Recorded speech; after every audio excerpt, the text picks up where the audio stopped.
Welcome, everyone. This is your friend, the DN What If, here with another exciting fanfiction.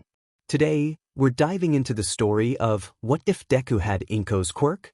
If you enjoy this video, don't forget to hit that like button and subscribe for more fanfiction content just like this. Now, let's get started with the fanfic. A barrage of raindrops thumped in rapid succession against the windows, and Inko Midoriya had never been more grateful for a rainy day. It muffled her tears and broken sobs. She didn't want to wake Izuku, his day had been hard enough and she knew she had made it worse. The trip to the doctor's office had been heartbreaking. Inko knew how much being a hero meant to her son. To have that dream crushed so soundly had left the boy wide-eyed and silent for the rest of the day. And then I had to go and make it so much worse. I'm so sorry, Izuku. I had hoped that you might have gotten my quirk or maybe even your father's. I'm so sorry that I couldn't tell you to go for your dream. But I can't bear the thought of you being defenseless against the monsters you'd face as a hero. Holding her head in her hands, a fresh wave of tears broke through. This had certainly not been a good day. She still hadn't called Hisashi, but frankly she wasn't sure she wanted to. Things had not been going well and she had suspicions that she didn't want to act on until she had proof. The last time Hisashi had called had been over a month ago. It seemed life was out to kick her down lately. Triplets.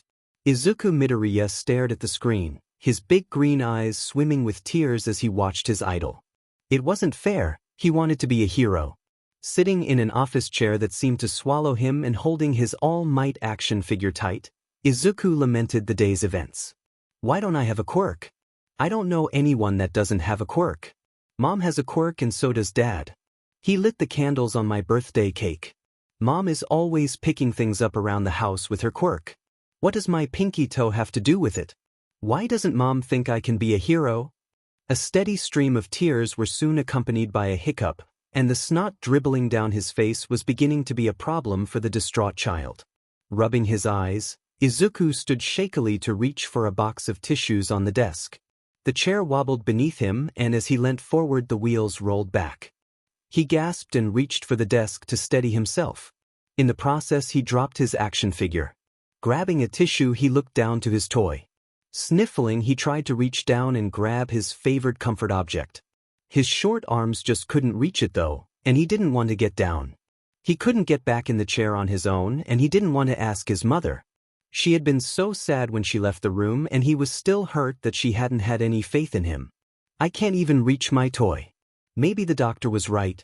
Maybe Mom was right. I wish things were different too, Mommy. Closing his eyes against the stinging tears, he reached for the All Might toy. I just want to be a hero, I just want to help people like All Might does. But I can't even help myself. The hiccuping started anew and he focused on the figure trying to reach it. In that moment he felt something inside him, a kind of pressure in his little palm. Almost like a sticker was in the middle of his hand. It seemed to shoot forward, aiming from his palm to All Might on the ground. When this strange feeling reached the toy, it latched on, making another sticker. His curly-haired little head tilted to the side as he felt this odd sensation. He pulled his hand back in uncertainty and the stickers seemed to pull as well. With a slap against his palm, the All Might was back in his hand. With eyes as big as dinner plates, Izuku stared at his hand and then at the toy. He looked for that feeling and after a minute felt another sticker. His shock kept him from comprehending what had just happened. He moved to push the chair back to get down. When he reached for the desk in that moment he made another sticker on it and when pushing back, the sticker pushed back too.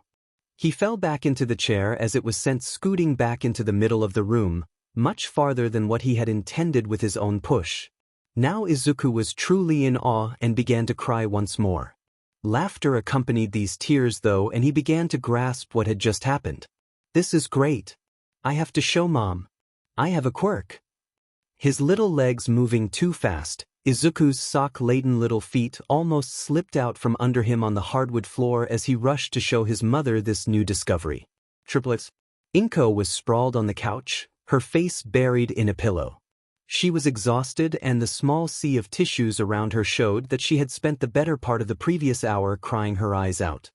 Her head lifted a smidge when she heard the patter of little feet headed into the living room. She hoped Izuku would forgive her. Maybe he was hungry and she could make him a late snack. Something warm and comforting might help her too. She expected to see her little boy crying still, maybe with even a little snot running down his chin. While both of those were present, she wasn't expecting the smile that joined them. Inko propped herself up to greet the grinning rascal, forcing a small grin of her own on her face and rubbed her eyes. Mom, I have a quirk like you, Mom." The excitement on his little face was so adorable that it brought fresh tears to her eyes. Pretending to have a quirk wouldn't help him, but she would play along. Just for tonight. "Do you now? What kind of quirk do you have, my little hero?" It hurt her to give him false hope, but she couldn't make herself bring him down any further. "Like I said, Mommy, it's like yours. Watch this." Looking around, Izuku found one of the tissue boxes on the coffee table. Reaching forward, he grasped at the box and pulled it to him. The box flew across the room and slapped into his waiting palm. Inko moved a hand to hide her gasping mouth. Fresh tears leaked from the corners of her eyes. It was too good to be true, but she had seen it with her own eyes. Getting up from the couch, stumbling over her own feet, she rushed to her son. Scooping him up in her arms, she held him close. Crying freely now, Inko kissed all over her son's little face. "I'm so happy for you, sweetheart. I can't believe it, you have a quirk.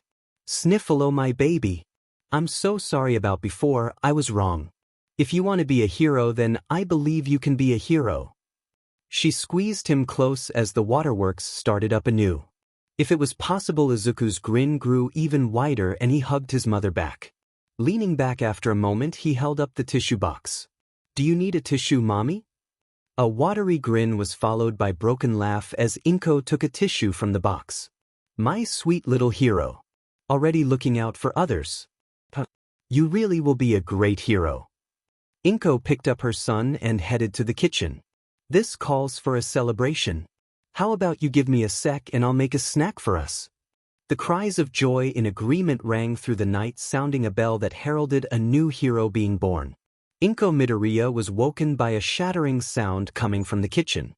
A soft wail soon followed. Leaping out of bed, she rushed out of her room, her face distraught at the sound of her child crying. Leaving her room, she found Izuku clutching his hand and broken bowl pieces scattered all over the floor. Inko practically slid across the floor to reach her baby and make sure he was all right. "Oh my gosh. Honey, are you all right? Baby, let me see, let Mommy see."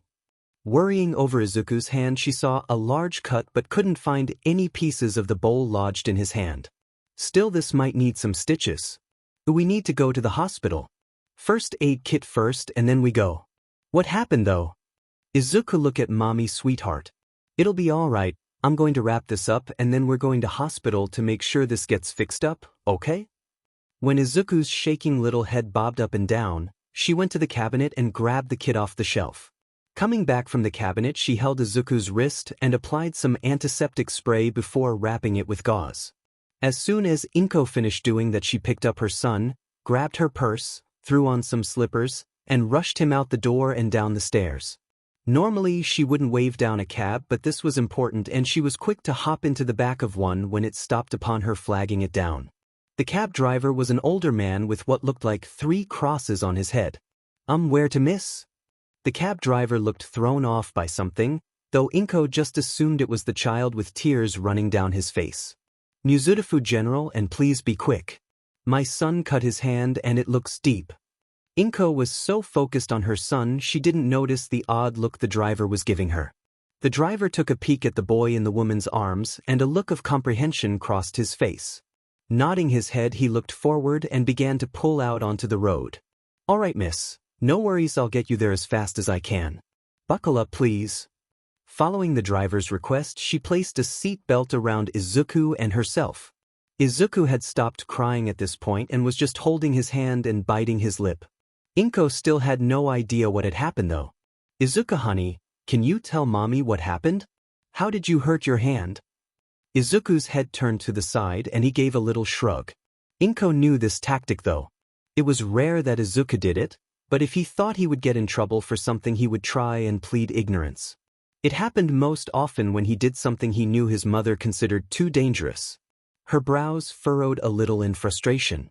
"Izuku, I need you to look at me and tell me what happened. I promise I won't get mad. You still want to be a hero, right?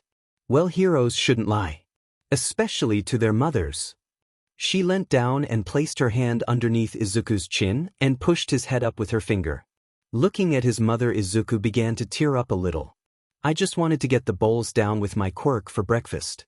But when I pulled the first one down, it moved too fast and broke on my hand. I'm sorry, Mommy, I didn't mean to break the bowl. Inko blinked for a moment. A tired smile broke across her face as she shook her head at her silly little boy. He actually thought she would be mad about the bowl. She wasn't the only one who found the whole thing amusing, though. The cab driver, having heard the whole thing, laughed up front. Just got your quirk then, huh, little man? Don't worry about it too much. Accidents happen, and most kids end up breaking something when they first find out about their quirks. Heck, I remember my oldest, when he got his slip quirk, tried to race around the house and ended up busting his head open on the kitchen table. Wasn't funny at the time, but you learn to look back and laugh. The story got a grin out of little Izuku. He was glad that it wasn't just him that messed up with his quirk. He was upset that he had broken the bowl and embarrassed that he had to go to the hospital. Inko was grateful for the driver's words. They appeared to have taken Izuku's mind off the cut. She was also happy to know that this was a rather common occurrence. She only vaguely remembered being scolded as a small child for breaking things when she was working out her quirk. Triplets.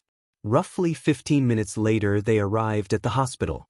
Pulling out Izuku from the taxi, Inko turned back to the driver to ask what the fare was. The moment she did, though, he waved her off. I've been there, Mississippi. I remember that panic and the rush to make sure they're okay. You just get him taken care of. Besides, everyone wants to be a hero these days. Figure I can have my own little heroic moment. You two have a good day, and I hope you get better, little man. After thanking the man for his generosity, Inko walked into the hospital and went hurriedly to the urgent care. Filling out a sheet and taking a seat, the room was thankfully empty for the most part. It wasn't long before they were in an examining room. Placing Izuku on the examining table, they were told a nurse would be there soon. A taller woman with a cat quirk of some kind, if the ears were any indication, came to see them not long after. Let's see here. Looks like we had a little bit of an accident, did we? No worries, kiddo, you aren't the first we've seen this week. Doubt you'll be the last. Now let's take a look at that hand. Crouching down a bit to get to eye level, she held her own hand out towards her young patient. Izuku blushed as he shyly placed his hand in the admittedly pretty nurse's hand. He flinched a bit as she carefully unwound the gauze and got a good look at the cut. Good news, little man. I don't think you'll need stitches, but we'll go ahead and apply a skin adhesive to help everything heal a little faster.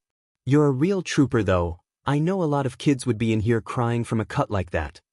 Grinning at the little boy, she stood up and patted his head. Izuku blushed even harder and puffed his chest out just a little bit. His mother sat to the side and hid a grin with her hand. The nurse herself chuckled a bit and turned to Inko. I'm going to get the adhesive and I'll be back in a moment. Do you have any questions, any concerns? Turning to the nurse, Inko thought for a moment before she came upon a question she wanted to ask. Not in regards to the cut, but is Dr. Urahara in? I wanted to speak to him about Izuku's quirk. Best to get to the bottom of this now. I'll take a look for you, Mrs. Midoriya. Give me just a minute and I'll be back. After the nurse left, Izuku sat dangling his legs from the examining table as Inko gave her work a call to let them know that she wouldn't be able to come in that day. By the time she got off the phone, the nurse had returned to the room.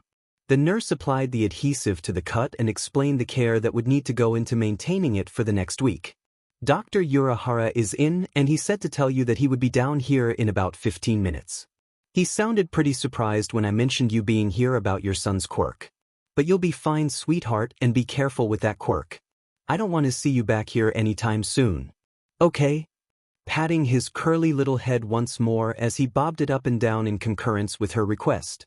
Oh, and Mrs. Midoriya, I was wondering if you could tell me where you got those all-might pajamas?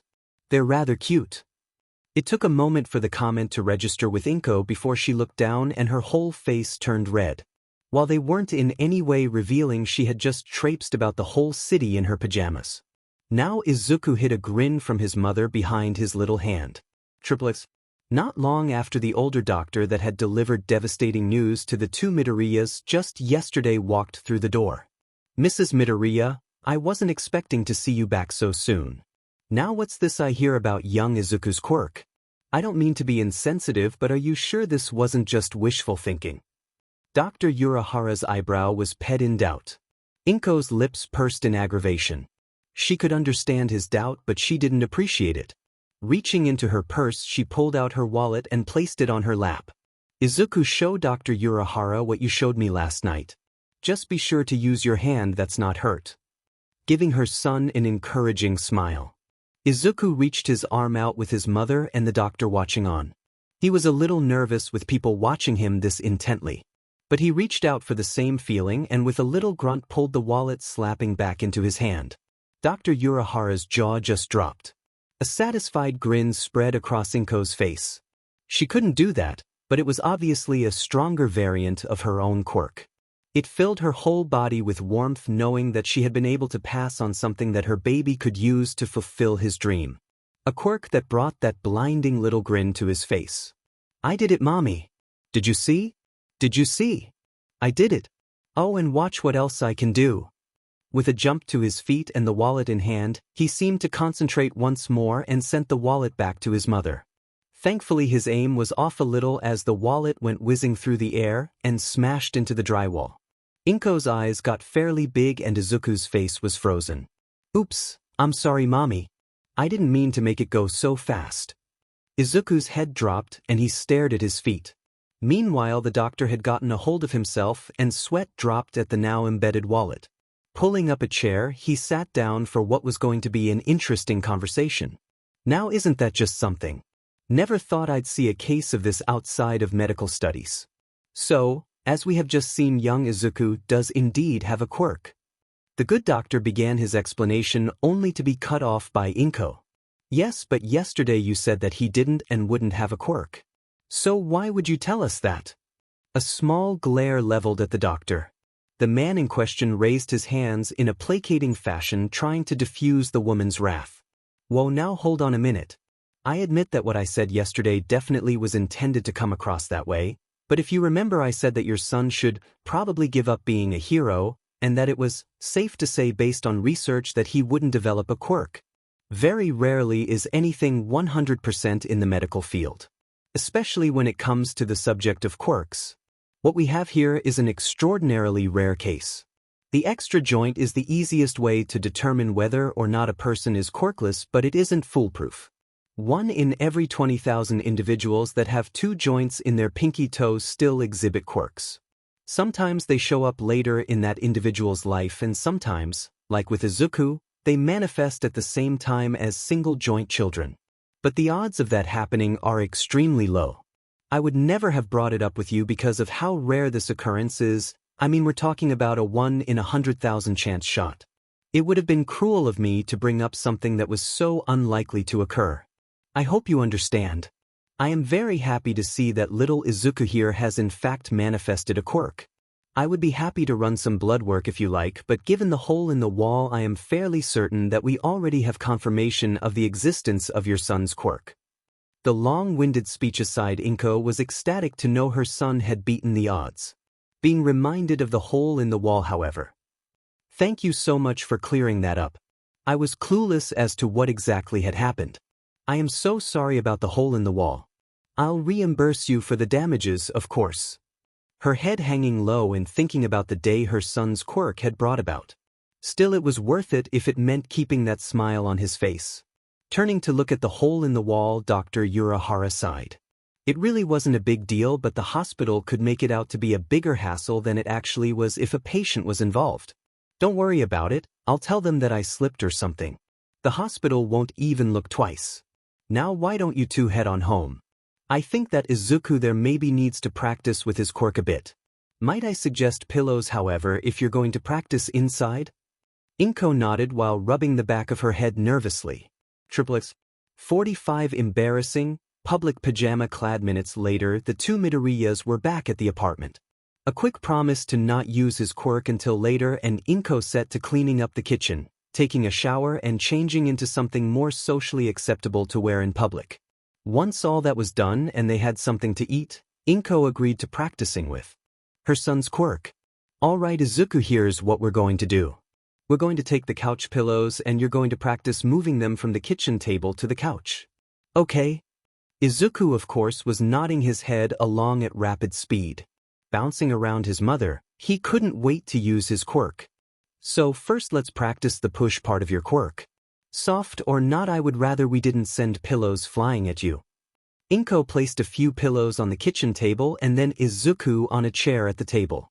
Her son's excitement was contagious and the smile on his face was quickly matched by her own. All right, little hero, the ship is sinking and you need to throw the people to safety. With that kind of encouragement, the little boy couldn't help but give a shout and promptly fire off the plush couch-bound missile. One sticker in the palm and another to the pillow, followed by a push. Off the pillow went, zooming to the couch. While Izuku played with his new quirk, Inko watched closely to see how it worked. It looked like he was pushing the pillow and his quirk just sent it fly forward, but she couldn't tell what the process was. Izuku, what does your quirk feel like when you use it? Inko's question brought Izuku out of his revelry. What do you mean, mommy? To be fair, that question was rather broad for a 5-year-old to really grasp. Inko placed a finger to her chin as she thought on how to explain her question. I mean, when you use it, does it remind of some other feeling? Like when I use my quirk, it kind of feels like I'm sweeping something towards me. I have to make more sweeps the farther away the thing is. So does it maybe feel something like that? Inko hoped she got her point across that time. Izuku's little head tilted to the side and scrunched up his face in thought. It feels like a sticker. I make one sticker in my palm and then I place another sticker on something else. Then I push or pull it and it just moves. I think I can make it push or pull faster too. His little thinking face was so cute that Inko had to bite her lip to keep from grinning or just snatching him up and cuddle him. But no, she was trying to help him with his quirk. This wasn't the time. Well, can you make the first sticker somewhere else? It would make mommy very happy if she didn't have to worry about your hands getting hurt. Inko clapped her hands together, looking hopefully down at her little boy. Could he do that? He wasn't sure he could, but if it was for mom, then he would try. Reaching for the power again, Izuku thought about placing that first sticker somewhere else. Lo and behold, when he focused on one of the pillows, he could tell he had made the first sticker on it. Then he looked at the couch and made a second sticker there before finally having the pillow pulled toward the couch. Once more the pillow leapt from the table to couch. Ooh, was that good, mommy? I did just like you asked and made it go to the couch without using my hand. Looking up to his mom for approval, she nodded her head and gave him a hug. You did great, Izuku. I am so proud of you. We'll have to celebrate for dinner tonight. What do you want to eat? This had been a long day and one discovery with his quirk would be enough for today. Katsudon, mommy. Please can we? The future hero looked up at the woman who had given him this power with eyes full of love and appreciation. Looking back, Inko was overtaken with those same emotions. Scooping him up, she tickled his belly, making him squeal and laugh. Of course we can, sweetheart. It's a celebration for you after all. A yell of excitement was the response she was given. Izuku, I know I almost messed up and I know I hurt you. But it won't happen again. If you want to be a hero, then I'll help you any way I can. Inko's thoughts to herself in that moment would be the foundation that helped shape one of the world's greatest heroes. Chapter 3. Shut Up, My Mom is Awesome. It was Izuku's first day of school since he had manifested his quirk and he couldn't wait to show everyone. Inko was walking him to his classroom to let his teachers know about his quirk. He and his mother had spent hours the previous day working out some of what he could do. They had figured out that Izuku could increase or decrease the speed of an object he could use his quirk on. Good thing to know, as it would hopefully prevent more hospital visits. The last thing they learned was that Izuku had a weight limit. Anything over 5 pounds, and he struggled to make it budge. It gave him really bad headaches when he tried to move a full laundry basket. It had moved, slowly but surely, although his mother had been forced to give him headache medicine shortly thereafter. I can't wait to show Kaken. He started to pick up the pace a bit and began almost pulling his mother. Inko was quite amused with her son's enthusiasm and let him tug her to his classroom. Well, I'm glad to see he's so excited about getting back to school. Even if I am certain he wants to show off his quirk. With a little warning, hopefully the teachers could prevent any accidents from occurring. 15 minutes later, Izuku was waving goodbye to his mother before turning to the class. It wasn't hard to find Kaken. A small group of his own little followers was always around him. He was just so cool, even the teachers thought he had a cool quirk. Izuku hoped that Kaken thought his own quirk was cool too. Hey Kaken, I got my quirk. Now I can be a hero too. Isn't that awesome? Katsuki Bakugo looked at Izuku skeptically. You're kind of a wimp, Deku. Even with a quirk there's no way you could be a hero. But what kind of quirk do you have? Cool or not, Katsuki could be a bit of a JRK. But that wouldn't get Izuku down. He was positive that Kaken would change his mind once he showed him his quirk. No, see, my quirk is really cool, it lets me move things without touching them. I'm sure I can be a hero. Katsuki snorted at the proclamation. But before Izuku could show off his quirk, the teachers called them together to get started on the day's activities. Triplets. It wasn't until later in the day during a recess PRD that Izuku was able to bring up his quirk again. He ran over to the tree located on the playground and waved over Kaken. Some other students noticed and followed the coolest kid in class to see what the wimp was up to. Kaken watched this. Reaching for his power, he found a stick nearby and latched on with his quirk. A moment later it came into his hand. Izuku was glad that he had figured out how to slow down the things. He pulled to him. If the stick had come to his hand at the same speed as the bowl the other day, then it might have hurt. Several of the kids in class seemed to be fairly impressed with Izuku's quirk. Wow, that was kinda cool. Maybe he can be a hero. Man, I hope my quirk shows up soon too. Now for Katsuki this was not acceptable. His little ego had been fanned for several weeks now. There was no way that he was going to share even a little bit of the spotlight. He was the greatest. No way was he going to be shown up by the class dork. Eyes hardening, Katsuki walked up to Izuku. So you can pick things up without grabbing them, huh? So are you gonna be some kind of super garbage man? Some of the other kids laughed, but a few just looked at Katsuki in disapproval. That wasn't very nice. Izuku's little face fell. He had been so excited to show everyone his quirk. Katsuki wasn't done though. That quirk is just like your mom's, isn't it? I heard my mommy talking about how useful your mom's quirk was for cleaning. But she can't pick up anything if it's too heavy. A few kids decided to leave at this point. Seeing a new quirk was cool, but not everyone wanted to stick around to watch Katsuki be in, but Izuku at this point was starting to cry out of frustration. He finally had a quirk of his own. I thought if I showed him my quirk that Kaken would think I was cool. Why is he being so mean? Izuku's tears seemed to be the objective. Katsuki decided that he would make the little dork look like a crybaby and then no one would think Izuku was cooler than him. I bet that stick is the heaviest thing you can move. Face it, Deku, you can't become a hero not with a weak quirk like your mom's. The moment those words left Katsuki's mouth, a switch was flipped. Izuku wasn't prone to aggression. He didn't like confrontation. But standing up for someone else? Especially for his mom? That he could do. Shut. Kai. The sniffling ceased as he looked up at Katsuki, his green eyes narrowing at the blonde bully. What was that, crybaby? I couldn't hear you? Haha, what a wuss. Katsuki and his little group laughed at Izuku. They weren't paying much attention as Izuku began walking closer to Katsuki. I said shut up, Kaken. Don't talk bad about my mommy. The glare was about as threatening as a 5-year-old's could be. But it got the point across. Katsuki stopped laughing. The grin on his face changed into a cruel sneer. Stepping up to Izuku, he lifted his hand up and used his quirk to create sparks around his little palm. Oh, what are you gonna do about it? Are you gonna fight me? Ha, Deku. Getting right up in Izuku's face as he grilled the green-haired boy.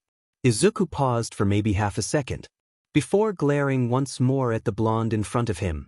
I don't have to fight you. You're a JRK Kaken and a bully. I know my mommy is the greatest, so that means you're a liar too.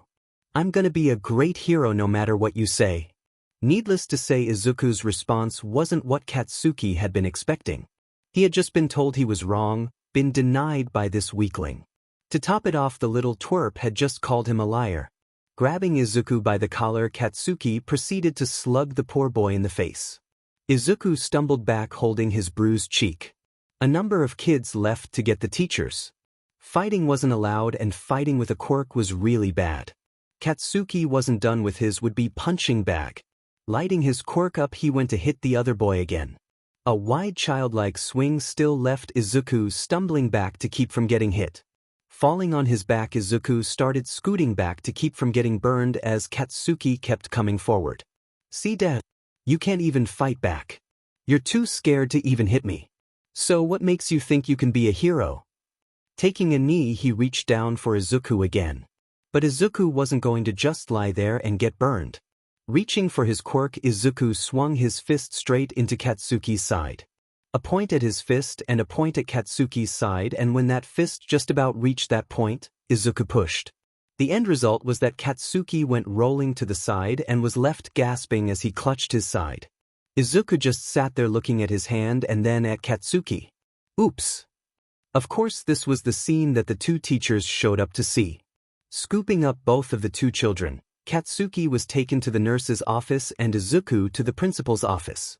It took a little while for the teachers to get the full story from the other students, and there were a few conflicting tales from some of the kids. But ultimately it was pretty clear that Katsuki had picked a fight with Izuku using his quirk. Then Izuku ended up finishing it using his own quirk. Both of the children's parents were called in. "Triplets, why, you little brat? I can't believe you tried to burn another kid. And it was little Izuku too. I thought you two were friends. Oh, just you wait until we get home." Mrs. Bakugo was a rather intense woman, who thankfully didn't put up with her child's, or anyone's crap. Still though, couldn't she have waited until they got home? Were the thoughts that crossed everyone else's heads in that moment. Sweat drops on the back of their heads. Shaking his head a bit, the principal cleared his throat to get the attention of the office's other occupants. "Now I do understand that both boys are very young and that both have recently manifested their quirks. But this is simply unacceptable. We cannot have playground brawls where children are using potentially very dangerous abilities. Both boys will be suspended for the next 2 days, and we expect both of them to be informed of the responsibilities that come with such gifts. With that being said, you are both free to take them home." The time spent going back to their apartment was spent in silence. Every time Izuku looked up at his mom to say something, her disappointed face stopped him every time. When they did finally get back to the apartment, Inko brought her son into the living room and sat him down on the couch with her. "Honey, why did you do that? I know you know better. I understand why you might have used your quirk at the end. But why didn't you just walk away before it turned into a fight?"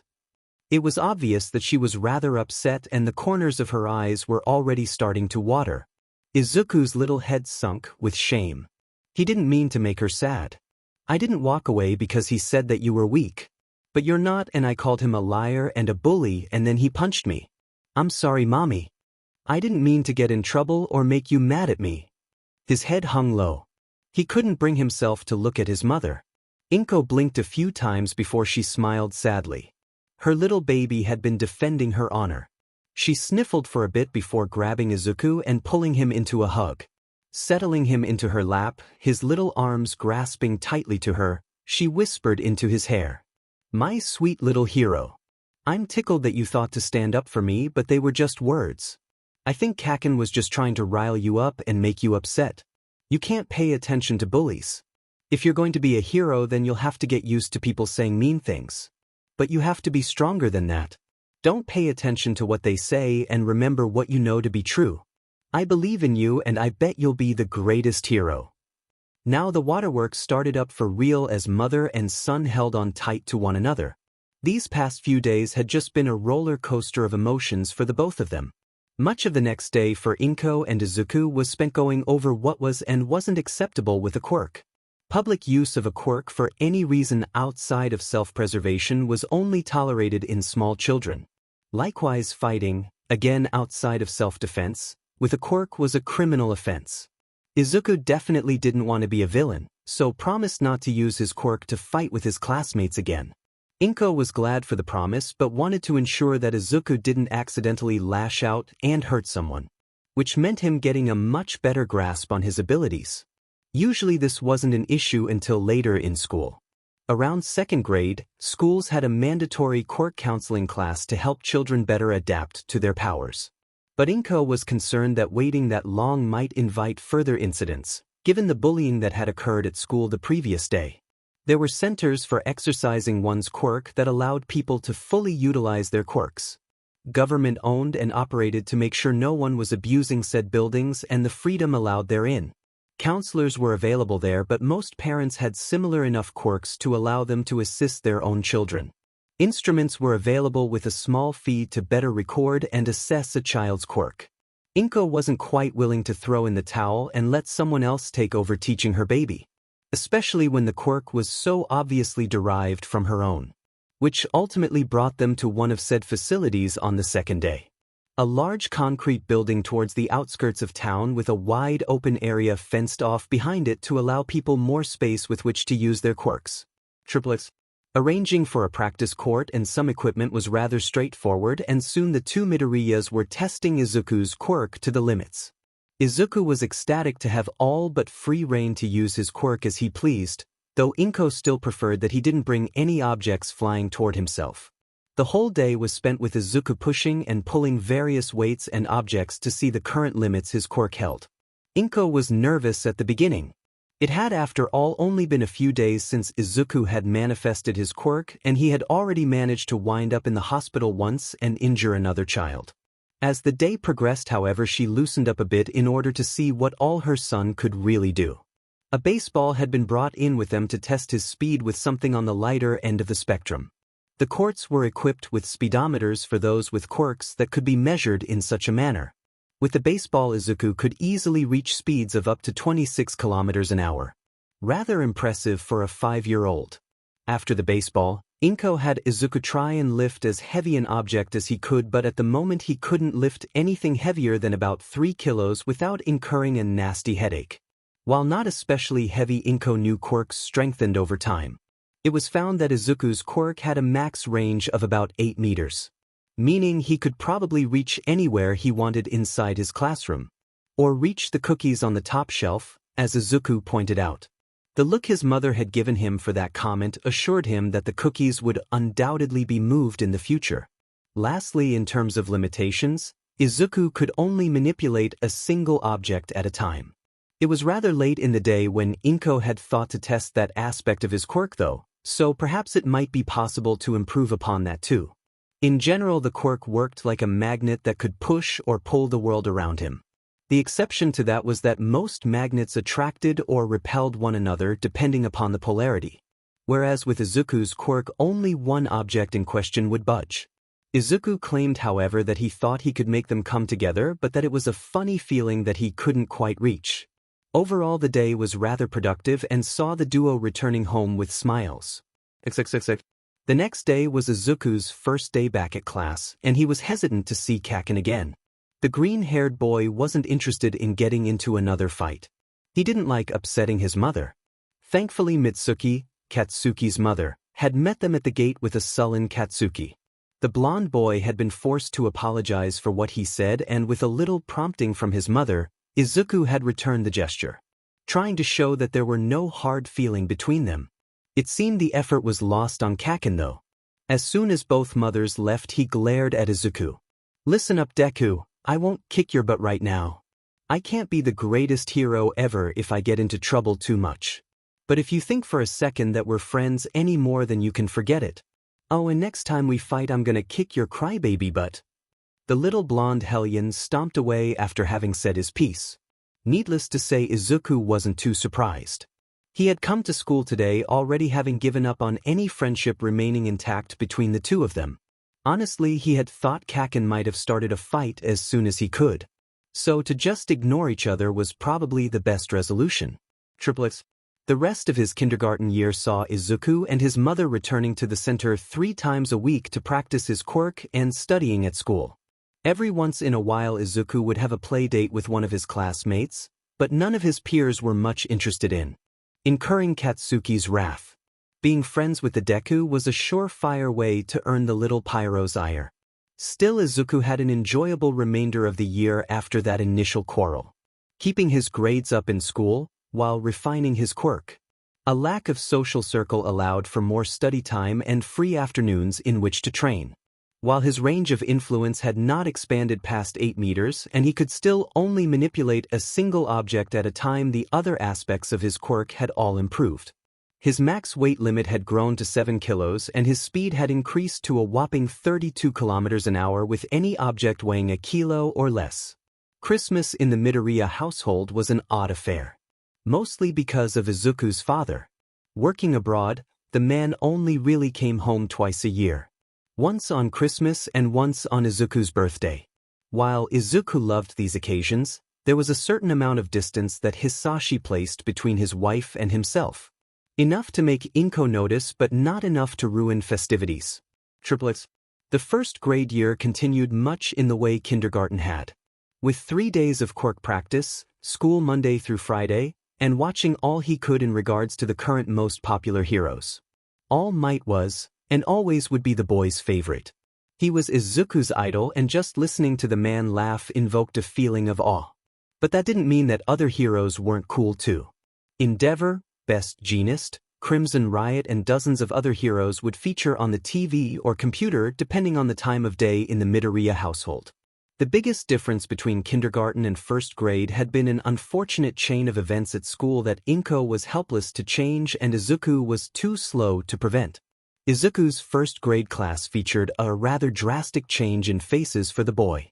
Over half the class of the previous year had not returned for first grade, having either moved away or been enrolled in nicer schools. With this many new faces came a new variety of quirks and ample opportunity to show off. Katsuki undoubtedly had the flashiest and likely strongest quirk in the class. So naturally he pulled in a crowd much like had done the year before. The many new faces enamored with the powerful quirk. This was how the trouble started. Of the students that remained from the kindergarten year before, the majority were those children that had been in Katsuki's corner. One of these children began a nasty rumor amongst the class telling of the fight the previous year between Katsuki and Izuku. The way the story was told, Izuku had started the fight after misunderstanding something Katsuki had said. The fight was of course made overly dramatic, but small children are quick to latch onto such stories without the benefit of learned skepticism. At the end of the fight, Katsuki had won and tried to help Izuku up. Then Izuku had used his quirk and seriously injured the other boy. Izuku did not hear of this story until late into the year. He had assumed the new students were shy like him and so did not approach any of them until nearly into the second semester. By that time the tale of Deku, the kid who used his quirk to hurt people, had circulated the class. When he had finally discovered the reason for his peers' distance, Izuku tried to argue his case but no one was willing to listen. Even going to Katsuki to try and get him to tell the truth didn't work. Deku, I don't know what you expect me to do. They already know what happened, so why would me telling it to them be any different? The smirk on the Katsuki's face had shown vindictive pleasure in regards to Izuku's pained face. Izuku had come home crying that day and it took Inko nearly an hour to get Izuku to tell her what was wrong. As his mother, she of course tried to rectify the situation with his class, but only served to worsen the situation. Now it looked as though Izuku was a crybaby that told his mommy lies when he didn't get his way. Izuku appreciated the effort though, and didn't blame his mother. In the end he just accepted his isolation amongst the class and made the best out of his time outside of school to keep a grin on his face. He had to grin even when it hurt. All Might never stopped grinning, so he wouldn't either. Triplets. By the end of the first grade year, Izuku's quirk had improved further. Though Inko was beginning to think maybe she should hire someone to take over his training. There had been a few close calls that nearly resulted in what could have been serious injuries. Some days were certainly more stressful than others. She had found a gray hair the other day. Regardless, she had pressed forward to provide Izuku with as much direction as she could. Most exciting was that Izuku ended the year being able to manipulate 2 objects at the same time. This was of course still mitigated by his weight limit, and so he had to divide his ability between the 2 objects, but it was still progress. His sphere of influence had finally improved, though not by much. He was now able to manipulate objects as far as 10 meters away. Izuku had been frustrated with the fact that he just couldn't reach anything further than that. On the flip side, his maximum weight and speed had both improved. Lifting and moving objects weighing 11 kilos or less was within his power, and he was able to repel any marked item weighing 2 kilos or less at speeds of up to 45 kilometers an hour. Izuku took the good with the bad that year and showed his mother that he was a very resilient child. Inko was proud of him for his attitude and accomplishments for the year. Triplets. Only one real difference marked second grade from the previous 2 years. But that was halfway through the second semester. Izuku's class didn't feature any new faces this year and served to cement the self-isolationist policy Izuku had begun taking up.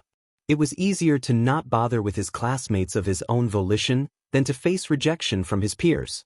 He was polite and smiled whenever called upon, but didn't engage himself with the rest of the class any more than needed. Kaken had now firmly become Bakugo, any attempts at maintaining an at least amicable relationship a foregone conclusion. Izuku ignored his crowing as much as he did the rest of the class. Most of Izuku's free time was dedicated to one of 3 things now. The first was his quirk. Even outside of the training center, Izuku had taken to training around the house every instant he got. Using his quirk for a multitude of different tasks helped him better understand how to wield it. He had been forbidden from using it in the kitchen though. His mother had come in one day from shopping while he had been doing dishes, only to see a pair of knives hovering too close to her baby for comfort. The oops that had answered her high-pitched gasp had apparently not been the correct response. By the end of the year, his constant practice and sessions at the center had shown in his skill with his quirk. A sphere of influence reaching 14 meters, able to manipulate an object or objects with a total weight of up to 15 kilos, able to fire off an object weighing as much as 5 kilos at speeds as fast as 60 kilometers an hour, and managing to add 2 more sets of points, allowing him to manipulate a total of 4 objects at once now. Izuku's second pastime, that was perhaps even more time-consuming than his exercises, was his hero analysis. 2 notebooks were now full of scribbles and thoughts on the various abilities and tactics of many of the most popular heroes. It had become a bit of an obsession for Izuku, cataloging the great heroes of his time and considering the many different ways they went about their jobs. Disaster relief, local crime, supervillains, and criminal organizations. Every hero had their own way of handling those facets of their career. Izuku was interested in taking all of that knowledge so as to use it to his advantage later down the line. But maybe even more so than the way they handled their career was how those heroes used their quirks. Izuku was determined to be the #1 hero someday. To use his quirk, just as his hero All Might did, with a smile on his face. To not just bring relief and aid but to be that relief. To that end he would take the techniques of the best and commit them to memory. Meanwhile, Inko had become increasingly concerned for her son. While she was happy that Izuku was doing well in school and proud of his progress with his quirk, she had seen his distance from his peers. It seemed that he didn't have anyone to talk to outside of herself. This was saddening to the woman. A child shouldn't only have a parent to talk to. It had led to Izuku having some social insecurities. While he was perfectly polite and was capable of holding a conversation with an adult, the young boy became nervous when confronted with someone his own age. Ultimately, though, it was the loneliness in Izuku's eyes when she picked him up from school that hurt her the most. The slight longing that she only barely caught whenever Izuku glanced at his peers as they wandered off into their own friend groups.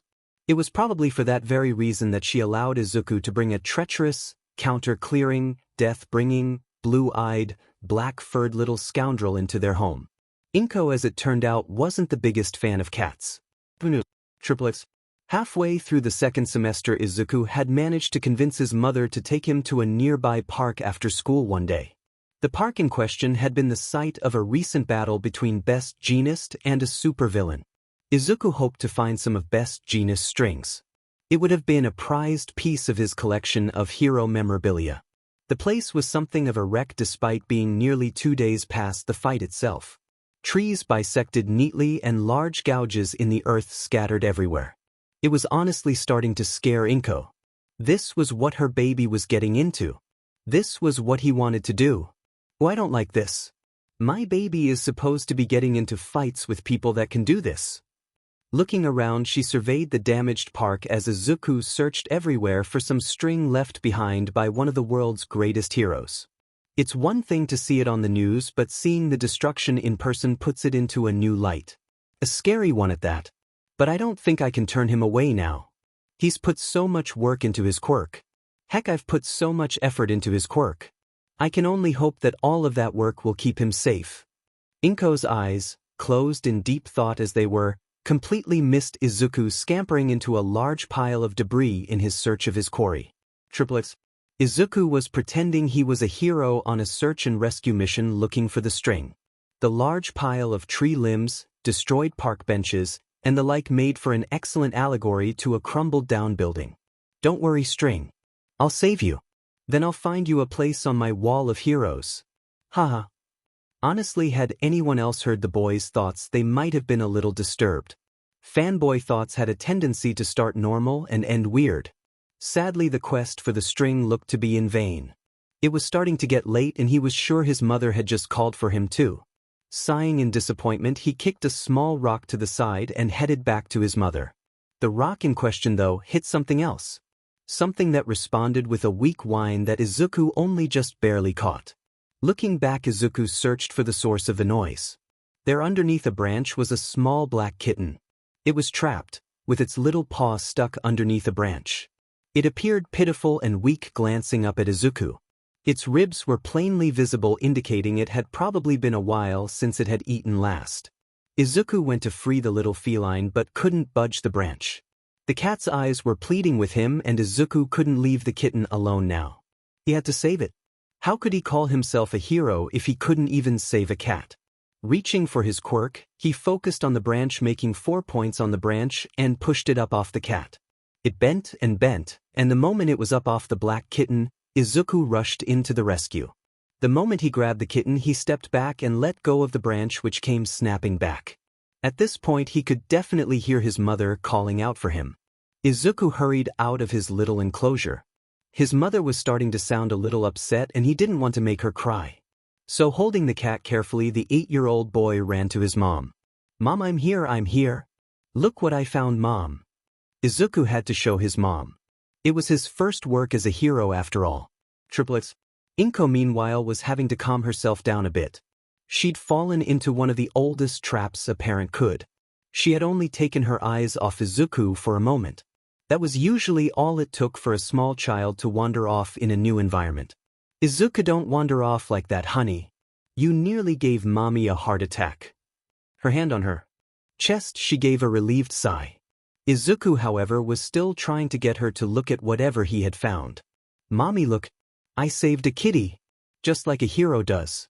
I rescued someone." Izuku was so proud of himself, and the grin he had on his face reached his eyes. Inko blinked a bit at the proclamation before taking a better look at the object of her son's excitement. Indeed, there was a black little kitten, and she had to hold back a groan. Inko had never been the biggest fan of cats. Her aunt had owned a horde of the creatures, and the animals had delighted in clawing at her hands and tearing up her things whenever she had visited. This particular cat was very small and looked rather worse for wear. Izuku was cradling the thing carefully, and the kitten had curled itself up in his arms. Izuku's words registered in Inko's mind, and she smiled kindly. "Wow, good job, little hero. I'm so proud of you. That kitten doesn't look very good, though. Why don't we take it to an animal shelter? They can take care of him and make him better." Inko was happy for her son and his feeling of accomplishment, but she wasn't keen on staying around the kitten for any longer than she had to. Izuku, on the other hand, seemed to have different plans. The kind that Inko was trying to avoid. But Mom, can't we keep him? I promise I'll take care of Ichi. I'll make sure he gets better." Now Inko did groan. She did not want to bring a cat back to the apartment. Not because it would cause any problems. The landlord was something of a crazy cat lady herself and might even waive the fee. No, Inko just wasn't looking forward to cat scratches everywhere and meowing at night. "Izuku, honey, our apartment isn't very big. You'd have to share your room with him, and taking care of a cat can be a lot of work. Are you sure you want to do that? And where did Ichi come from?" Izuku frowned a bit at his mother's words. Before holding the kitten just a smidge tighter. "I promise I'll take care of him, Mommy, and I don't mind sharing my room. It might be nice to have someone else to play with. And he's itchy 'cause he's the first one." Inko's eyes watered at the edges. She knew Izuku had been lonely, but she hadn't considered a pet. The last bit confused her though. First, what, honey? Izuku looked up at his mother with big green eyes and said with a slightly glum face. He was worried his mother wouldn't let him keep the kitten. The first person I've saved with my Quirk mommy. Now Inko just caved. She couldn't say no. Not to that face. Not to those words. Well, I guess we'll have to run by a pet store and get Ichi what he needs. Izuku's face shined with the grin he gave his mother. His little green hair bobbed up and down as he danced around his mother. Inko could only grin in exasperation. Chapter 5. Felines, Flawed Ideas and Farewells. Ichi turned out to be a mixed blessing. The little kitten was well behaved for the most part. His black fur was soft and sleek, and his bright blue eyes took in the world with a look like he owned the place. With Izuku, though, the cat was clearly attached to a large degree. They slept together, ate together, and somehow or another went to school together. Inko had thought at first that Izuku had snuck the cat into his backpack. But Izuku had sworn that wasn't the case. He was just as surprised as his mother to see Ichi waiting at the gate when Izuku got out of school. Inko wasn't sure how the cat was doing it, but it freaked her out a little. Still, the sight of a little black kitten sleeping in her son's dark green, curly nest of hair was an adorable sight to behold. One that Inko had made sure to snap a picture of. Ichi followed Izuku around the house like a little shadow most of the time and seemed to pay attention to every word the boy spoke, meowing occasionally in response to something Izuku said. On the other hand, Ichi seemed to delight in tormenting Inko. Or at least she thought so. The dark feline was prone to pushing all of her tissue boxes off the shelves and coffee table for her to trip over later. In addition, Ichi loved bringing half-dead small animals into the house to drop onto the kitchen table as if he was preparing dinner. His choice in cuisine left much to be desired. Inko was willing to put up with all of this for one reason. Izuku talked more with Ichi around than he ever had before they had brought the cat home. Even if it was just to a cat, Inko was glad to hear her son talking. The boy had been sullen from constantly distancing himself from his peers at school, but Ichi gave the boy someone to talk to. Lo and behold, the cat meowed back more often than not. On days that Izuku came back from a dismal time at school, Ichi would often manage to make the world bright again. Inko made sure the kitten was rewarded with some extra treats on those days. Third and fourth grade just seemed to roll into one another. Go to school, train a few days a week at the center, write in his hero notebooks, and play with Ichi. The Midoriya household just swam through those 2 years. Birthdays and Christmas, Hisashi came to visit, but outside of that it was just the three of them. Izuku's powers grew during those years, though to a lesser degree than in the past. Only his weight limit and speed improved, which grew at a rather steady constant pace. While any effort to extend his range or increase the number of points he could create all but hit a wall. Whenever Izuku was frustrated with that fact, Inko was quick to show Izuku her own quirk in comparison. She couldn't make things zoom across the room or lift more than a few kilos at once. She could barely move more than a single object at once, and even then the sweeping motion ended with them being grouped up together like dirt to a dustpan. Her encouragement and faith helped to push Izuku forward. Ending in 4th grade, Izuku could manipulate up to 5 objects with up to a combined weight of 29 kilos, firing off smaller objects up to 4 kilos at speeds of up to 85 kilometers an hour, and had extended his range by another meter to a total of 17. School had taken an interesting, if unpleasant, turn. It had been years since the incident in kindergarten between Katsuki and Izuku. Most everyone seemed to have forgotten about it. Except Katsuki. Without anyone paying closer attention to the two at school, Katsuki had decided to take a shot at Izuku. The confrontation began after school one day in 4th grade with Izuku waiting in the courtyard. The train that would get him home fastest wouldn't be at the station for a little while. So he had time to kill with Ichi until then. Katsuki had followed him and came upon Izuku having a conversation with Ichi and laughed at the weirdo talking to the cat. Haha, you have got to be kidding me, Deku. Now this is just sad. You don't have any friends, so you've resorted to talking to animals now? With how quiet you are in class these days, I thought you'd forgotten how to talk. Now I see it's just because you prefer to keep quiet around humans, huh? Next thing you know, you'll be liking yourself clean. Haha. Izuku just smiled at the other boy, shook his head, and turned his back on Katsuki and started walking away, Ichi following beside. Katsuki did not appreciate being ignored, and to walk away from him? Deku would regret that. Oh, Deku, don't you know? Katsuki started moving towards his target. Lighting his quirk up, Izuku only had enough time to turn his head and widen his eyes. Never turn your back on a stronger opponent. His fist swung, crackling through the air straight into Izuku's back. A small explosion left Izuku's jacket burnt and sent him rolling head over heels. Ichi rushed to his downed master and placed himself between the two boys. Hissing, Ichi's fur stood on end as he faced down the pyromaniac intent on harming his human. Katsuki wasn't amused. Picking a fight with Izuku was one thing. Burning a cat up wasn't cool. Tisich, I'm not gonna torch a cat. But I think I've proved my point. You're still just as weak and pathetic as ever, Deku. A quirk doesn't change that. He grinned at the downed boy and walked past with Ichi hissing and spitting at him the whole way. When Katsuki had left from Izuku's sight, he sat up. His fist gripped in an odd way. Thanks, Ichi. I really didn't want to use my quirk and risk getting in trouble. Ichi's blue eyes peered at his two legs curiously, head tilted in confusion. Izuku pointed up above where Katsuki had just been. Ichi followed Izuku's finger to its destination. Hovering above was a large tree branch. Izuku released the point from the branch and it fell to the ground. It probably weighed close to 5 kilos and would have left a nasty bruise on Katsuki even if he had simply dropped it. If Katsuki was feeling sure enough to pick a fight with him, though, then this probably wouldn't be the end of things between them. Izuku didn't care about fighting him, however. Even if Izuku did win, it would only serve to get him in trouble with the teachers and disappoint his mother. He needed to find a way of keeping himself from getting involved in a fight at all. The question was, what could he do? Triplets.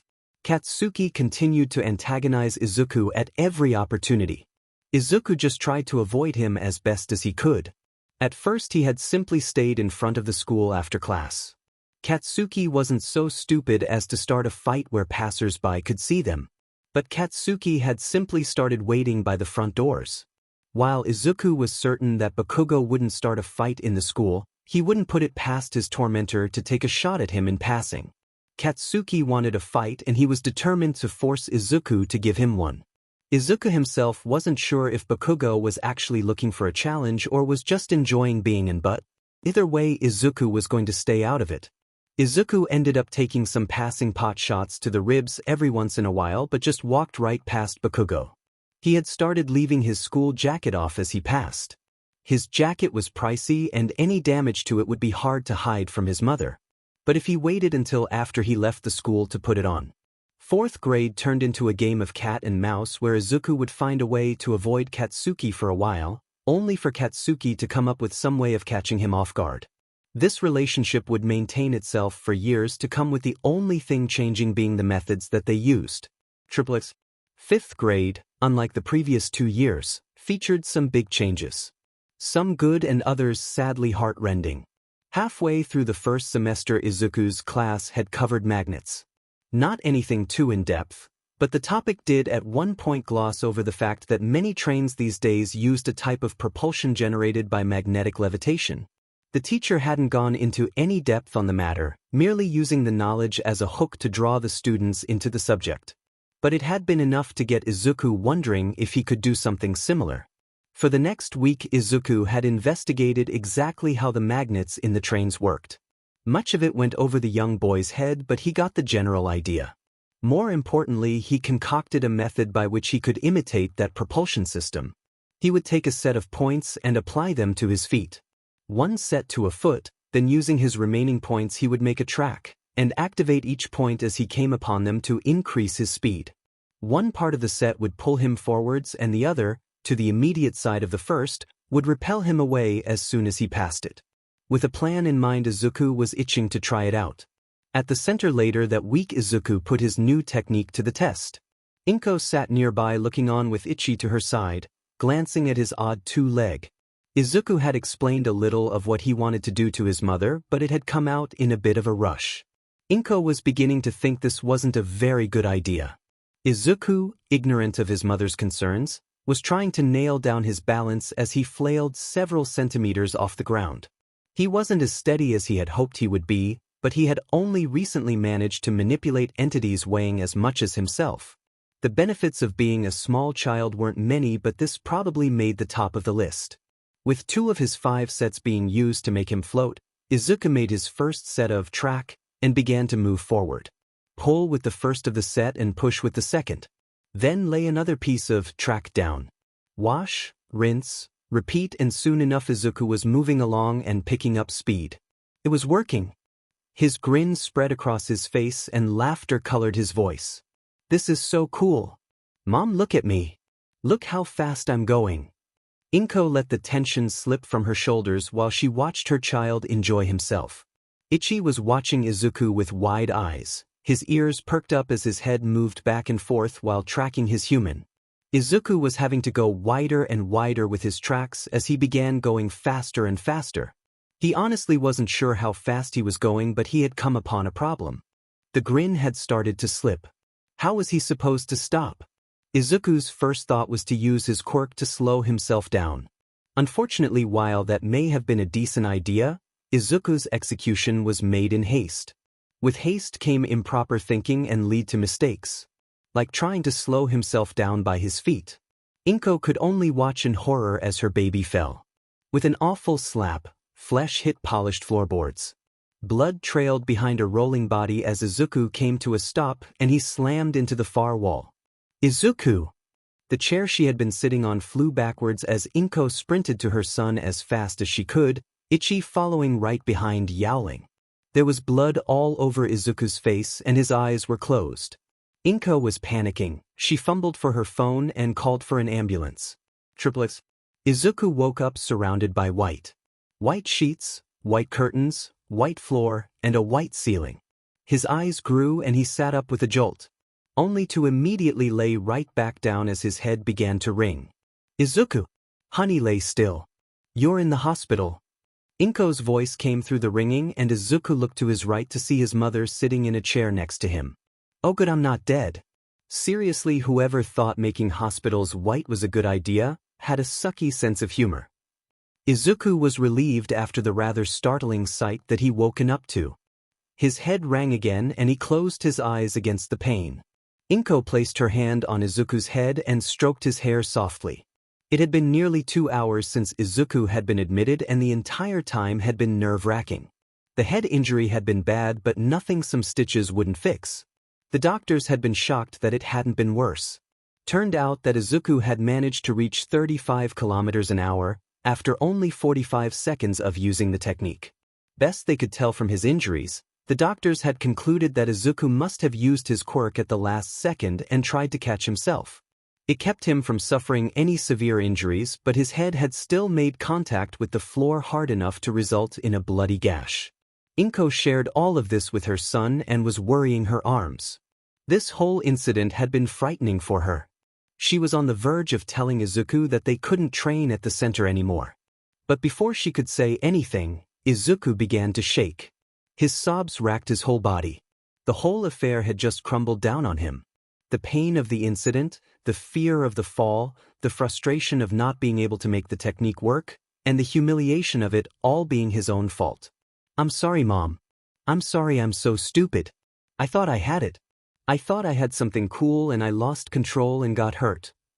Inko put her concerns to rest. If Izuku realized how bad the situation could have been, then she couldn't bring herself to bring him down further. Crawling into the bed, she wrapped her arms around the shaking 10-year-old. Izuku snuggling deeper into his mother's embrace. Before noticing something out of the corner of his cracked eye. See, come here, Ichi. Inko blinked, wondering if she'd heard that right. Honey, I had to take Ichi home. You can't bring a cat to a hose dash. Meow.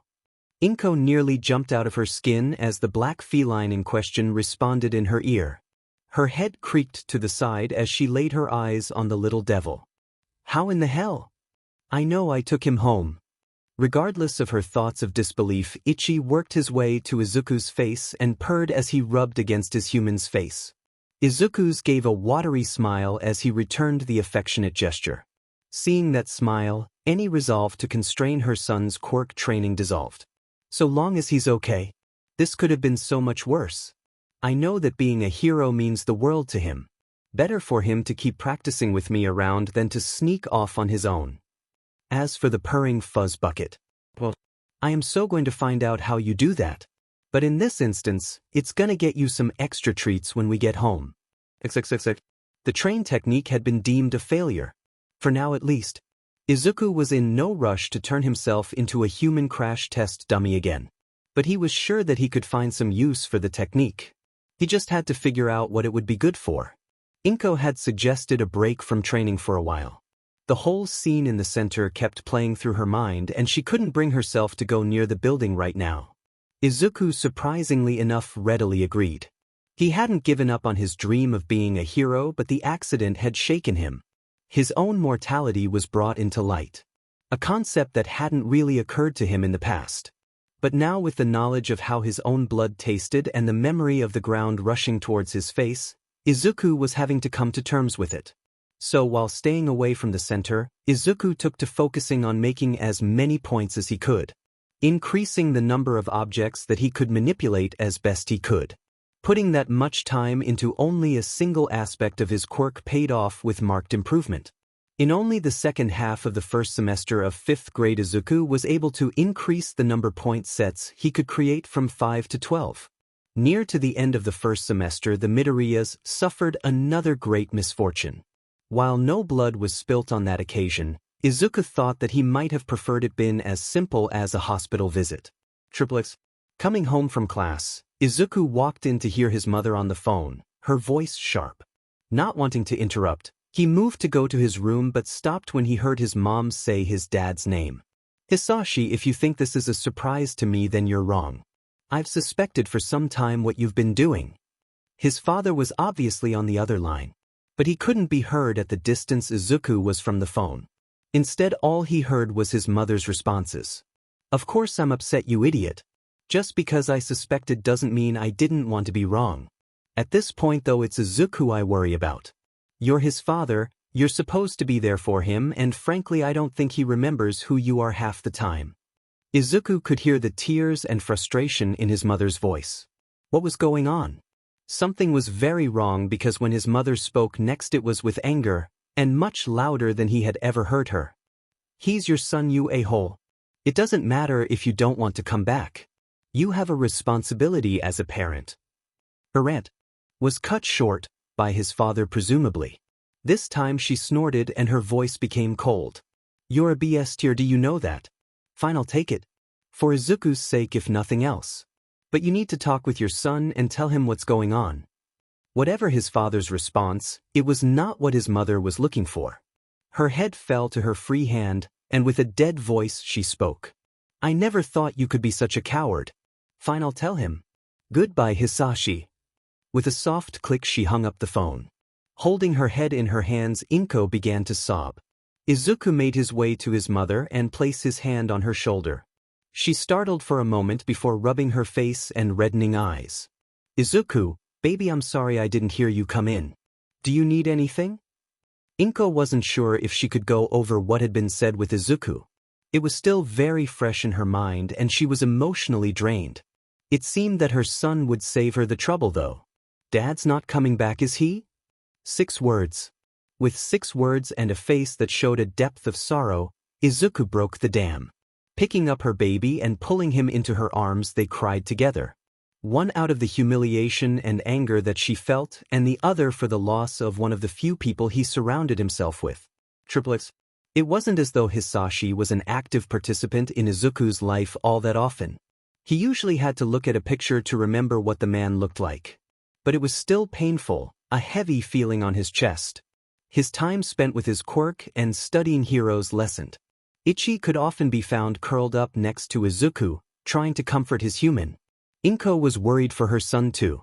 Inko had known that something was going on with Hisashi for years but hadn't wanted to rock the boat. But Izuku had no idea that anything was wrong. The whole thing had been a shock to him. His tears quickly turned to anger over the abandonment he felt. Inko was willing to go back to the center to allow Izuku to vent. Quashing any feelings she might have had about going back to the place, Inko decided to follow her son's example. She felt almost laughable trying to use her quirk next her son and usually ended up throwing the weights around. Izuku was surprised but just let his mom join him in silence, understanding that she hurt just as he did. It's not like I'm doing anything differently. Stupid JRK. Stupid dad. The internal grief, accompanied as it was by 4 kilos worth of weight slammed into the netted corner he had been aiming for. Triplets. The aggravated training was finally broken off by Inko 3 months after its start. It was getting close to winter break and Inko wanted to see family in Akita. It had been a while since she had visited. Her aunt was the only family she had left and the older woman had mentioned that she would like to see her niece and grand-nephews. Inko had been confused for a moment at the plural nephews, before realizing, with a groan, that the old woman was including Ichi. When winter break finally did roll around, the Midoriya household was packed and ready to go. The trip was pleasant. Being bundled up against the cold, Izuku was quick to fall asleep against his mother on the heated train. Ichi had done his best to squeeze himself between the 2 sources of heat and looked to have no intentions on moving. Upon arrival, after such a long trip, Inko was exhausted and happy to see her aunt's home. A brick path led its way up to a large warm 2-story cottage. Inko gave a grin in remembrance to her childhood days of coming here. During the rest of the year there would be flowers everywhere, vines growing over the roof like a green blanket, and at least 1 cat lounging on the railing of the small porch at the house's front. Even in winter though, Inko could see the vegetation behind the condensation slick windows of the greenhouse that took up a quarter of the first floor. Her aunt's quirk certainly kept things verdant year-round. As they approached closer, the door swung open to reveal an old woman easily in her 70s. Of the same height as Inko, with gray hair pulled into a messy ponytail, laugh lines spread from the corners of her lips and her brown eyes held crinkles. Her eyes were kind and she was smiling at her 2 guests, beckoning them in. Yoshioka Haru was ecstatic to see her niece and grand-nephews. She had yet to meet the new fur baby and it had been almost 6 years since she had seen Izuku. She doubted the boy really remembered her. But she was quick to rush them all in out of the cold. Triplets. When they had gotten themselves settled in a bit and taken off a few layers, the 3 guests were properly welcomed with big hugs all around. Ichi was sniffing all over the place, much to Izuku's amusement. Ichi could tell there were other cats around. The next few days were spent getting to know one another better. Auntie Haru wanted to know what all her nephew had been up to. Inko looked on with pride as Izuku displayed his quirk to his aunt. Haru was very impressed and showed her own quirk to the boy. She could make any plant grow and grow strong. The greenhouse was full of her work. Izuku took nearly 2 hours to stop asking questions about what all she could do, much to the elderly woman's delight. The horde that Inko had feared had been largely reduced. Only 2 cats remained at this point and they were both rather old. An orange tabby named Baron and a large white and brown cat named Muta.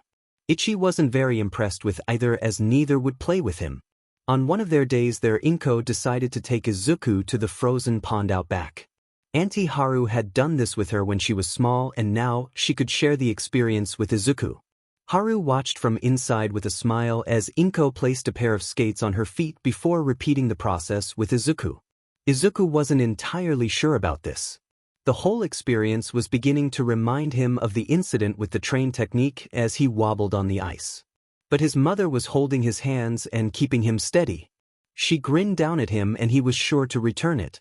If Mom thinks I can do it, then it can't be dangerous. His thoughts were proven accurate as he and his mother slowly made their way from one side of the pond to the other.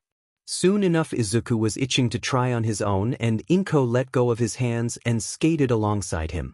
He fell a few times but got right back up. After some demonstrations from his mother, he was able to keep himself upright and managed to figure out how to stop. Then he started to go a little faster, his mother keeping up with him all the way. Now he was having fun. His smile was blinding and Inko was certain that this had been the right idea to come here. A thought came to her and grinning cheekily she began to skate circles around her son, going faster than Izuku could possibly go with his few minutes of experience. Izuku was in awe, he had never seen his mom like this. She was moving all over the ice so quick, doing spins and twirls, and even going backwards from time to time. When she finally stopped, it was a harsh one that sent ice shooting up from her skates. Izuku fell on his butt and started to clap. "That was awesome, Mom. How did you do that? Can you teach me how to do that?" The words left Inko feeling bigger than she had in a long time. It was nice to be able to inspire that look in Izuku's eyes. To be able to actually share something with him rather than just being able to give direction like she did with his quirk. Looking down at her son, she helped him back up to his feet. "Sure, honey, it just takes practice and time. I spent a lot of breaks here growing up and Auntie Haru taught me how to skate. Now I get to teach you." The loving smile she gave Izuku had his little rosy cheeks pulled back by his own grin as he hugged his mother. Triplets. All in all, the trip was a success. The three of them returned with a feeling of levity that hadn't been there at their initial departure. The ice skating had even given Izuku a new idea for how to use his quirk. One that would be easier to control than the train technique. He would wait to try that out until later though, when he had more experience skating. Which was exactly what Izuku got to work on, his mother teaching him all she could at a nearby skating rink. This took out a day or two of his usual training, but that was okay. He was still training with the number of points he could make whenever he could and had started pushing his range where possible. This continued throughout his last semester of 5th grade. By the end of it, Izuku was a very competent skater and was capable of handling up to 16 objects at ranges as far 20 meters. Inko was so proud of his progress. This year had been especially rough for the both of them, and Izuku had made it out on top despite of it all. Triplets. A few weeks after Izuku started 6th grade, he told his mother that there was something he wanted to try out. After the last time Izuku had attempted a new skill, Inko was naturally concerned about a repeat performance. Izuku had to promise to take it slow and had to explain this new ability one step at a time. First, he would create a set of points on his feet to levitate himself off the floor a bit. Then he would create a second set of points just behind those. This second set was the tricky bit. Izuku had to keep them incomplete and attach them as he went to move forward. Then he would use them one at a time to propel himself forward. In this way, he was able to use the same motions that he had been practicing for months on ice into practice with his quirk.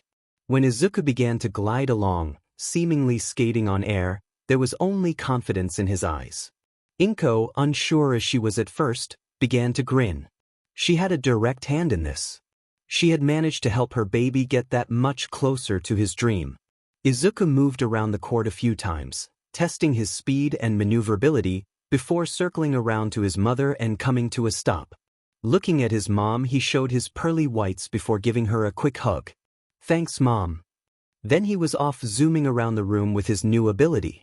Woohoo! 6th grade was unremarkable with no vast changes. Izuku would practice with his quirk, keep up his grades, do his best to stay out of Bakugo's reach, and study heroes. The mag skates had quickly become one of his favorite things to do with his quirk. It was so freeing to almost literally walk on air. He had a fairly good grasp on the technique, thanks to his time on the ice, and he didn't feel the need to spend time at the rink as often anymore. Izuku now had more time to spend on the aspects of his power that he neglected. His maximum weight and speed had not improved in some time. Thus, they were the two things he worked on the most in regards to his quirk for his 6th grade year. By the end of the year, he had buffed these two facets significantly. Now he could send items weighing up to 7 kilos as fast as 110 kilometers an hour. His maximum lift weight had risen to 57 kilos in total. Combined with a successful school year, 2nd place in his classroom, no traumatic happenings, deceiving and escaping Bakugo at every turn, and visits to see Aunt Haru during winter and spring breaks, Izuku was confident in saying that it was a year of triumph to make up for the previous year of loss. Chapter 6. Be Heroes. Get the babes. Wait, what? Izuku sat in his room finishing up his schoolwork for the day. It wasn't exceptionally difficult and he was always on top of his studies. This first week of junior high was proving to be far more enjoyable than elementary had been. He had almost considered talking with some of his new classmates, almost. The new school had provided him with nearly an entirely new set of peers and the potential for a social circle. But Izuku was fairly set in his ways at this point. It wasn't that he was rude or antisocial. He made sure to smile and be polite whenever approached. It was just that Izuku wasn't sure how to really interact with people his own age anymore. He'd spent most of elementary school avoiding his classmates. Still, having the opportunity to gain friends was a pleasant prospect. It was helped by the fact that though Katsuki was attending the same school, much of the blonde's friend group had largely been split up. Only one of the blonde's followers ended up attending junior high with Izuku and Katsuki. As a result, the stigma that followed Izuku through elementary school did not have the opportunity to take root here.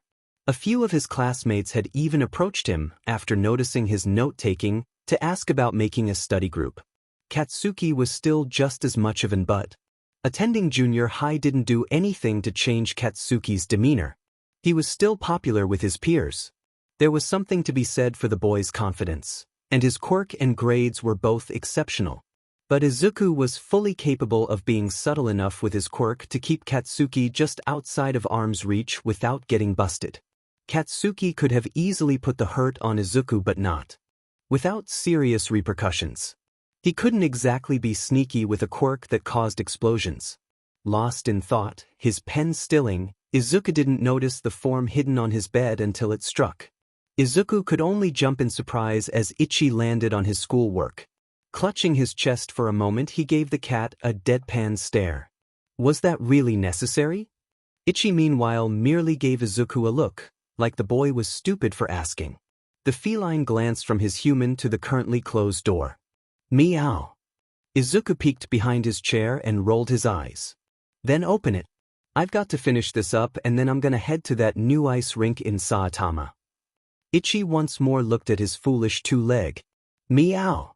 The boy seemed to have forgotten how this worked. Mom's not home right now. So your secret is safe. You know she's going to figure it out eventually. I don't understand why you enjoy messing with her so much. Ichi liked his paw in nonchalant innocence. An act that got a disbelieving snort out of Izuku. Having pleaded his innocence, Ichi leapt down off the table and approached the closed door. Looking up at the door knob, the cat waved its tail forward. The tail stilled for a bit before stretching, then splitting in two, and finally wrapping around the doorknob and turning it open to go to the kitchen. Izuku paused in his work for a moment before turning in the direction of his odd pet. And stay out of the treats. Mom thinks I'm giving you too many already. Says you're getting fat. Keep it up and she'll stop buying them. The offended noise he got in response left Izuku chuckling. Triplets. Unfortunately, it appeared the date of opening for the ice rink in question was wrong on the website and they wouldn't be open until next week. This left him with a bit of a quandary. He could head home, but all of his classwork was done for the weekend. He could go to the center and put some time into training his quirk, but he hadn't packed any clothes to work out in. He didn't feel like explaining why he needed new clothes if he ripped any of the ones he was wearing now. So what to do? The heavens decided to answer as he was passing a school on his walk towards the train station. A light show to his left lit up a far corner of the school's courtyard, a number of yells accompanying it. Was someone working with their quirk? I'll just take a peek. Not like I have anything better to do. Adjusting his bag, Izuku walked towards the site of interest. Upon reaching his destination, though, he came to a rather odd sight. Several older boys were lying on the ground looking worse for wear. Standing nearby them was another boy, wearing the same school uniform as the downed boys. He looked to be Izuku's age. Something about him seemed... His blonde, spiky hair was giving off little sparks here and there, and he was doing a bizarre dance. 2 thumbs up in a good job kind of way. The boy did an odd sort of shuffle. Yay! The voice was a little slow and sounded tired. Getting closer, Izuku could see the beginnings of a black eye on the boy. Wait a second, were these guys beating on someone with special needs? What a bunch of sick jargus. Who does something like that? Well, good for him, looks like his quirk fried them. While Izuku was investigating the scene, one of the downed boys started to get up. DMNU Kaminari, that freaking hurt. I'm gonna beat your face into hamburger meat, you little punk. Izuku wasn't just going to let that happen though. Looking around, he saw a waste bin nearby. Using his quirk, he reached for the lid before sending it flying into the back of the bully's head. He made sure to not send it at max speed. He wasn't trying to kill the guy, just stop him. A loud metallic bang sounded as the aluminum lid slammed home. The guy hit the ground quick after that and Izuku moved towards the newly known Kaminari. The blonde noticed him and gave him another thumbs up. Yay! Izuku smiled and returned the motion. He needed to get Kaminari out of here before those Jarkus woke up. Hey Kaminari-sen, we should get out of here before they get up. Do you know how to get home? I can help you get there. Kaminari just looked at him for a moment before giving him another thumbs up. Izuku wasn't sure if that was actually a confirmation of the other boy's knowledge or not. Regardless, he grabbed Kaminari by the shoulder and moved them both towards the train station. If nothing else, he might be able to get him on the right train, or if that wasn't possible, he'd bring him home and call the police. They could find Kaminari's house. That plan wasn't necessary as it turned out. About the time they pulled into the station, Kaminari seemed to pull a 180. His eyes fell into focus, his movements were more fluid, and his speech began to improve. When they finally got to the train schedule, he turned to Izuku.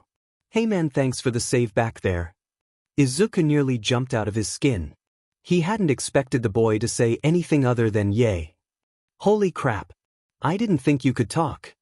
Kaminari was rather offended. Of course I can talk, jackass. Izuku laughed sheepishly and rubbed the back of his neck. Seems he jumped to conclusions. Sorry about that, but earlier all you were saying was yay and you kept giving thumbs up. And you also kind of had this look on your face that made me think that you might have been, never mind.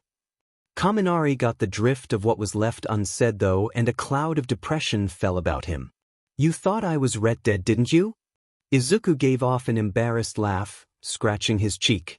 WLIW wouldn't have put it like that, but maybe. Kaminari's head sank. Izuku felt a little bad, but that was what it had looked like before. Kaminari thankfully shook out of his slump after a moment. Dang, that's so embarrassing. I had really hoped I had a better handle on my quirk than that. But those guys all rushed me after class. If all I did was point out the dude's shirt was on backwards at lunch. Not my fault if the rest of his table heard me. Anyways, my name's Kaminari Denki, nice to meet ya. He placed his hand out and Izuku shook it in kind. I'm Midoriya Izuku, it's nice to meet you too, Kaminari-san. So what is your quirk if you don't mind me asking? I saw some electricity sparking off you when I first got there, but I didn't see what you actually did. Kaminari perked up a bit. My quirk lets me discharge electricity from my body. I can use it like a taser, or I can pump out a stupid amount and fry anything within range. But I can't exactly aim at anyone or anything too close. When I go all out is gonna get lit up. Oh, and I can use it to power electronics. How about you, man? I remember that lid knocking Yuma in the back of the head pretty hard. How'd you do that? Now it was Izuku's turn to get excited. He couldn't remember the last time someone had even asked him what his quirk was. That's really cool, Kaminari-sen. I bet there are a ton of different ways you can use a quirk like that. My quirk works like a magnet. I make a set of points and one object or both get pulled towards one another. So all I did was attract the lid to his head. Kaminari looked pretty impressed. Then a thought occurred to him and he started laughing. Izuku was a little offended. What was so funny about his quirk? Seeing his face though, Kaminari waved him off. The shock user was holding his stomach, laughing as hard as he was. His head was attracted to garbage. A true sheet head inside and out. Ha ha ha. Hearing the explanation, Izuku couldn't help but to join in. Okay, so that was funny. Kaminari was trying to stop laughing and was coughing a bit. Ah woo, that is so good. I'm gonna be holding on to that one forever. So do you live around here or just visiting? Izuku shook his head. I live in Mizudafu. I was just visiting to see the new ice rink, but they weren't open yet. Kaminari put his chin in his hand thinking. Ice rink, huh? I think I remember something about that, but it's not really my thing. Good thing for me though that they were closed, huh? Izuku nodded back. Yeah, that might not have ended well. Still, I'll have to come back when it's open. I was hoping for some downtime. All I've done lately was schoolwork or quirk training. It'll be nice to just skate for the heck of it. Kaminari hummed. Yeah, I need my face the way it is. This black eye is bad enough. Got stay pretty for the girls, you know. So thanks again, man. Hey, what are you up to now? We could go to an arcade nearby and play some games. Izuku thought for a bit. He had been considering going home to change into some athletic wear and head over to the center. But he'd never actually been to an arcade before. This could be fun. Sure, sounds good. Triplets. 2 hours later, the boys had enjoyed their time at the arcade. Izuku hadn't done well at first. But after grasping the mechanics, he had improved. Kaminari had taken time to point out all the cute girls that were in the arcade. Kaminari had begun doing this more when he noticed how flustered Izuku would get if he pointed out something about the girls. A short skirt, cleavage that was particularly low-cut, sometimes just mentioning how the girl walked. It was all very amusing to Kaminari to see Izuku practically shoot steam from how red his face got. Even with the harmless teasing, Izuku had really enjoyed himself. He had noticed a number of those things about the girls before Kaminari actually mentioned them. Though by bringing specific attention to those things, Izuku actually focused on them. But Kaminari had always given him that stupid grin and waggled his eyebrows with exaggeration to show he was just messing with Izuku. It had been a good time overall, and Izuku was sad to see it come to an end. As they headed back to the train station, Kaminari looked over to see Izuku's down face. "Hey, so when are you coming back to Saitama? We'll have to do this again sometime. Maybe next time we can work you up to actually talking to the girls." Izuku was thrown out of his melancholy in an instant. I don't know, but I could probably come back next week." Kaminari nodded in response. "Well, here man, let me see your phone for a second. I'll text mine and we can meet up sometime and go check out the girls again and play some games or whatever." Izuku was a little stunned. "I'm sure, so long as you don't mind, Kaminari." Kaminari blinked for a second before smiling at Izuku. "Dude, it's just Kaminari, and of course I don't mind. I was in need of a good wingman. Flying solo can be a dangerous business. Besides, we're friends, right?" Izuku had never had a friend before. But this was fantastic. He handed the blonde boy his phone. "Right, of course, Kaminari. We'll hang out next week, unless we see each other sooner." Izuku smiled to match his new friend and they both laughed a bit. Splitting ways at the station, Izuku was ecstatic to head home and share the news with his mom. He had a friend.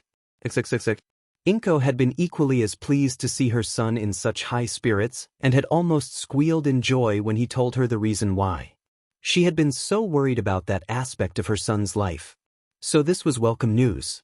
The social circle seemed to expand even more at school, though it was relegated exclusively to study groups. Izuku was still hesitant to approach his peers, but he was fine if they approached him. The week passed and Kaminari and he met up again to repeat what they had done the previous week. Kaminari continued to see if it was possible to make someone's head explode from their face flushing. Izuku was starting to get a handle on it, though he still couldn't bring himself to actually talk to any of the girls. Triplets. Kaminari quickly became a constant in Izuku's life. They both wanted to be heroes and had aspirations to join UA High.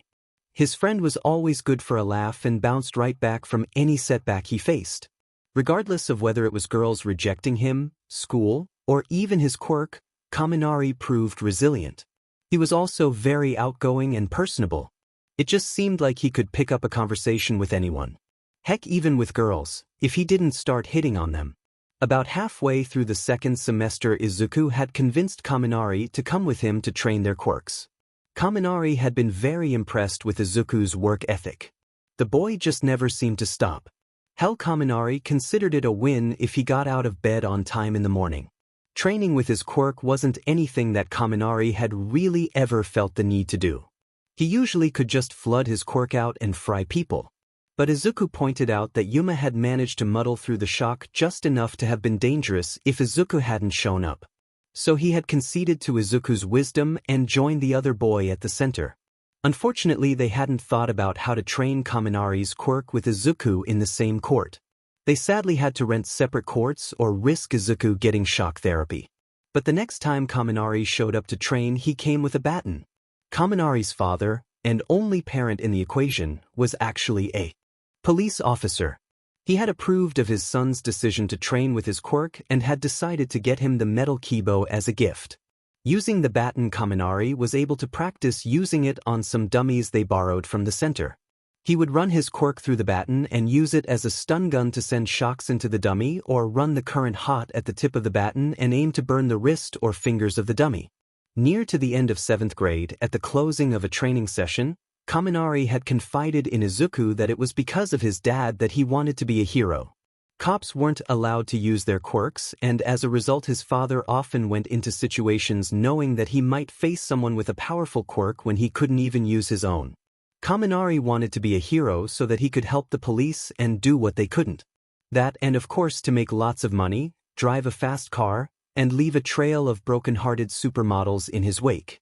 Izuku had promptly face vaulted at the last bit. Then immediately chucked a nearby mat at his friend when Kaminari had made a comment about maybe having Inko as his hot secretary too. That had been an interesting meeting. Now Inko had spent years trying to best prepare her son for his dream. This had included a moderately balanced diet. There were certainly some junk foods in the Midoriya household, but they weren't overly common. Combined with picking back up the habit of ice skating, like she had in younger years, left Inko in very good shape. The ice skating in particular had done wonders for her legs, and as Kaminari would point out whenever he really wanted to rile up his friend, her rear as well. When Kaminari had first come over to his friend's house and met Inko, he had informed Izuku that his mother was the epitome of a housewife fantasy. Izuku had attempted to smother his friend with a pillow. Inko had come in, asking if maybe the door needed to be left open, but when she had made the insinuation both boys had leapt away from each other at lightning speed. The teasing grin she gave the two of them led Kaminari to consider that maybe he should have been a bit quieter and left him flushed in embarrassment. Triplets. While Kaminari was his best friend, they didn't go to the same schools. At Urudra Middle School the time went by with acquaintances. He was on friendly terms with a number of his classmates, but it never became anything more. Izuku was known as something of a friendly ghost, only speaking when called upon and always willing to help his classmates with a smile. Whenever he came in he would exchange greetings with a few of his classmates, and when he left they would exchange farewells. Outside of class he met with a study group twice a week for an hour. Oddly enough, Bakugo had stopped harassing Izuku at school. There was no truce agreed upon or anything like that. The explosive boy had simply stopped bothering him. Izuku was fairly certain that his old antagonist was focusing on expanding his own quirk and seriously preparing for his future as a pro-hero. A rather terrifying thought if Izuku was honest with himself. Triplets. By the end of his 7th grade year Izuku had put some serious effort into his quirk. Kaminari had proven to be rather creative and was helpful in coming up with different ways in which to exercise his quirk. The end result was that Izuku was able to influence items weighing up to 71 kilos, launching those of 9 kilos or less at speeds upwards of 115 kilometers an hour. His range seemed to be the most difficult part of his quirk to increase, as it had only extended 2 meters throughout the year to a total of 22. On the flip side, Izuku found that it was becoming easier and easier to make more sets of points. With the conclusion of the year, Izuku had increased by 50% from 16 to 24 sets of points. Outside of expanding the limitations of his quirk, Izuku worked extensively with his mag skates. His time on the ice had left him with a fair bit of stamina and a lean figure. His upper body wasn't very strong, but that much skating had left him with powerful legs. He could easily reach and maintain a speed of 25 kilometers an hour for long PRDS and could push it to 50 kilometers an hour in short bursts. He had also begun work on a technique for offensive purposes. He could of course just chuck an object within reach at a target, but he wanted something that packed a bit more of a punch. To that end he had been working on 2 new abilities. Neither was really ready yet, however. Kaminari hadn't been idle either. His time with Izuku had been good for him, and he had put more work into understanding his quirk than he would have done otherwise. He had become fairly competent with the baton, and his father had offered to instruct him in Taiho Jutsu in the following year. His own abilities with electrification had improved as well. He was beginning to get a better idea of just how long he could use his quirk before it fried his brain. Slowly but surely he was extending the time with which he could maintain his quirk at a distance. He was pretty proud of himself. Even if it did mean that Izuku had to take him home, yang the whole way, on occasion. The two had even spent a few training sessions working on combining their quirks. Using some training dummies, Izuku would pull them forward or mimic having them trip. Then Kaminari would come in from the side and slap them with an electric kibo to the ribs. They were still unsure as to if they could incorporate Kaminari's ranged attacks. Neither was really in a rush to see Izuku toasted. Triplets. With the passing of 7th grade, the boys knew they were closing in on the UA Hero exams. Or rather, Izuku knew and was quick to remind Kaminari, who in turn looked at his friend like he was nuts. The boys were currently over at Kaminari's place, sitting at the living room table. Izuku biting his nails in a frenzy. Midoriya, you have got to chill out, man. The entrance exam isn't even available until close to the end of 9th grade, just like all the other high school exams. We just started 8th a month ago. We've got time. Seriously, I'm the one that should be worried, not you. Your grades are always top mark. I'm the one that needs to hit the books. Speaking of which, reaching down, he pulled a thick textbook and some printed sheets out of his bag. Will you please help me with this math work? I can't wrap my head around this junk and I can't afford to bomb this class. Please, man. Kaminari was quick to bow in a pleading fashion. Izuku snapped out of his own funk to look at his friend and smiled. Kaminari could be such a drama queen sometimes. Of course. Let's see what you're working on and we can go over it. Kaminari stopped bowing to hold out his fist to Izuku. Best wingman ever. Knew I could count on you. Triplets. 8th grade went much as 7th did, and Izuku was still near to the top of his class. He and Kaminari spent a good amount of time at the center working on their quirks. When they weren't there, the two of them would go to the arcade or a cafe where Kaminari usually spent at least half his time there hitting on girls or trying to get Izuku to do so. Most of the girls at those locations became used to these antics and merely rolled their eyes at the two of them. A few would giggle at something Kaminari or Izuku said, but the boys were waved off like cute puppies. Occasionally Kaminari would join Izuku in skating at the rink, though it probably took him longer than it should have to learn to skate. His attention too divided by the girls that also went there. The boys continued to both train and study for their futures, unwilling to leave the fulfillment of their dreams to chance.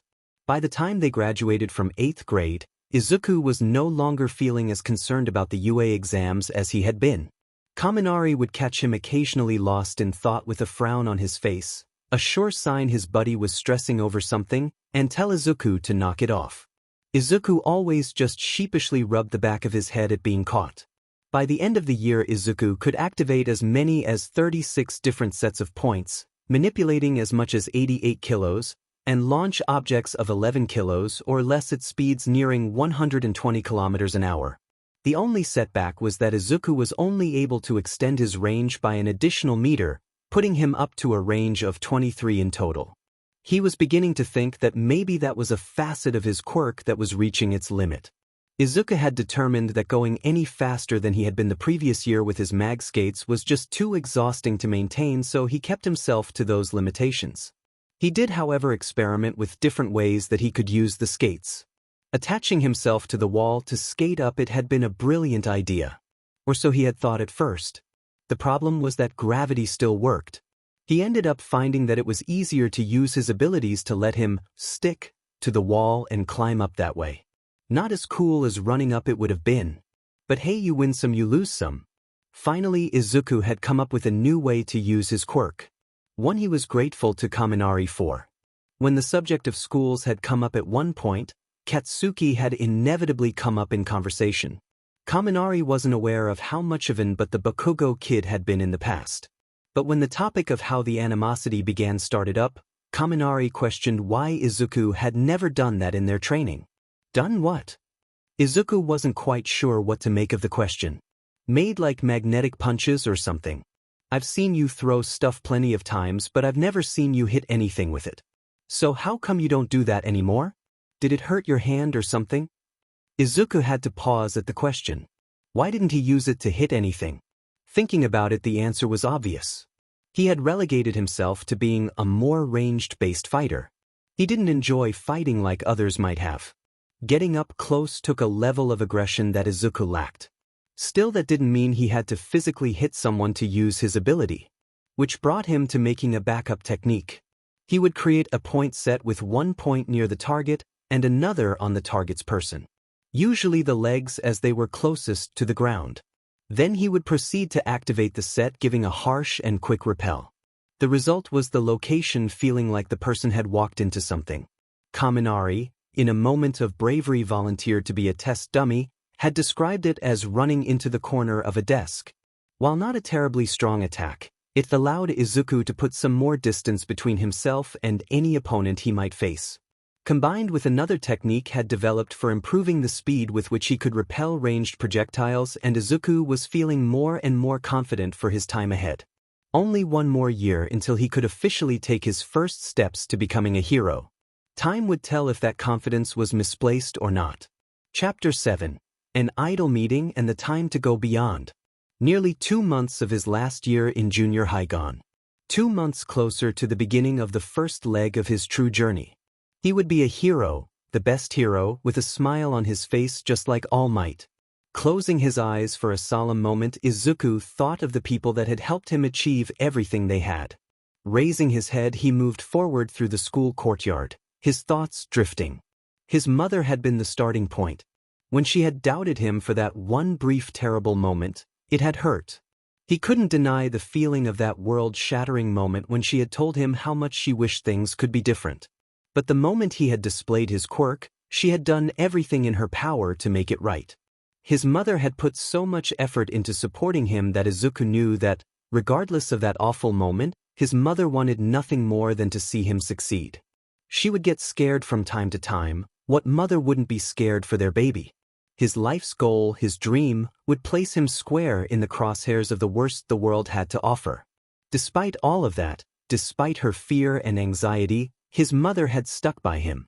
Had taken every opportunity she had to give him any advantage she could. And of course, looking down, Izuku gazed at his hands and the life-giving essence that ran through the veins in his arms. Without her blood running through my veins, I wouldn't have the power to make that dream a reality. Smiling to himself, he clenched his fist as he walked towards class. Along the way, he continued considering the others who had helped him along the way. Ichi would probably be next on that list. By saving that black-furred little kitten, Izuku had taken his first step to believing that his dream was possible. It reaffirmed his belief that what he wanted the most out of this life was to help people with his quirk. When those bright blue eyes had looked up at him with gratitude, it had filled Izuku with a warmth that he would never forget. Ichi may have just been a black cat stuck under some sticks, but to Izuku that two-tailed little troublemaker turned Izuku's dream into a goal. Demanding little furball he might be, but Ichi would want for nothing so long as it was in Izuku's power to give.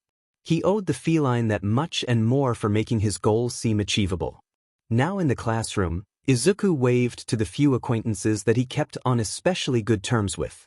Sitting down with the same smile he had most days, he continued with his thoughts. The smile became far more melancholy in nature as he reached the next person on his list. Aunt Haru was always a kind soul and offered him and his mother a great deal of help. Without her, Inko might not have been able to be as directly supportive of Izuku's dream. He would always be grateful to her for that. It still hurt to think about her. Even now, 3 months after her passing. She had always believed Izuku when he said he would be a hero someday. Izuku wished she could have made it to see him get there. But at 85 she had passed in her sleep. Aunt Haru had left them everything. A fair amount of money and of course the cottage. It would be strange going there this year. If they did go there this year. As the teacher started roll call, Izuku came to the last person on his own list. Kaminari, his best friend. It had only been 2 years now, but it seemed so much longer. Kaminari could be a girl-crazy, cocky fool. But he was a good friend. Always ready with a laugh and far more outgoing than Izuku. Kaminari pushed Izuku to be more social and spend time doing something that wasn't related to being a hero. Getting caught up in his notes, schoolwork, and training with his quirk, Izuku would occasionally go dark for a few days. Only for Kaminari to come over, Inko giggling in anticipation of the coming antics, kick open Izuku's door and drag his recluse of a friend into the daylight. This had been on occasion, quite literal. Izuku's grin widened as he considered the many afternoons the two had spent together over the past 2 years. Despite the amount of blood flow that usually flooded his poor cheeks by the end of those days, Izuku considered those times amongst his favorite. He still struggled to hold a conversation with a girl, but at least he didn't completely freeze up. Easier to deal with girls his own age when Izuku considered some of the things Kaminari got him to say to girls that must have been high school seniors. Cheeks slightly pink in remembrance, Izuku had to shake his head to loosen the memories from his mind. Class was starting after all. It wouldn't do to get poor grades from inattention now. Not when he was so close to the finish line. Triplets. The end of the day was coming up. Just a few minutes out actually, but it looked like the teacher had an announcement to make. There was a stack of papers in his grasp. Blonde with a receding hairline and wearing a sweater vest and jacket ensemble, the man almost looked grim as he gazed at his students. Well class, as this is your last year of junior high, I suppose I should pass out these career aptitude tests. But why bother? A number of students began flexing their quirks in anticipation. Hair growing, rocks forming, and more started up around the room. I know you're all aiming for the hero course. Having said this, their teacher tossed the stack of papers in the air. A bright smile spreading across the man's face. This resulted in pandemonium throughout the classroom as almost everyone started displaying their quirks. Izuku could only chuckle at his peers' exuberance. Their teacher found the energy in his class just as amusing it seemed. He could hardly keep the laughter out of his voice trying to reprimand them. Yes, you all have some very impressive quirks. Now calm down, no quirk usage in class. It seemed that one of the students had a little more to say about this. Bakugo's ego wouldn't allow him to just let his peers carry on like they had a chance of being in his league. Hey teach, don't lump me in with these extras. I'm the real deal. The rest of these losers will be lucky to make it as sidekicks for some D-lister. The reaction this particularly inflammatory statement provoked was likely Bakugo's intention. You think you're better than us? Screw you, Bakugo. Get over yourself. Bakugo cackled and responded without concern. Bring it on, I'll take all you extras at once. Or you could all just shut up and act like the extras you are. Bakugo hadn't changed much it seemed. Izuku looked at his old antagonist and shook his head. While the blonde had stopped coming after him halfway through their first year of junior high, it hadn't changed his position amongst the rest of the class. Not everyone in the class liked him, his general demeanor was far too abrasive, but almost all of the class respected him. His confidence was unending and his quirk and test scores were both top-notch. A fact the teacher had not forgotten. Akatsuki, you're looking to go to UA High, aren't you? You've got some pretty impressive test scores. Maybe you will make it in. The announcement of Bakugo's intended high school destination quieted down much of the class outrage. Dang, he's aiming for the national school? Don't they have like a 2% acceptance rate? Man, that's nuts. Freaking blowhard showing us up. The dismayed murmurs only served to further fan Bakugo's ego and he was quick to hop up on his desk to better crow. That's right, losers. I aced the mock test. I'm the only one here with the skill and grades that UA is looking for. I'll surpass All Might himself to become the next #1 and be one of richest men in the world. Their teacher seemed to be enjoying the chaos he continued to stir though. Not quite the only one, Katsuki. Izuku is also applying for UA, aren't you? His grades were just as impressive. Gotta say nothing would make me happier than to know that 2 of my students managed to make it into such a prestigious school. The man looked as though he was about to hug himself as the rest of the room began to murmur with even further vigor. Seriously? Midoriya is aiming for UA as well? I knew he was smart, but I didn't know he was that good. Wait, what's his quirk again? I don't think I've ever seen him use it. The stares were a little bothersome and the whispers were rather uncalled for, he felt. Izuku wasn't used to being the center of attention. So he did what he had done for years, gave that same calm smile and just nodded to his peers. Many of whom smiled back in response, a girl or 2 even blushing in response. Izuku was glad to see he wasn't the only one embarrassed by the situation. Oh Izuku, silly boy. Many of his peers could attribute their current grades to the study groups that Izuku led twice a week. He had proven calm and patient with any that had attended. It was obvious he wasn't the most social guy by the way he might fumble with his words, but he had never failed to get the point across. Bakugo had been frozen in place from the moment the teacher had not only denied him his single spot of stardom but also named Izuku as his competition. Creaking his head back, Bakugo looked at his apparent rival. There it was, that same stupid grin. What did that loser have to grin about? Hopping down from his desk, Bakugo walked over to Izuku to stare down at him. Izuku stared back, not giving Bakugo an inch. He wasn't scared of Bakugo. They had been doing this song and dance for years. The physical harassment might have ended their first year here, but Bakugo wasn't above trying to intimidate Izuku. So, keeping the same smile on his face, Izuku looked Bakugo in the eyes. Was there something I could help you with, Bakugo-san? Bakugo's eyes narrowed at the question. There was no fear in those eyes, no respect, nothing but polite consideration. That set him off. Diamenu Deku. Slamming his hand down on Izuku's desk, he brought up a series of small explosions. The rest of the class all gasped, a few even sliding back to get farther away. Izuku had jumped out of his chair to keep from getting burned. Keeping Bakugo in his sights, he glanced around the room. It didn't look like anyone had been hurt. Not surprising. If Bakugo wanted to be a hero, he couldn't have a record. Ha, see you freaking nerd. I wasn't going to burn you, but you still jumped back like a weakling. You can't be a hero if you aren't fearless. Bakugo smirked at his green-haired prey. At this point the teacher stepped in. All right boys, that's enough.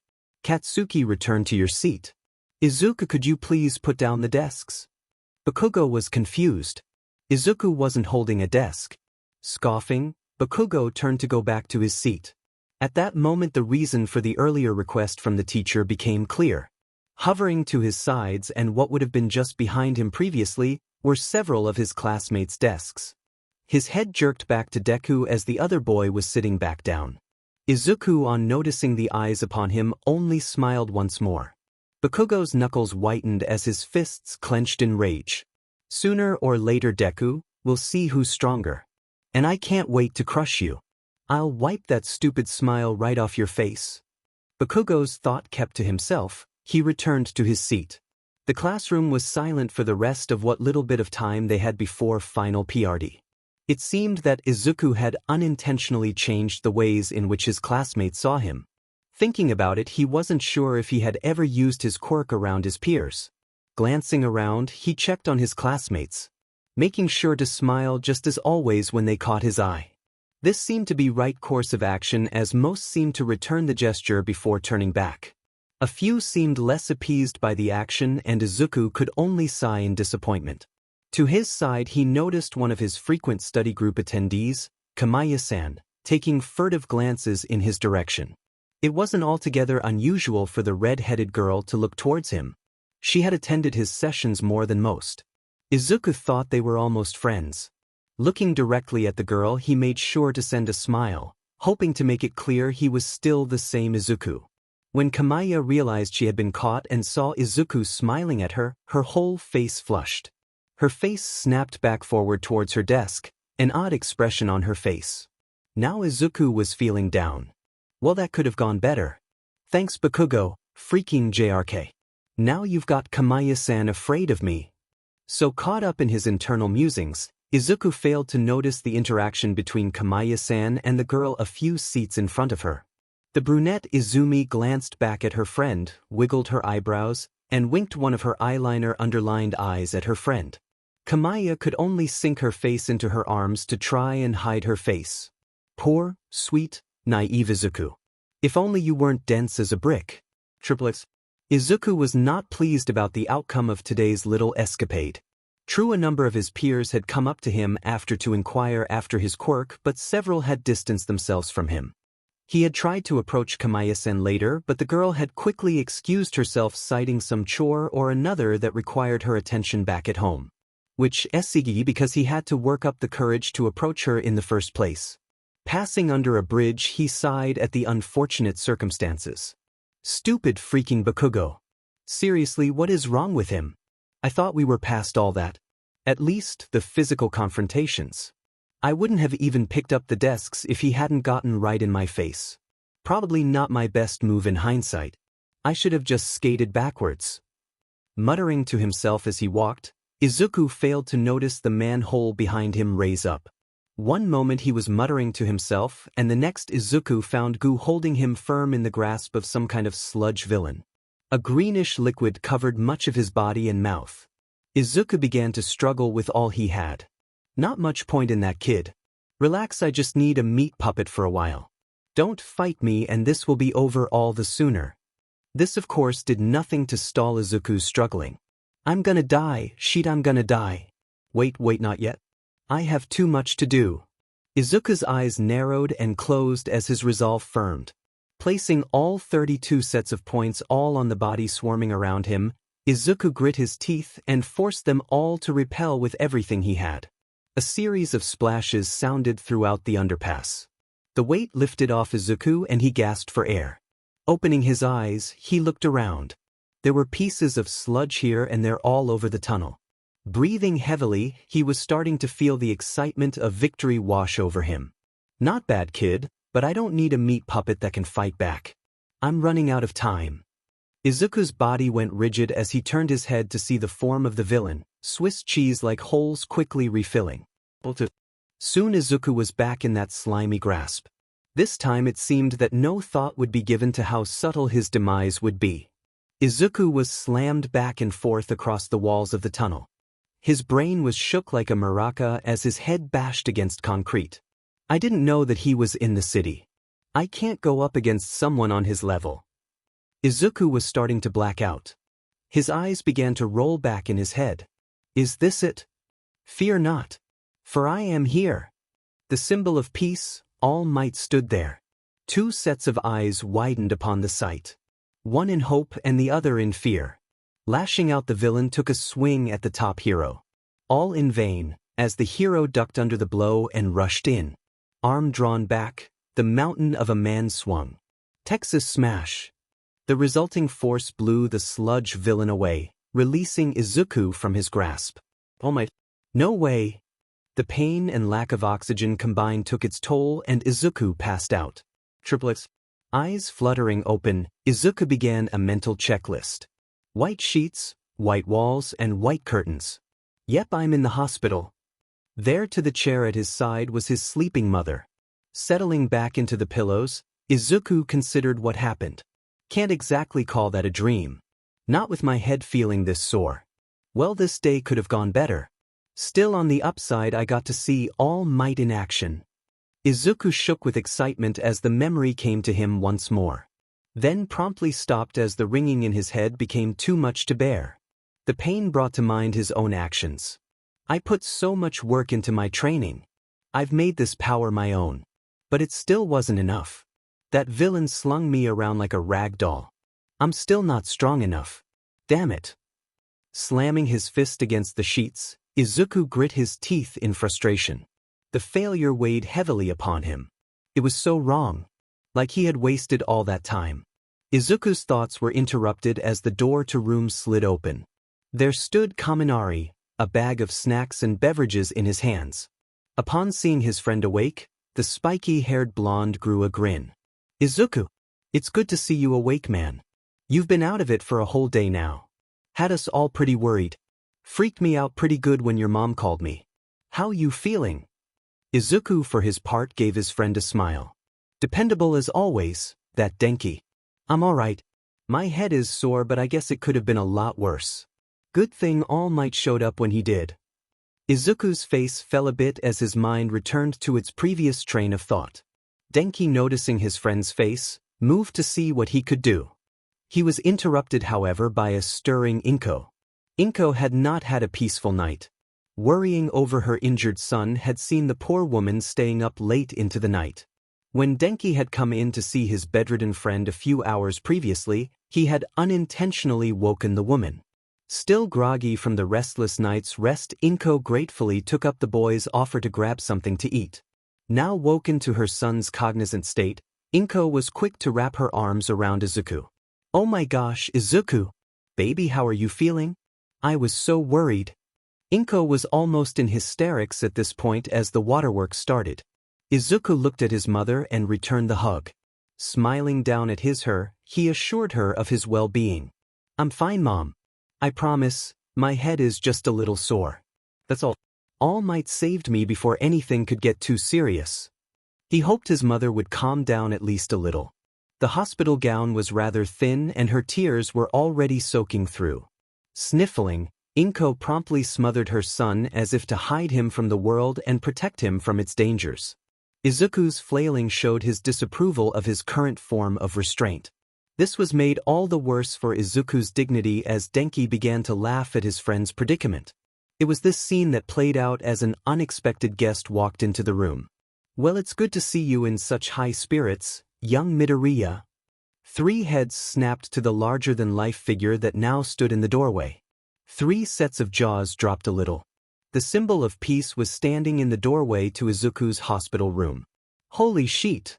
All Might! Oh my! Izuku was the first to get over his star-struck awe. The man's presence was a little easier to deal with after the shock of his first introduction to him. All Might, what brings you here? It was certainly a surprise to say the least. Well, now I wanted to make sure you were all right, young man. I rushed you to the hospital as fast as I could, but I had to bring that dastardly villain to the police. I am glad to see you in good health. You have my deepest apologies for not reaching you sooner. All Might bowed his head to the young man in the bed. The other occupants of the room widened their eyes at seeing this. Izuku frantically began waving his arms around in opposition to the act. It wasn't your fault, All Might. If you hadn't been there, then I might not be alive now. I wasn't able to stop him on my own. The forlorn look returned to Izuku's face. Inko wasn't going to let that go. Izuku, you're just a child. You shouldn't feel upset for not being able to fight off someone that All Might himself had to stop. Isn't that right, All Might? She looked to the man, pleading for his assistance in the matter. For his part, the large man was stunned for a moment. He hadn't gotten a good look at the woman when he walked in. Now that he could, though, it was like looking at a ghost. Shimura-sensei? No, not quite. This woman is shorter, but still. The silence had been just long enough to become awkward, and All Might quickly went to break it. Ahem, yes, of course. Your mother is right, lad. If stopping villains were easy, then heroes like me wouldn't be needed. Haha. While meant well, this didn't seem to have the desired effect. Izuku looked to be even more downtrodden. A hero like you, huh? That's my dream. That's what I've spent so many hours training and studying for. I've worked so hard and it wasn't enough. Am I still too weak? Inko moved to comfort him, but All Might responded before she could reach Izuku. Young Midoriya, your dream is admirable, and if that is your aim, then do not let this defeat stop you. With a dream like that, I assume you will be attending UA? Izuku nodded in confirmation. Then do not fear, my boy. At that fantastic institution of learning you will find individuals capable of guiding you to your goals. Thumb up, teeth shining in a classic nice guy pose. Considering all the things that had happened recently, on top of meeting his idol in person, Izuku was more than a little emotional. His eyes started to leak and he smiled to himself. Rubbing his eyes, he made that smile widen and looked to his hero. Thank you, All Might. I promise I'll keep smiling. I'll be a hero that shows everyone it's all right. I'll get into UA and I'll become the best hero. While his eyes did not betray his feelings, All Might was reeling on the inside. First his mother and now the boy himself. Shimura-sensei, why are you determined to haunt me today? Could this boy be the one? Looking at the grinning boy, All Might took in the faces of the boy's mother and friend. The mother was smiling softly at her son. Pride was evident on her face, mixed with fear. It was obvious how much she loved her son, and in that moment the pride she felt for her boy's conviction warred with her concern for his safety. The blond boy had a wide grin on his face. There was pride there, but more so there was camaraderie. A brotherly bond made between two friends headed down similar paths. These boys, it was clear to All Might just from that look, would have won another's backs through whatever ordeals came their way. It wasn't much to go off of, but it was a strong start. The feelings that permeated the room with the boy's declaration, combined with the memories of his fallen predecessor, were great indicators pointing to this young man showing the signs of a potential successor. Still, I can't allow those feelings to influence my decision. I'll keep an eye on the boy, and if he proves himself, then I will make my choice. I know that Principal Nizu and Night Eye had another student they wanted me to inspect, so I will withhold my judgment for now. That's the spirit, my boy. Train hard and remember the school motto, go beyond, plus ultra. I hope to see you making good on that promise soon. Good luck. Now I'm afraid I must leave. Turning to dash out the door, Inko stepped quickly to grab the man. Wait, please, I just wanted to say thank you. Thank you for saving my baby and for your kind words. She gave a swift bow of the head and a grateful smile to the number one hero. All Might was at a loss. This woman just reminded him too much of his old master. Were his cheeks turning pink? Nope, it was time to go. Haha, there's no need to thank me. Now I must be going, take care now.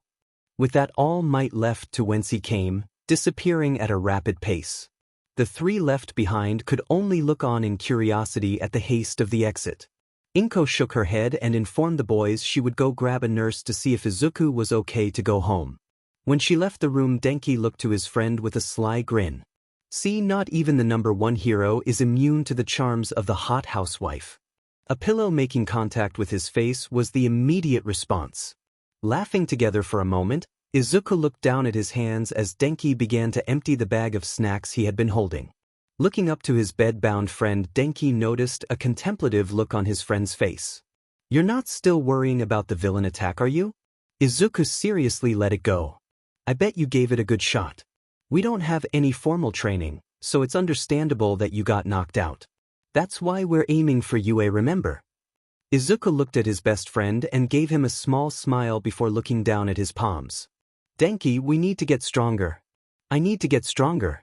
I don't just want to be a hero, I want to be a hero that everyone smiles at the moment I walk in the room. That no matter what the situation is, I want my mere presence to bring relief. If I'm going to do that, then I need to be stronger. Denki's eyes had gone round at the proclamation. He blinked for a moment, and then whistled in appreciation. Wow, if you keep talking like that, you're going to get me amped up. Alright, if that's what you want to do, then I'm in. Let's do it. I'm not sure if I can get that far myself, but if that's your goal, then I'll stick with you as far as I can. Denki held out a closed fist to Izuku, a bright, confident grin pulling across his face. Izuku brought his own fist to bump against his friend's. Yeah, let's take this to the next level.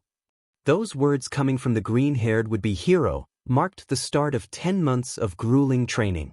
The boys would push themselves to their limits and beyond on a near-daily basis. 10 months later, Izuku Midoriya gazed up at the looming visage that was Uehai. This was it. Denki and he had worked themselves to the bone. If they weren't ready at this point, then Izuku wasn't sure if they'd ever be. The training had paid off in a number of ways. New techniques, further control of old ones, restrictions lifted, and stronger forms. They weren't terribly noticeable, but both boys had certainly put on muscle mass. Shaking his head to clear his mind of distractions of the past, Izuku took a steadying breath to make his way forward. Seems he wasn't the only one anxious to get in though. He missed an antagonistic presence coming up from behind him. Move it, Deku! A shoulder checked into Izuku as Bakugo shoved his way past. Izuku began to slip. Bakugo had caught him mid-step with that check. The ground coming towards him, Izuku wasn't concerned. Reaching out, he placed a point to reject himself back up onto his feet. Unfortunately, this was done at the same time as a helping hand reached out and tapped him to stave off his fall. The result was that instead of merely placing Izuku back on his feet, the point fired him up into the air, but over tea kettle, straight into one of the arches above. His back slammed into concrete, the pain completely negligent in comparison to the odd sensation of suddenly being weightless. Bakugo had stopped to laugh at his now floating rival. The individual responsible for the circumstance Izuku now found himself in wasn't finding the situation as funny. Oh my gosh. I'm so sorry. I just meant to stop you from falling. I don't know what happened, here I'll get you down. Now Izuku noticed a girl with brown hair placing her fingertips together, which was the point at which he dropped. Not ready for gravity to simply turn back on, Izuku flailed his arms wildly and fell face first into the ground. The air left his lungs upon impact and Izuku lay there trying to regain some of his breath back. Bakugo was clutching his sides at this point, laughing uproariously at the other boy's misfortune. Ha ha ha, oh god, that is good. Hey Deku, if you can't make it here, you should look into becoming a clown. The blonde turned, still cackling to himself, and moved towards the building. The girl that had previously been noticed turned in the blonde's direction with cheeks puffed in irritation. It's not funny, Yuji. This only served to increase the cackling once more from Bakugo. Ignoring the braying jackass, the girl rushed back to Izuku. She bent down to try and help the boy to his feet. I am so sorry. I really didn't mean to hurt you. Please tell me you're all right. Izuku propped himself up and steadied his breathing. Now that he was breathing properly, he could get a better look at her. Brown shoulder-length hair, brown eyes, pink cheeks, and relatively short. And as she got right within his personal space to help him up, he noticed she was quite cute. His face began to burn up as she wrapped her hands around his arm. Rising quickly to his feet, he waved off the girl's apologies. She looked close to tears over the incident. There was no way he would be able to not freak out if she started crying. I'm fine. He promised there's no reason to worry. The girl calmed down enough to let go of his arm. Still standing as close as she was left, Izuku flustered. Talking to girls was still a struggle. One that Denki loved to tease him over. Phew, that's a relief. I don't know what I would have done with myself if I hurt someone and they weren't able to attend the exam. I mean, this is already so nerve-wracking and I've already messed up. I really am sorry. I'm Uraraka Achiko. Please accept my apology. The girl was certainly energetic as she bowed her head in apology. Izuku frantically waved off the apology once more. He didn't want anyone feeling guilty on his behalf. Especially over an accident of all things. It's fine, Uraraka-san, don't worry about it. I may not look it, but I am pretty sturdy. I'm Midoriya Izuku and it's nice to meet you. Regardless of how our first meeting went. We should go though, or we'll be late. Izuku flexed that smile that he'd used for years now to assure her that he was fine and all was forgiven. Uraraka calmed and her own smile rose to match that of the boys in front of her. In a snap, Izuku's words registered with her and she gasped. Oh shoot. I'll see you inside, alright. I really don't want to be late. See you later, Midoriya-san. Booking it to the building that held the testing facility, Uraraka vanished pretty quickly. Chuckling to himself at the girl's enthusiasm, Izuku began his own way to the testing facility. Only to have a hand placed on his shoulder. Oh, Padawan, so close and yet so far. See that right there? That was the perfect time to ask for her number. But props for not clamming up and actually talking to her. Izuku rolled his eyes at the sound of that voice. Only Denki. Such wit could only be met in kind. Oh, do forgive me, Master Denki. I am clearly unworthy of the teachings that you have bestowed upon me. I will of course do my best to someday achieve the grace with which you court women. Denki took it all in with a smug grin. See, now once you get that down, maybe you'll actually be able to have a decent conversation with the cutie that almost shot you into the sky. Izuku huffed as his cheeks pinkened. It was an accident. We both used our quirks at the same time. Oh, and I did manage to talk to her. So bite me. Denki laughed at his friend's embarrassment.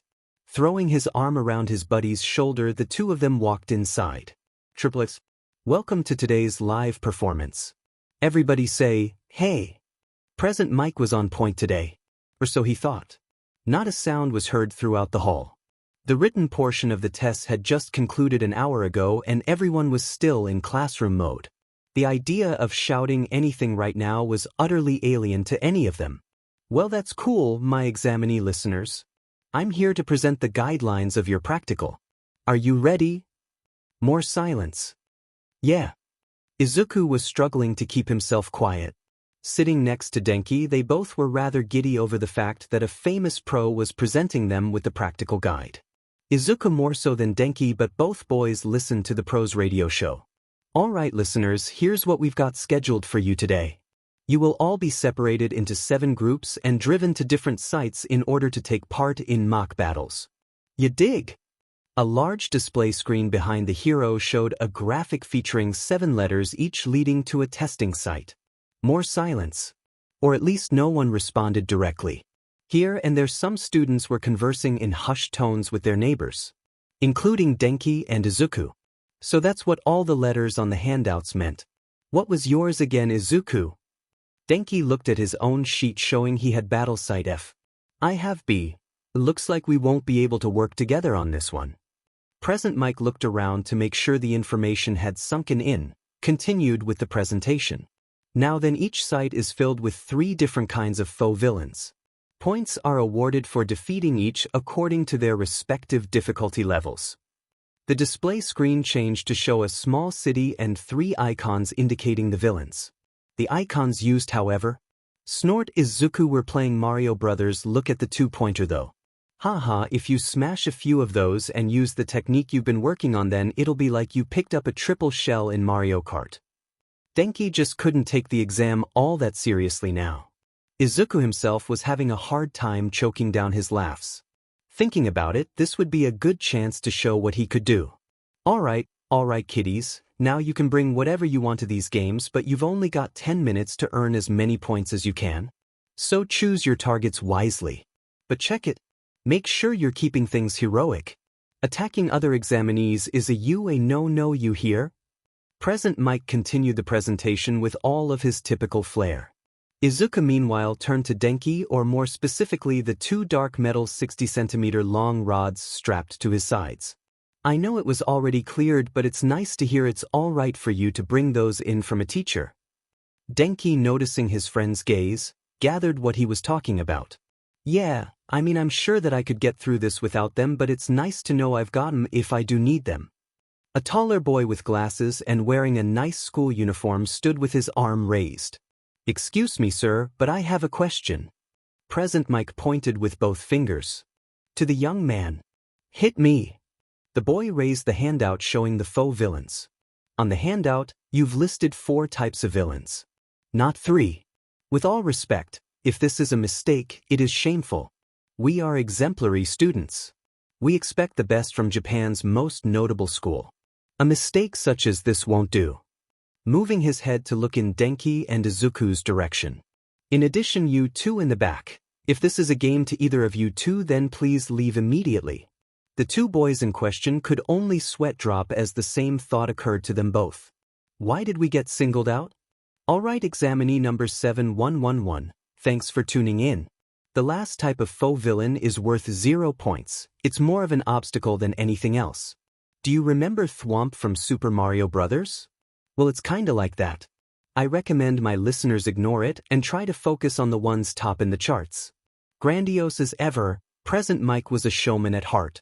Thank you very much, sir. Please continue. Giving a deep bow, the young man sat back down. Well, that's all I've got for you today. I'll sign off with a little present. The great Napoleon Bonaparte once said, "True heroism consists in being superior to the ills of life." Now that's a tasty soundbite. You ready to go beyond? With a wave of his arms in the air, the screen changed behind him. Let's hear a plus ultra. Sorry, Mike. Nothing but crickets. Good luck. Hope you practiced hitting more than just books. The duo looked at one another. Izuku rose, his hand fist closed. See you on the other side, Denki. Cocky grin flashing, Denki pressed his own fist to his friends. See you there. Triplets. Stepping off the bus, Izuku looked around at his competition. Most of them were pretty calm for the most part. A few were doing breathing exercises or stretching. Seemed he'd gotten the more focused group to go up against. Well, I'll just have to get in as quick as I can. My quirk works better with ammo, but I don't need it to do damage. I'll rush in quick and find some projectiles, then move on to the villains. His overall strategy devised, Izuku took a more discerning glance at his fellows. In the throng towards the front, he spotted her, Uraraka-san. She was obviously taking a moment to steady herself. He hoped she wasn't still hung up on what had happened earlier. I'll go make sure she's okay. A hand slapped onto his shoulder, stopping him from moving forward in that moment. She looks to be trying to concentrate. What are you going to do? Distract her and ruin her chances? Oh joy, the serious guy with glasses was in his group. What? I wouldn't do that. I just wanted to wish her good luck. Before the discussion could further, however, Present Mike shouted out the crowd of would-be students. Right? Let's start, listeners. Get moving. There are no countdowns in real battles. Move, move, move, listeners. You're wasting airtime. Izuku stood there blinking for a moment at the suddenness of it all. Then the sound of feet hitting pavement broke him from the oddness. Crap. All right, deep breath. Izuku, you know what you want to do. Closing his eyes and inhaling, Izuku activated his mag skates and began to hover. His eyes snapped open with focus. Time to go beyond. And like that he shot forward, quickly catching up with the majority of the horde ahead of him. A number of stunned expressions met him as he proceeded to blow past the main component of his competition. Triplets. Skating along, Izuku began looking for anything that would give him any sort of ammo to use against the villains. His head scanning back and forth, he spotted what he was looking for. Rubble. It might make for poor terrain for some, but it makes great ammo for me. He found 3 basketball-sized chunks of concrete and started the first of his new techniques. The one Denki had dubbed the triple shell. Izuku raised all 3 chunks and then proceeded to rotate them around his person. With his ammo shield in place, Izuku once more rushed towards what he hoped would be a villain-laden area. His luck held out. While screaming, a one-pointer came tearing out from around a corner. Target locked. Prepare for termination.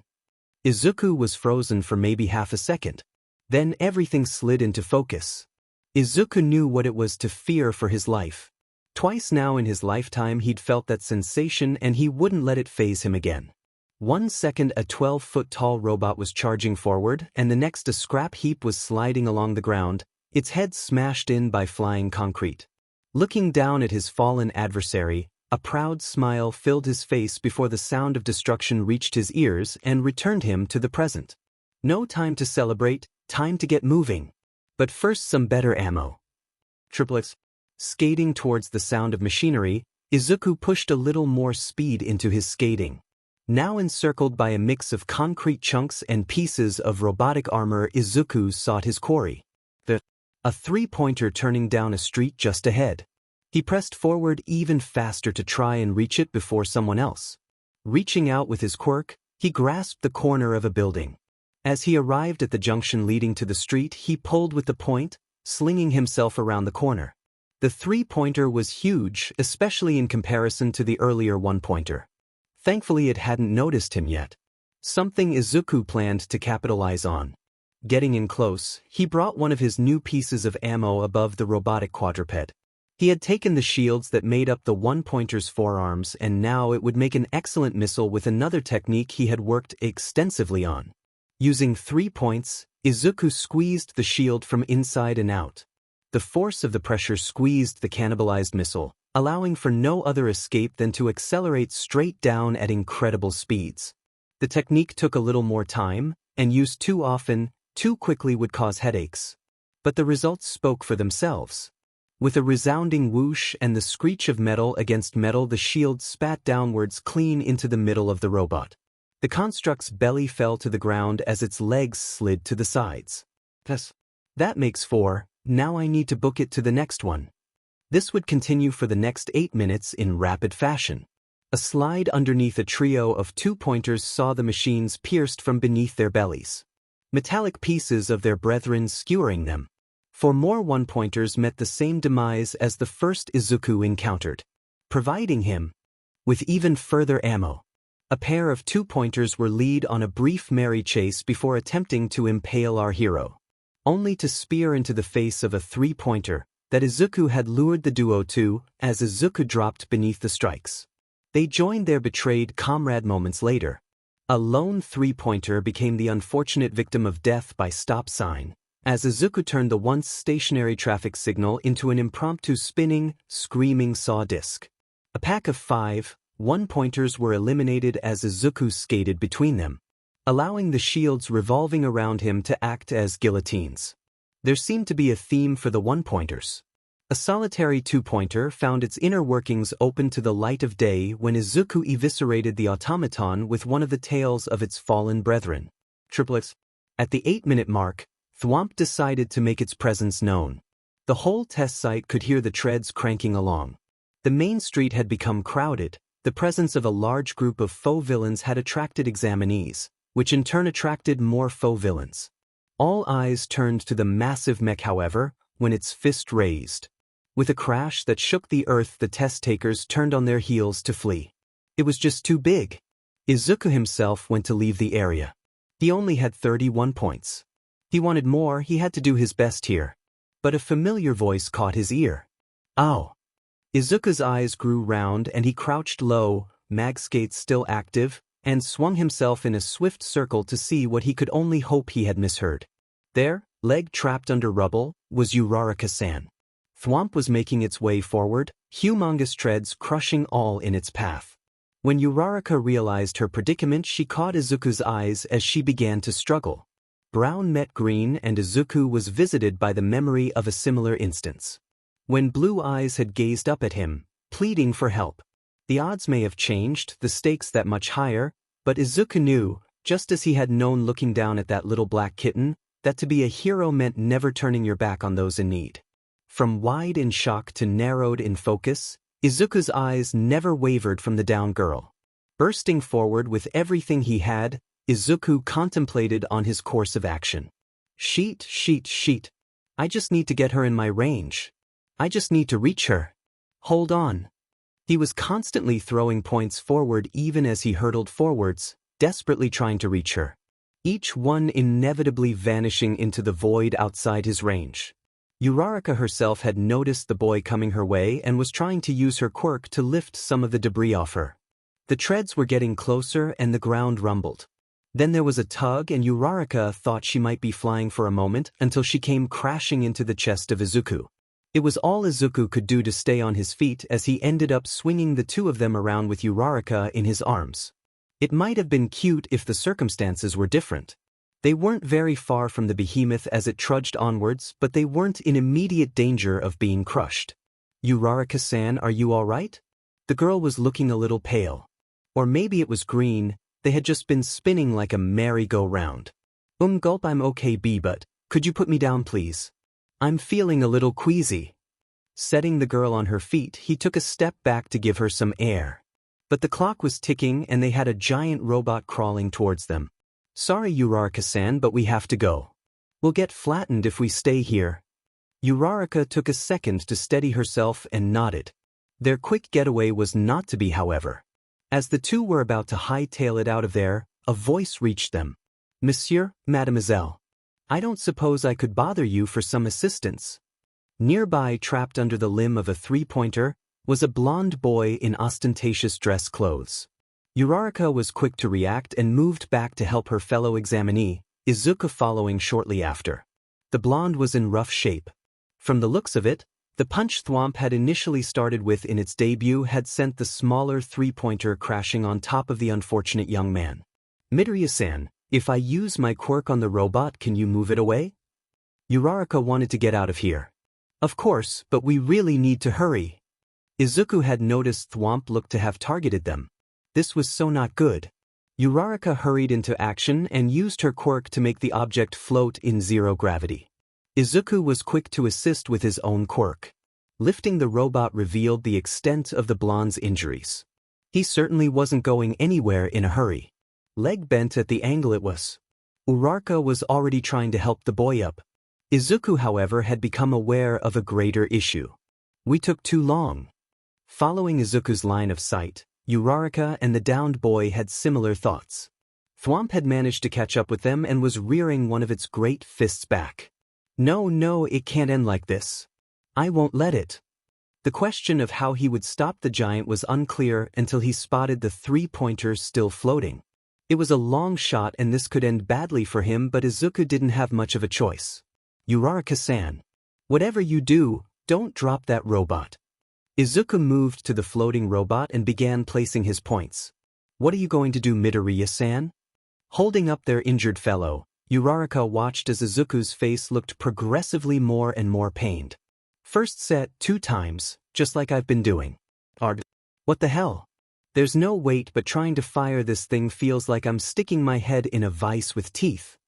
Izuku's headache was quick to become a full-blown migraine. His breathing becoming labored. Second set, 4 times. Everything's going dark. I just have to keep this shot steady.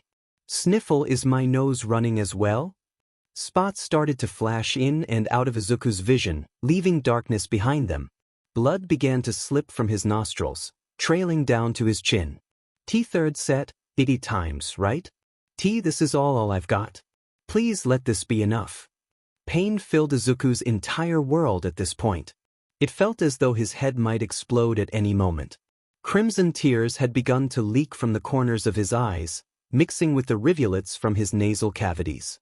Uraraka and the blonde boy she was helping to stand looked on in horror at the macabre sight.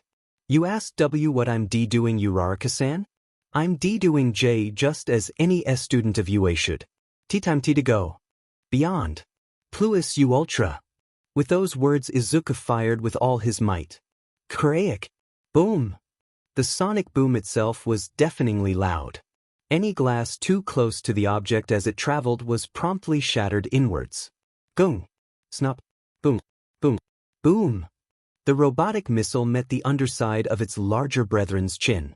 The enormous force of impact snapped Thwomp's head up into a right angle, ripping apart its neck's internal workings.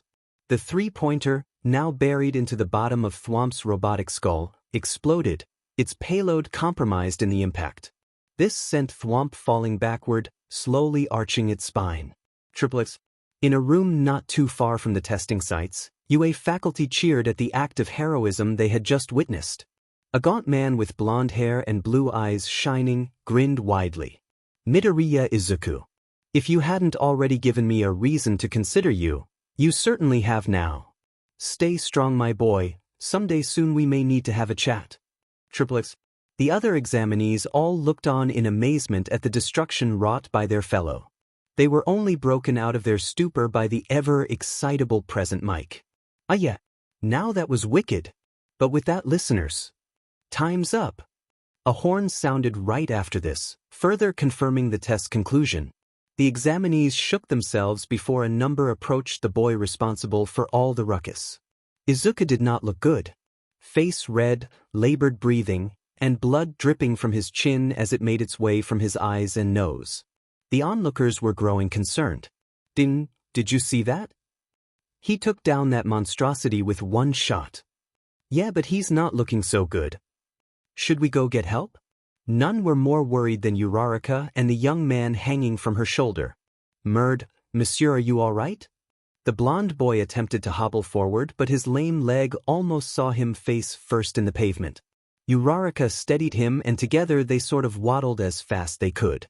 Izuku sank to his knees. His vision hadn't come back yet, but he could hear. Turning to the sound of the voice, Izuku gave a shaky smile. I'm fine. Are you two okay? The legitimacy of this claim was rather in question, given the blood dripping from his chin. At the very least, neither of the two looking directly at him were convinced. Uraraka especially wasn't buying it. I don't know about that. Can you even see? We need to get you to a doctor. Scooting down, the pink-cheeked girl tried to help Izuku to his feet. This didn't really go to plan, as the attempt to manage both boys at once only ended with her falling over. Oof, well, that didn't work. Hey, can I get some help over here? Uraraka waved towards the crowd nearby. Sighing, she looked towards her two would-be charges. Are you two all right? Sorry that didn't work. The blonde boy nodded. A little shook up and I think my leg is broken. But I will live, mademoiselle. Uraraka gave a small smile to limp boy. Midoriya-san, are you okay? No response was given. Her eyes snapped to the other boy. Izuku wasn't moving, he was breathing but his eyes were open and he wasn't moving. Midoriya-san, I need help over here. Help. She was panicking. The crowd, unsure of what to do, was starting to freak out as well. A few ran off to try and get some assistance.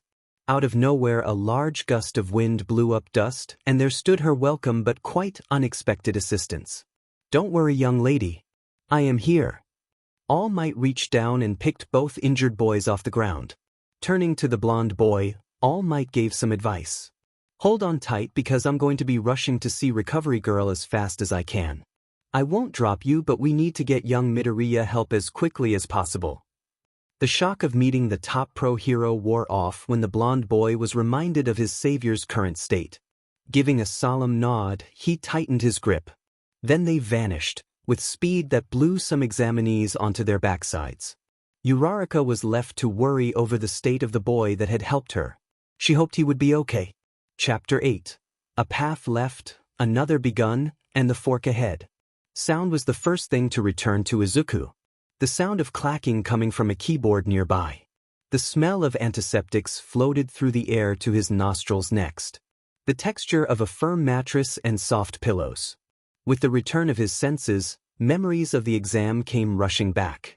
His eyes snapped open and he bolted upright. Uraraka-san. Arg. Sitting up that quickly proved to be a poor choice of action. Izuku's head rung and he closed his eyes against the rush of light that worsened the pain. A voice called out to him in dry amusement. Yes, dear, I wouldn't recommend moving quite that quickly. I did what I could for your injuries, but you managed to do quite a number on yourself. Honestly, what were you thinking pushing yourself that far? Izuku still couldn't stand to open his eyes. The voice sounded elderly and female, but he didn't recognize it. I'm sorry ma'am, it hurts to open my eyes right now. But could you tell me what happened to Uraraka-san? She was one of the other examinees, short, brunette, and has a gravity quirk. Oh, and there was a blonde boy in formal clothes. Are they okay? The sound of wheels on laminate flooring hit his ears. Footsteps coming closer. The voice was still as amused but warmer now. Well now, not even gonna ask for the name of the person who saved your life? Heat crept up into Izuku's cheeks as he realized his error. I'm sorry ma'am. I'm just worried and I can't really remember what happened at the end of the test. I remember helping Uraraka-san and then we were trying to save the blonde boy, but I can't really remember what happened after that. Please forgive my rudeness. I'm Midoriya Izuku, might I ask your name?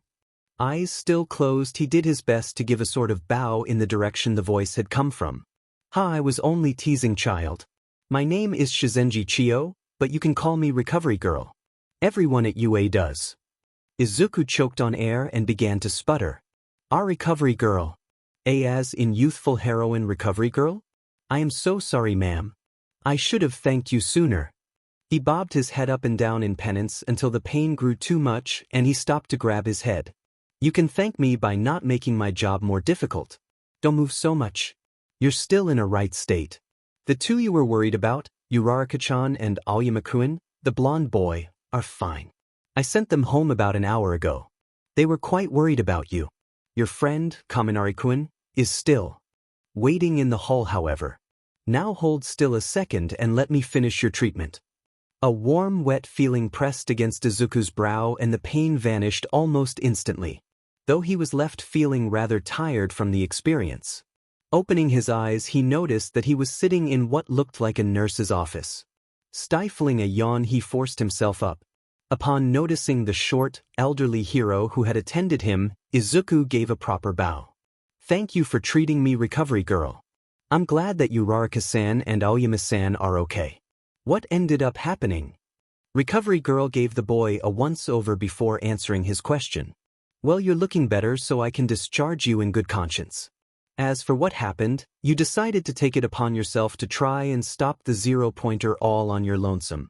I was watching from the observation room and noticed some rather troubling symptoms begin to develop. It's why I had All Might rush out and grab you while I prepped the room. Walking over to a clipboard on the nearby desk to glance over her findings. When I saw you at the testing site, I could tell you were inflicting some sort of internal trauma upon yourself. Your blood pressure rose so high so quickly that you suffered a brain hemorrhage. A number of blood vessels burst as well, centered mainly around your face, behind the eyes and in your nasal cavities mostly. Quirks may seem almost magical, but at the end of the day they are biological in origin. There are repercussions for pushing your quirk past its limits, much in the same way there are repercussions for pushing your muscles too far. Go too far and you might not be able to come back. Recovery Girl looked up to Izuku, her eyes taking on a stern visage. Midoriya-kun, that technique of yours is very dangerous. I want you to promise me to be careful when you use it in the future. Izuku gulped. Little old lady or not, it was intimidating to have a pro hero give him a look like that. It made him think back on the exam though. The memory of the event was still a little fuzzy. Izuku was certain she was talking about the mag rifle, But if that was the case, he had no idea how he could have hurt himself that badly. The first set could give him headaches, but only if he used it in a rapid fashion over a short period of time. Every time he had even tried to use the second set, it had given him horrible migraines, and he had never been able to fire it more than twice consecutively without passing out. So how did he end up in such bad shape?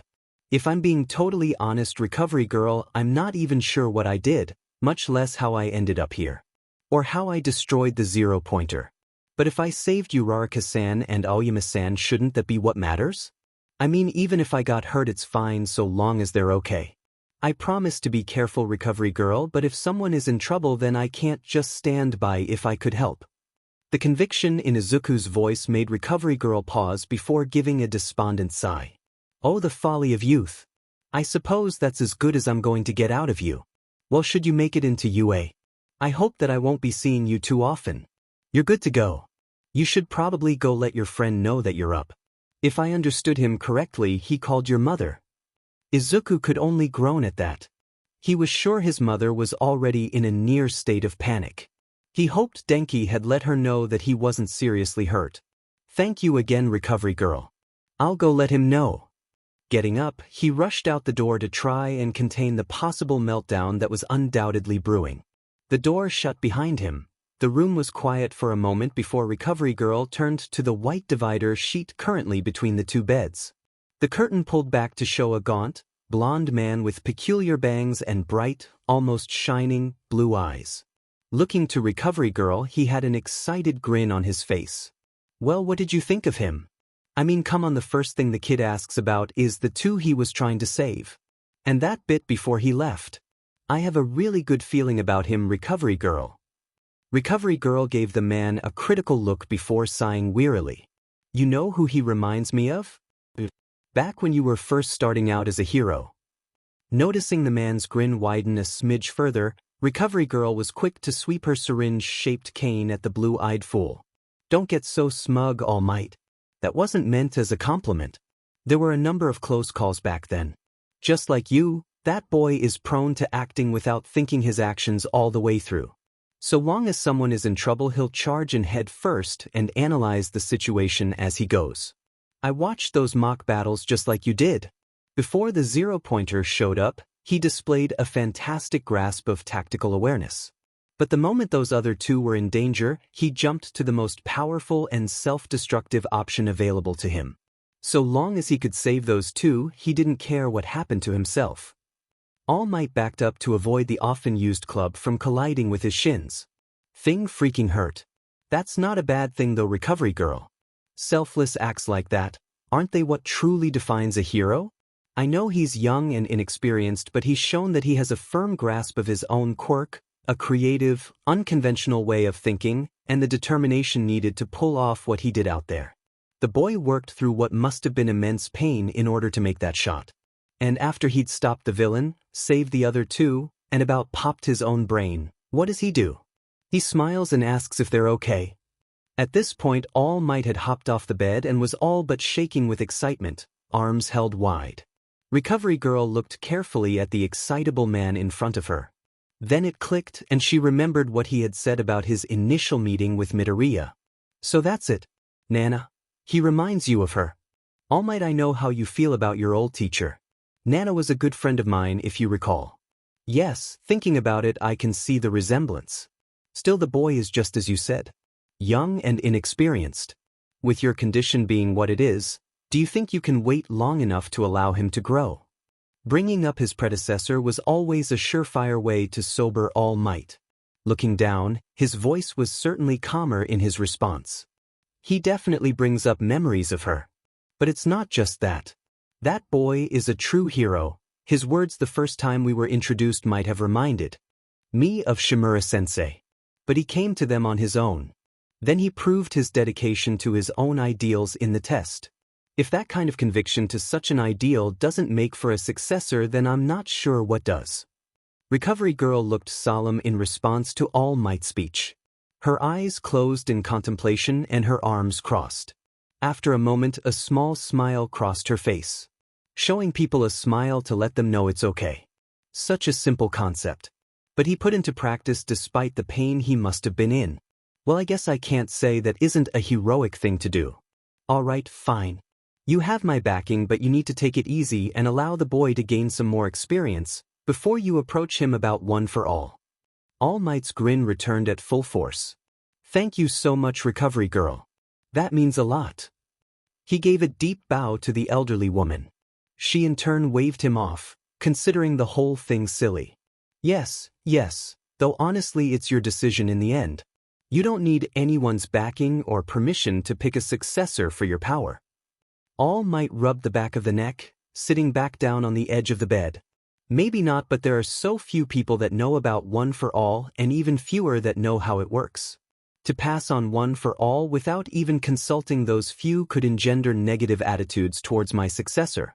You, the principal, Torino, and Night Eye are the only ones that could help any successor I choose should something happen to me. I've had 10 months to think this over. I won't burden a child with this power, this responsibility, without making sure that they have someone to turn should the worst happen. Recovery girl blinked a few times before giving a chuckle. Sometimes I forget how thoughtful you can be when you put your mind to it. Hey, Push. I am glad to know this decision was thought through carefully. While I wish you wouldn't consider such morbid possibilities, I'm glad to know that you are looking out for your successor. I can't say how well either of the other three will take this though. Torino will likely be fine with it, especially if he sees what you do. The principal will take some convincing, but I know he was impressed with Midoriya's actions in the mock battle. The challenge will be Night Eye. All Might hummed to himself in contemplation. I had come to the same conclusion. I don't know if there's any chance of convincing Night Eye. His selection for my successor is certainly impressive. There's no doubting that. But I think I knew even throughout all these months that I had already made my decision. Another deciding factor is how their quirks would work with one for all. A concern I had with Night Eye's selection is that he would ultimately try and use that power in a similar fashion as my own. With Midoriya though, well, I think we saw a bit of what his own quirk would be like once bolstered by one for all. I can't imagine what he'll be like when he can manage to harness both. Both pros sat there for a moment in serious contemplation and even slight awe at what that outcome might be like. That is until a phone began to ring. Sitting on the bedside table that Izuku had occupied a moment ago was the boy's phone. All Might went over to pick up the cellular device just as it stopped ringing. Recovery girl shook her head in exasperation. Oh dear, rushing off like that? Seems he forgot some things. Would you mind bringing that to him? I need to finish some stuff here and lock up. All Might nodded absent-mindedly. The name on the missed call brought another memory to mind. Well, hopefully she wouldn't be here. He might die if one of the faculty caught him acting that way. Triplets. Izuku left the room quickly. He had to find Denki and maybe he could get a hold of his mother before she rushed to the school. He'd be so embarrassed if his mother ended up being walked into the school to pick him up. Just down the hall he saw spiky blonde hair. Denki. Hey, I'm alright. Please tell me my mom isn't coming this way. Denki, upon hearing his buddy up, smiled in his direction. That is, before his friend's request registered. Then he just cracked up laughing. I'm afraid you're a little late for that, wingman. She texted me about 30 minutes ago to let me know she was on her way here.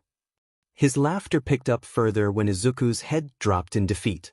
Choking on the laughter a bit to get it under control, Denki went to console his mortified friend. Hey, come on, I bet we can meet her at the gate. Let's go grab your stuff from the locker room and then we'll head over there as quick as we can. Maybe we'll cut her off before she can call a teacher on the intercom. Izuku perked up at that and with a plan in mind nodded to Denki. Right, let's hurry. I'd rather not have my mother coming to pick me up be one of the first things a future teacher thinks of when I come up. Triplets. Unfortunately, the locker room turned out to be a bust. The lockers were already empty when they got there. They found an examiner nearby, but he just told them that they'd have to ask a full-time faculty member in order to find out what had happened to Izuku's things. With that bust, the two of them started back to the nurse's office to see if they could ask Recovery Girl if she had them. On the way there, Denki received a text. He gave Izuku an apologetic smile. Sorry, Izuku. Looks like she's already in. A teacher went and got her from the gate. Izuku's head fell with a cloud of depression surrounding him. His dead eyes turned to Denki. Let her know that we're going to the nurse's office to see what happened to my stuff. Denki tapped at his phone for a bit. Done. Well, we could try limiting the damage and hurry there. If she doesn't meet Recovery Girl, then she doesn't get to find how bad your injuries were. Speaking of, you're gonna have to fill me in on what happened. Once more the two double-timed it. Izuku definitely didn't want his mother to find out how bad he'd hurt himself. Just because she was supportive of his life's goal didn't mean he was eager to find out what her limits were. Triplets. Almost back to the nurse's office, and the two boys came upon a gaunt man with bright blue eyes. He was carrying Izuku's things, and upon seeing the boys started walking their way. Meeting the man halfway, Izuku was quick to offer gratitude. Thank you for bringing my things, sir. I should have asked before I left the nurse's office. I hope it wasn't too much trouble. The man handed over Izuku's bag and phone before shaking his head. It's no trouble. I was passing by and Recovery Girl asked me to take these to you. Hope you get in, young man. The blonde man gave Izuku a thumbs up and was going to leave until he caught movement out of the corner of his eye. Izuku. Inko Midoriya slammed into her son like a freight train, wrapping him up in a hug and then looking over every inch of him. Oh baby, are you alright? I was so worried. When Denki let me know that you were hurt, I wanted to come right over. He told me it wasn't that serious, but I really wrestled with staying at work. Oh my poor sweet baby, where did you get hurt? Izuku's face got progressively redder with every moment of his mother fawning over him. Ah, sweet motherly love. There's nothing more beautiful. It's turning me on a little bit. Heads flashed to the origin of that particular comment. Ah crap, it just had to be her. I've gotta go before this gets bad. It's midnight. The R-rated hero. Daewam. That costume. A midnight-san isn't that inappropriate. There are children here. The Midoriya's and Denki's face were all beet red. The woman in question just laughed off the question. Upon noticing All Might, however, an inquisitive gleam entered her eyes. Oh, and what brings you out here, Yagi-kun? Now All Might found himself the center of attention. Double crap. Well, better try and bite the bullet. Midnight loved trying to get a rise out of him. Flustering the symbol of peace was an accomplishment in and of itself. I was just returning young Midoriya's things to him. Excuse me, I should be going. Oh, All Might, a sudden retreat? Now Midnight was eager to discover something juicy. Well, aren't you just a sweetie? Such a caring member of our faculty. Always eager to help without even a word of thanks. At this, Inko's flush lessened and she gave a short bow and smiled at All Might. Thank you, Yagi-san. I'm glad to know that Izuku will have such a compassionate teacher looking out for him. Midnight, you clever girl. All Might was looking a little ruffled. Midnight's grin morphed into one of the cat who caught the canary. Not sure what's gotten into him. But this is delicious. The great All Might brought low by the charms of a simple working mother. All Might was faced with a repeat of his last encounter. The ghost of his master wasn't influencing him this time, but the woman still threw him off kilter. He wasn't sure if it was her resemblance to Shimura-sensei or her own genuine gratitude that made him falter. Perhaps both, but regardless, this certainly was an odd predicament. He had never had any problems dealing with attractive women in the past. And of course it has to be Midnight that witnesses me becoming a stumbling mess. Seriously, it was no trouble. There's no need to thank me. Anyways, I have some curriculum to look over. Yes, that's right. Anyways, pleasure to meet you and good luck with your exam scores. Bye. With that, he booked it out of sight. Midnight's eyes shining as she watched her colleague flee. Oh, this was good. Well, I should follow my fellow teacher's example and prepare for the future year. I hope to see you boys in the coming school year. Tadas. The shine in her eyes and the not-so-subtle cackle as she followed behind her fellow teacher left the other three a mite concerned for Yagi-san. Triplets. The following week passed with no small amount of pacing, frantic study of past notes, and trips to the center to press his abilities. School certainly hadn't helped.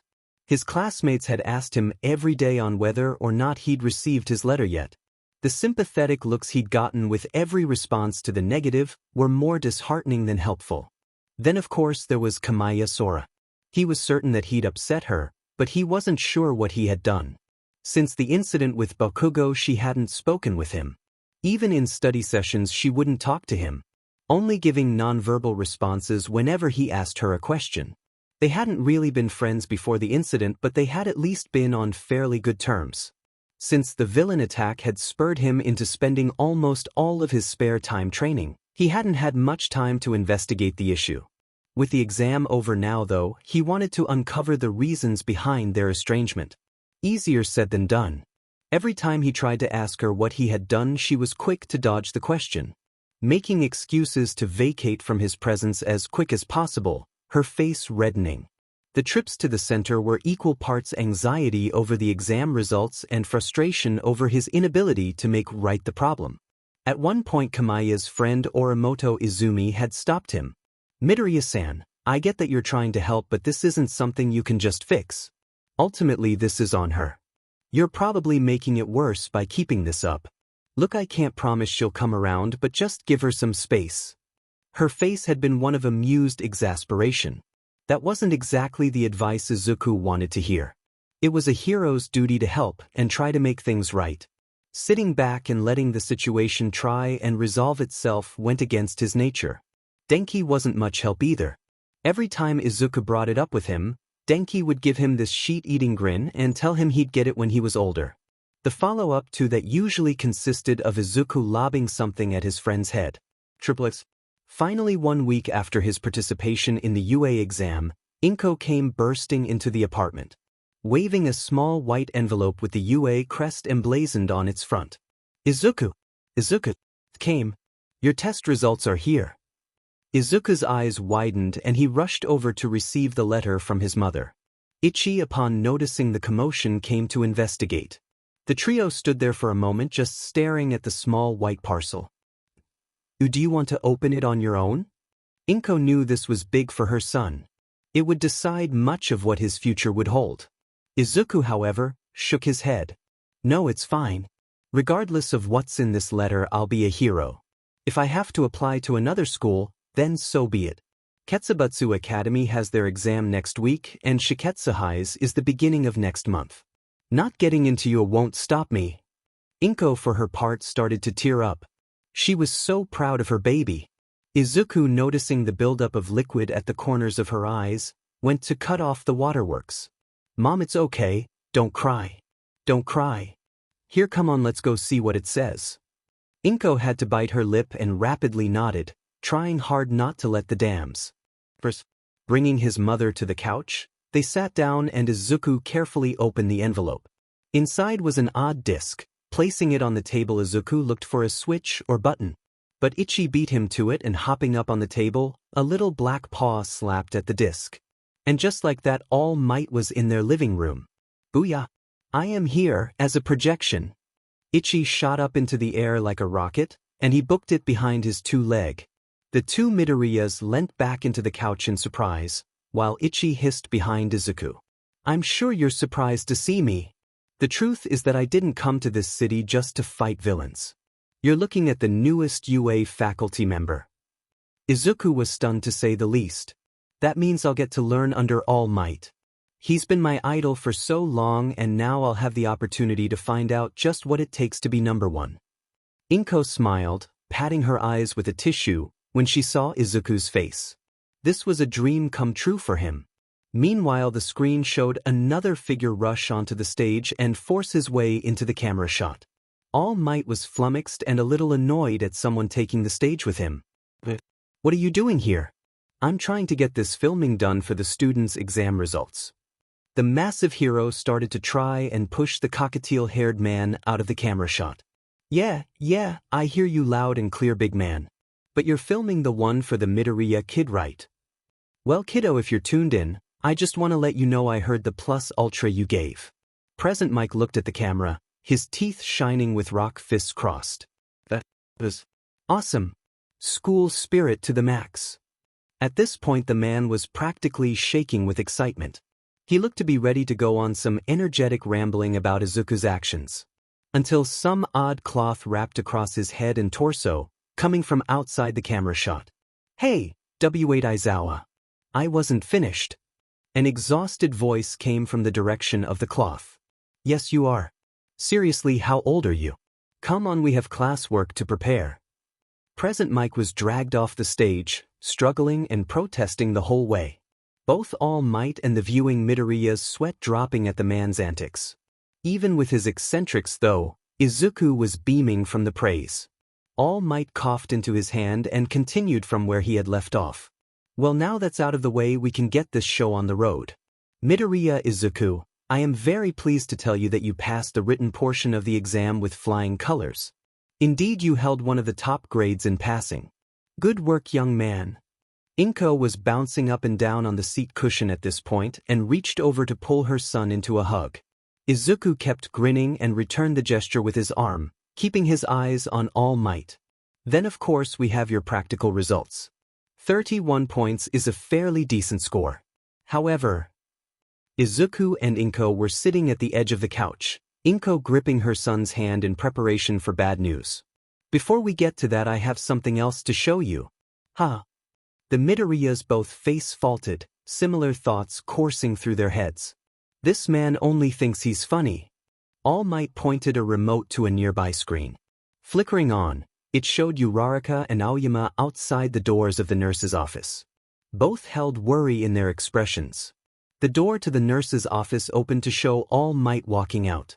Both young people jumped up at his presence. Is Midoriya-san all right? Aoyama was tired from having his leg healed, but he felt guilty that the other boy was hurt so badly trying to help him. Yeah, please tell us he'll be okay. Uraraka had been worrying her hands for the past hour, waiting for any news of the young man that had risked so much to save them. Young Midoriya is fine and he'll be good to go in a few hours. Teeth shined as the massive man gave the two worried teens a smile and a thumbs up. Both gave sighs of relief at the announcement. Recovery girl wanted me to let you know that you too should head home. Don't worry about young Midoriya. He's in good hands. The two gave their assents to the hero's recommendation. As they went to leave though, Uraraka hesitated. All Might, sir. Will Midoriya pass? I don't know how many points he got during the exam, but if I could give him some of my points, would he be able to pass? I mean, he saved me. He helped me save Aoyama-san before hurting himself so badly stopping that thing. And then he asked if we were okay, like we were the ones bleeding. So please let him have some of my points. Uraraka's face was tightened in frustration over her perceived unfairness of it all. Aoyama paused in his own walking. Giving a long-suffering sigh, he turned around to throw in his own 2 cents. As much as I am loath to part with any of my own hard-won points, I too would be willing to gift some of my points to Midoriya-san. I can't exactly be a sparkling hero if I were to let a debt like this go unpaid. Izuku at this point was shocked. It was touching that both of them had stepped up to help him. Inko was smiling at her son. He had certainly come far from saving the black fur ball that now sat in his lap. The All Might on the stage paused the recording of the footage. Your words and actions have inspired others. That smile has served you well, it seems. For you see, the exam was not judged on villain points alone. Swirling back to the recording, All Might continued the footage. The screen moved once more and the All Might facing the two children laughed. I commend you both for wanting to help young Midoriya. Such selflessness shows great character in each of you. But fear not, that young man did a fine job proving himself a hero. The screen paused once more and the All Might on stage looked into the camera. How could a hero course reject someone so willing to place themselves in harm's way in order to help others? After all, isn't that instinct to help those in need what makes a hero? And that's what my alma mater is all about. Training those who would risk their lives for the greater good. So we have rescue points. A panel of judges watches and awards points for heroic acts. Izuku could see where this was going and his eyes widened in anticipation and amazement. Izuku Midoriya, 85 rescue points. And Ochako Uraraka, 60 rescue points. You both made it. Congratulations in placing first in the practical exam, young man. Izuku was fighting hard against both genetics and overwhelming emotion, biting his lip to stem the tide. His arms instinctively pulling Ichi closer, much to the fuzz bucket's concern. Welcome, Izuku. You're now a part of the Hero Academia. Inko gave out a loud squeal and hugged her son close, smothering Ichi between the two of them. His yowling protests ignored amongst the family celebration, as both Midoriyas laughed in joy over the momentous news. "Iya, Izuku, I'm so proud of you. I'm so happy for you." Unlike Izuku, she couldn't keep the waters held, tears gushing forth in torrents. Izuku could only laugh, hugging his mother back and trying to stay dry. "This is it. I made it in. One step closer to my dream." Ichi gave a resigned meow and settled in to accept the madness his two legs were currently embroiled in. Triplets. The following day, Izuku spoke with Denki to learn that both boys had been accepted into UA. With it being the weekend, the two spent much of the day celebrating. The good news and time with Denki put Izuku in a great mood for his return to class. Izuku's excellent mood didn't go without notice. A few of the more curious students intended to ask him about his good mood later. They were beaten to the punch, however, by one very overzealous and proud homeroom teacher. The man was able to make it through roll call before he couldn't contain himself any longer. "Now, before we get started today, I wanted to share with everyone some excellent news. Our own Midoriya Izuku and Bakugo Katsuki have both been accepted into UA High. Congratulations, boys." The whole class burst out into chaos, with all of the other students either completely shell-shocked or trying to congratulate the two boys. Izuku smiled at his classmates and thanked them for their kind words. Bakugo, meanwhile, just smirked with his sheet-eating grin, soaking up the attention. He wasn't surprised the nerd had gotten in. Looking over to the green-haired boy, Bakugo was looking forward to the inevitable. "You've danced away long enough, nerd. Soon we're gonna see which of us is stronger. Question is, which of us knows more? I'm thinking that you're in for a surprise, Deku." Bakugo's grin turned savage for a brief moment as he contemplated future events. There was only one person in the class not congratulating one of the two boys. Sora sat at her desk, mulling over the news. She was happy for Midoriya, but she kept back from approaching him. Instead, she sat at her desk, clenching her hands. Izumi took one look at her friend and shook her head in exhaustion. Izuku wasn't blind to this either. His smile dipped for a moment before he was set upon by more well-wishers. He'd have to wait until after class to see about bringing this to a close. Izuku didn't want the memory of the upset girl hanging over his head going into UA. Chapter 9. The First Days. Unfortunately, Izuku's attempts to talk to Kamaya would meet with the same amount of success that they had before. That is to say, none at all. It took his frustration building until the last day of school before Izuku was ready to confront the situation head-on rather than the usual casual approach he'd been trying up until that point. So towards the end of the day, Izuku went to talk with Kamaya before they both left school. In the halls after the bell had rung, Izuku steadied himself and tried to hold his back as straight as he could. Spotting Kamaya with Orimoto, he moved to talk with the redhead, unaware of the conversation the two had been having. "Sora, come on, seriously. This is ridiculous. Just talk to the boy. We both know you've been crushing on him for like as long as you've known him. Are you really just going to let him slip away without letting him know how you feel? He's going to UA, and unless you've been hiding something big from me, then you won't be able to see him next year." Izumi looked at her, Sora, irritated with the reserved and shy attitude her friend had been displaying for some time now, especially given Kamaya's normal composed, if gentle personality. Sora sighed, acknowledging her friend's words. She knew Izumi was right, but it didn't make it any easier to overcome the fear of rejection. She'd been struggling with these feelings for a while now. Looking down into her hand, she exercised her quirk, a small flame moving from her palm to her fingertip and back again. A habit that she'd taken to, like her own worrying stone. The last comment from her friend had stung a little though. It was wrong to keep something like this from her friend, but she didn't want anyone to know. But it didn't really matter now. What if I did try to get into UA? Izumi creaked her head to look at her childhood friend. "You didn't." Sora gave a swift nod to her friend. Izumi's jaw dropped in shock. Of course, everyone dreamed of being a hero to some degree, but most aimed a little lower than UA.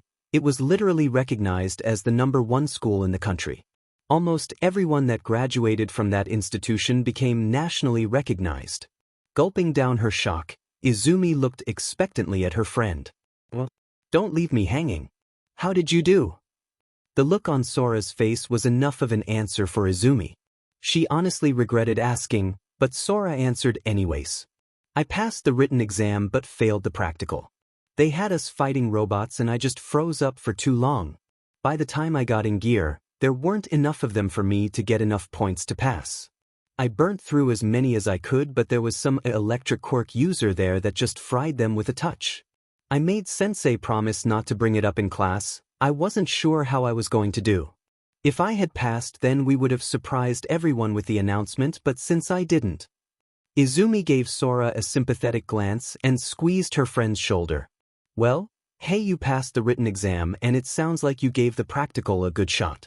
I mean, it is UA. If it was easy to get in, then it wouldn't be number one, would it? Where did this big desire to become a hero even come from anyways? I mean, yeah, everyone dreams about it, but you've never said anything about going to UA. Izumi was trying to comfort her friend but was having trouble wrapping her head around the situation. They honestly hadn't talked about what they wanted to do with their lives. Though thinking about it, Izumi could see how that might be her fault. Thinking about the future sounded like work, which Izumi did her best to avoid. I always wanted to be a hero. But it was like wanting to go to the moon, achievable in theory but practically impossible in reality. Only the best of the best can do it. But whenever it came up in conversation at the study groups, Izuku would always talk so passionately. He believes that heroes are made, not born. He made me think that maybe I could actually make it work. A goal rather than a dream. But when I froze up against the robots, I was so angry with myself. The second I got a hold of myself, I went crazy and just started tearing through them. After the exam, it hit me how I'd acted and I was so embarrassed. But it still wasn't enough to pass. Sora was biting her lip in frustration at this point. Izumi felt bad for her friend, but looking behind Sora, she could tell that this conversation was about to come to a close. Midoriya was coming over and he looked more confident than Izumi had ever seen him. Well, even if you didn't get in, that doesn't explain why you won't talk with Midoriya. Speaking as your friend, you can't keep avoiding him. Especially since he thinks that you're scared of him or something. Sora took in a deep breath and calmed herself. She nodded to Izumi. Closing her eyes, she kept talking, missing Izumi trying to interrupt her. Yeah, you're right. It's not fair to him and I wasn't trying to hurt him. I just had this stupid idea in my head. Making it into surprising everyone in the class, and then telling Izuku-kun how I felt about him. I made it into this big fantasy and I wound up turning everything into a mess. I mean, now I've got to tell him, oh hey Izun, sorry I've been avoiding you. I've just had a huge crush on you for like forever and I wasn't sure how to tell you. So I thought, hey, I know, I'll just get into UA with you and when you congratulate me, I'll tell you how I feel and... Gods, I'm so stupid. I mean, how do you even tell someone something like that? Opening her eyes, she saw Izumi with a sheepish look on her face. Giving an awkward laugh, Izumi started scooting away from her friend. Well, you know, Sora, probably just like that. Oh, and I just want you to know that I love you and you're like my best friend in the world, and I promise I tried to get your attention. Izumi pointed behind Sora, and Sora felt a chill go down her spine. Turning ever so slowly, she saw Izuku standing there, his face doing its best impersonation of a tomato. Izumi took the moment to vacate the premises, a quick good luck being shouted behind her. Meanwhile, Izuku was struggling to do much more than sputter. Sora wasn't faring much better though. Looking at the green-haired boy, she cleared her throat but still succeeded in sounding much higher pitched than she normally did. Midoriya-ku, I mean hello there. I don't suppose why you heard all that, huh? A slow nod confirmed her fears. But Izuku seemed to be struck mute still. See, could we maybe go somewhere a bit more private? Another nod and the two left to continue their conversation elsewhere. Ultimately, the two ended up on the roof, any other spots Sora had tried being occupied or watched over by a teacher. Sora wasn't sure if this made things easier or not. Izuku's face was still rather red, but he looked like he was capable of speaking now. A moment of awkward silence, and Sora figured she should speak first considering this was her idea. But Izuku beat her to it. Kamaya-san, is what you said true? Sora gulped to herself, still a little unsure of everything. But with Izuku here in front of her, looking just as nervous as she was, it didn't feel so scary. Yes, it's true. I'm sorry, Midoriya-san. I was kind of hoping that I wouldn't have to say anything and this would have just been an awkward memory for both of us. Sora looked away from Izuku, finding something fascinating near her shoes. This was an odd turnabout for Izuku. Normally in these situations he was the one doing his best to not look the girl in the eyes. All those times Denki had forced him to approach girls wasn't for nothing, it seemed. Kamaya-san, that's not fair. I thought you were upset with me and I couldn't figure out what I had done. Sora's face took on a pained look of guilt. I'm sorry. I really wasn't trying to hurt you, I was just angry with myself. I'd let things go on for so long without saying anything that I had decided to just not say anything. But then I came up with that plan, and I was banking everything on it. So when I didn't get into UA, I wasn't sure what to do. I hope you can forgive me. Her face hung low. Sora could feel the tears stinging the corners of her eyes. A sniffle escaped her as she tried to hold everything in. Now Izuku was out of his depth. A girl was crying in front of him and he didn't really have any idea what to do here. The only thing he had to go off of was his mother. So without any better ideas, and dredging up every ounce of bravery he could, Izuku moved to Sora and put an arm around her. He wasn't really mad, at least not anymore. He was honestly surprised that anyone could feel that way about him. Kamaya-san, it's alright. I'm not mad, I mean I was, but not anymore. I forgive you. I was confused as to why you were avoiding me. I'm really flattered that you feel that way about me. Is it really true that you tried to get into UA? Sora moved the two slowly to a bench. Sitting down, Sora leant into Izuku. She realized she was taking advantage of his kindness, but she knew how this was going to end. Yeah. I passed the written exam but failed the practical. With a cute girl cuddling into his shoulder, Izuku's brain was doing just about everything it could to focus on anything else. The topic of UA was a familiar one and safe ground in his mind. Well, that's still pretty impressive. I mean, UA is really tough to get into. I bet you aced the written exam. I mean, you're always one of the top 3 when it comes to grades here. That familiar smile spread across his lips when he looked down to Sora. Her cheeks pinkened a little, even when she gave a wet smile back. Why yeah, they said that my grades were in the top 20. I was so pleased with myself. To know I'd beaten out so many talented people to get that score. I'm sure a lot of them came from schools a lot better than ours. But then the letter said I didn't pass the practical and I started crying. Izuku could sympathize. He would have been crushed if he hadn't gotten in. I probably would have done the same, Kamaya-san. You shouldn't beat yourself up over it. It doesn't mean that you can't be a hero though. I mean, did you apply to any of the other hero academies? Sora gave a weak laugh. It was just like Izuku to try and look for a solution rather than giving the problem much thought. Yeah, I did actually. I got into Ketsubutsu Academy. I'll be going there in the fall. Izuku's grin widened. That's awesome. See, you can be a hero. I mean, not all pro heroes come from UA. I'm sure you'll do great. Even with a grin on Izuku's face, Sora was starting to sadden. They were dancing around the subject that they really needed to address. Yeah, thanks Midoriya-san. I know this all must seem kind of sudden to you, but, well, you know how I feel about you. Could you maybe tell me how you feel about me? Izuku froze. Some part of him knew he couldn't delay the subject entirely, but he'd done everything he could up to this point to avoid it. Now he couldn't stray away from it any further. I don't know, Kamaya-san. I mean, I think you're really smart and you have a cool quirk. Sora was looking at him expectantly, waiting for him to continue. Izuku gulped before going on. Hey, and if I'm honest, then I do think that you're really cute.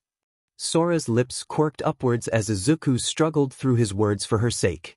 It was sweet, but she knew there was a but coming. But I hadn't really thought of you like that. I mean, it's not your fault, I just kept everyone at arm's reach out of habit. I was so used to doing so before I came to junior high that I didn't really know how to connect with anyone. I wanted to be friends, but I really didn't know how to go about it. So for me this is just so sudden. I hope that we can be friends.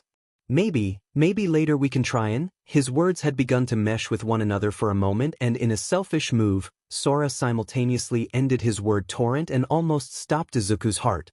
Or at least that's how he would describe it, as her lips crashed into his. His eyes widening, Izuku's arms held the girl a little tighter. Otherwise his whole body was rigid. When she moved further into the kiss, Izuku pushed back ever so slightly. The next second and his eyes closed and he leaned into it. Teenage hormones completely overriding any thought process. For a few brief moments, Izuku was lost in a dopamine wonderland. And then Sora ummed and everything snapped into focus. His body froze up entirely and Sora stopped and looked up at him. Pulling apart, tears dropped to the ground as Sora stood from the bench. "I'm so sorry, Izuku. I'll leave you alone and now. Goodbye." Sora ran from the roof as quickly as she could. A stunned Izuku left in her wake who was only able to stare after her dumbly.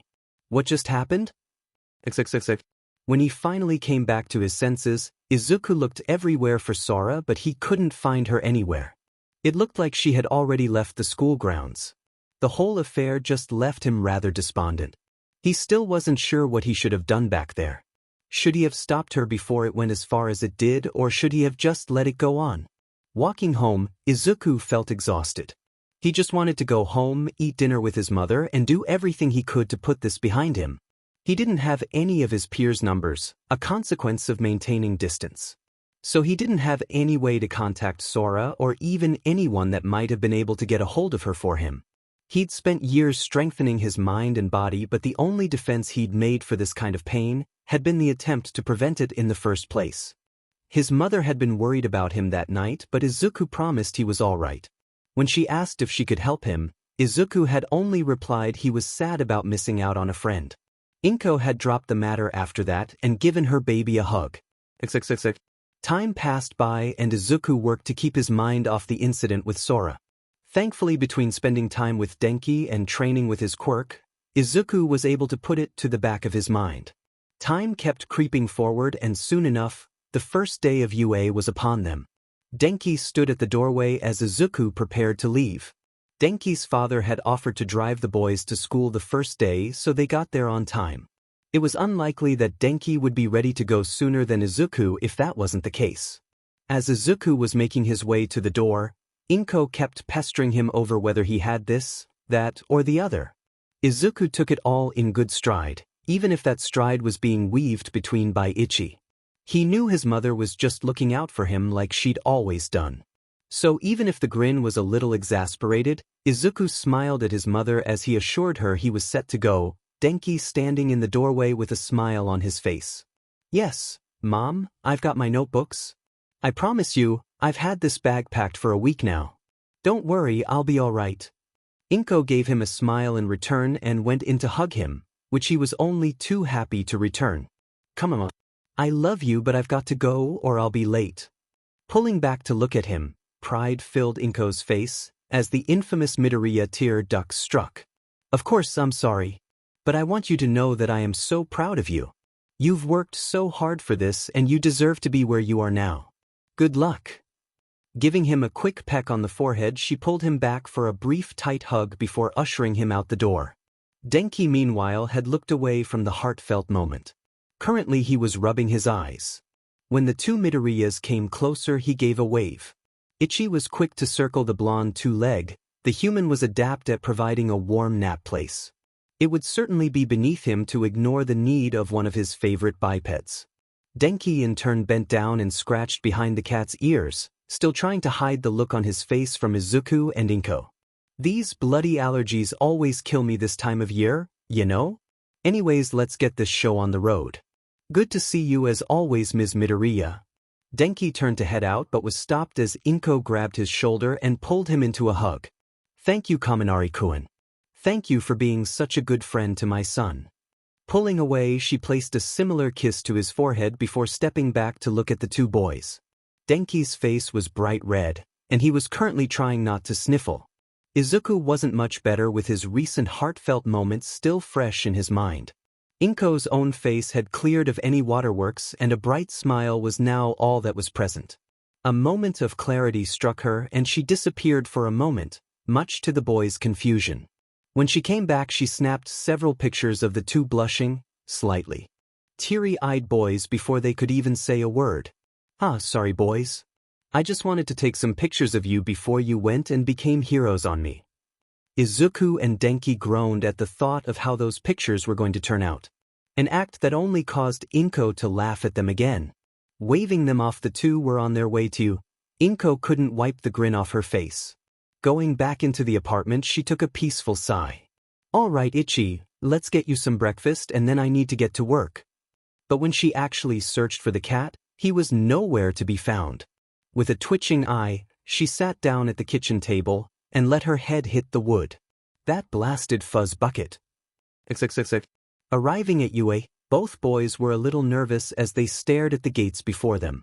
But it didn't take long before it changed to giddiness, and Denki was shoving Izuku forward. Laughter erupted from the both of them, and soon they were racing through the halls to get to their class. And then they were there. Class 1A. Its enormous door blocked their way, even as they grinned with excitement at the prospect right in front of them. At least until they leaned closer and heard the voices on the other side. "Take your feet off that desk this instant." Looking to one another, Izuku and Denki's heads dropped. What's that extra? If the first voice was exasperating then, for Izuku at least, the second voice was exhausting. He was honestly wondering if he could transfer to a different class. When he noticed the inquisitive look Denki was giving him, Izuku huffed. Denki hadn't ever actually met Bakugo. Sure, he'd come up in conversation, but he'd never met the terror. "That's Bakugo."